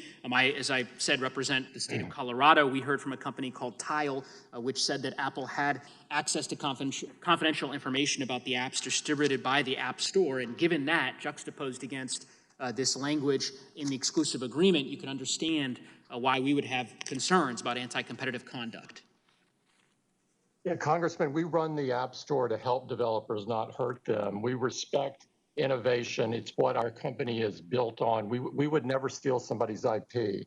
But I will follow up with your office on more detail on this. Well, and I appreciate that, Mr. Cook, because I think to the extent that Apple were willing to commit, and I intend to ask Mr. Pichai similar line of questioning, because I believe this is consistent across multiple different platforms. To the extent Apple was willing to commit within the developer agreement to say that while you have access to that data, that you are not going to use that data and are not permitted to use that data to replicate your own app, a copycat app, if you will, that would certainly, in my view, be a reflection of a step away from any type of anti-competitive conduct. And it sounds like you'll follow up and we can learn more with respect to that issue. Mr. Pichai, similarly, there was an article just today, or excuse me, yesterday, from The Verge. The title is "Google Reportedly Keeps Tabs on Usage of Rival Android Apps to Develop Competitors." And I'll quote from the article, Google said that the data doesn't give information about how people behave while they're using individual apps, but it wouldn't say whether it had been used to develop competing apps. So I guess first, I take it you would confirm that Google does have access to confidential information or ultimately competitively sensitive information about apps on the Android devices? Congressman, if I could clarify this. Today, we have an API which is available for other developers as long as users consent. This gives us system health metrics. This is how we can launch digital well-being features on Android. This is how we understand which apps are using battery, and we can give a dashboard which shows, maybe for crashing or quality control or for battery usage or for digital well-being. So at a high level, this data is available through a public API, and other developers can avail as long as the users give consent to it. So, Mr. Pichai, I just want to clarify, again, I'll quote from this article. The article refers to this data as sensitive data about other apps, including how often they're opened and for how long they're used. I'm not asking how you use that information. I'm just asking whether or not, in fact, what the article alleges it is correct, that you do have access to that data. Yeah, with user consent and the APIs exist, yes, we do. And does Google use And it's critical for us to have access to that so that we can maintain this is how we understand and we can, improve resource usage of applications. Understood. We can have features like. My time's limited, sorry. I just want to get to this core question. Given that Google does have access to that data, does Google use that data to develop competing apps? And if your answer is no, will Google commit to making the necessary changes within its Android developer app agreements to ensure that developers have that sense of clarity, that in fact the data will not be used for Google to be able to develop a competing application? Congressman, like other businesses today, we do look at trends, and we, in fact, in Play Store, we do publish the number of installs of application, and we give ranges. And so there's a wide variety of way by which we try to understand what's happening in the market. But I appreciate your concern about making sure there's clarity in this area, and we'll continue to invest and give more clarity. Yeah, I must, I guess, want to just follow very quickly, Mr. Chairman, if you're willing. So I guess I'm wondering if you can just answer that fundamental question. Does Google use that information to develop competing apps? I understand the purposes you've described in terms of how you use the information. I'm just asking if one of those, in fact, is to develop competing apps. The gentleman's time has expired, but the witness may answer the question. Congressman, because we try to understand what's going on in market and we are aware of popularity of apps, I don't want to. I want to be accurate in my answer, but in general, the primary use for that data is to improve the health of Android. But and any data we get, we have user consent for it, and we make it available through an API to other developers as well. The gentleman's time has expired. I now recognize the gentlelady from Georgia, Ms. McBath. Thank you, Mr. Chairman. And gentlemen, thank you so much for spending so much of your time with us today. We really appreciate it. And many of you have mentioned John Lewis today and his fight for equality, and that I know that all my colleagues and I will carry on. Very quickly, can each of you simply commit to improving racial and gender equity at your companies, including Black leadership and women in your senior ranks? Just a yes or no answer, please. Mr. Zuckerberg. Yes. Mr. Cook. Yes, I am very personally committed. Thank you, Mr. Bezos. Absolutely, yes. Thank you, Mr. Pichai. Yes, and we made public commitments to this regard. Thank you so much. Mr. Zuckerberg, in 2004, there were dozens of social media companies. Facebook distinguished itself from the competitors by focusing specifically on privacy. You had a short, clear privacy policy. It was just 950 words. It made a promise to users, and I quote, "We do not and will not use cookies to collect private information from any user." And you said, "will not." That's a commitment about the future, and that was 2004. Mr. Zuckerberg, today, does Facebook use cookies to collect private information on users? Congresswoman, my understanding to that is no. We're not using cookies to collect private information about people who use our services, and I believe we've upheld that commitment.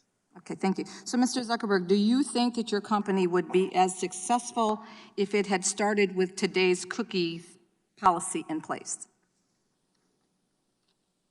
Congresswoman, I'm not sure exactly what you're referring to, but in general, cookies is not a big part of how we're collecting information. We've primarily used them to make sure that someone can stay logged in on web. We use them to some degree for security, to make sure that you don't have someone trying to log in under a lot of different accounts for one computer or something like that. So, Mr. Zuckerberg, once again, you do not use cookies? Congresswoman, just to make Yes sure or I'm no? clear, we do use cookies. Yes or no? We do use cookies. Okay. Yes, we do use cookies. Okay, so Mr. Zuckerberg, the bottom line here is that you broke a commitment to your users. And who can say if you may or may not do that again in the future?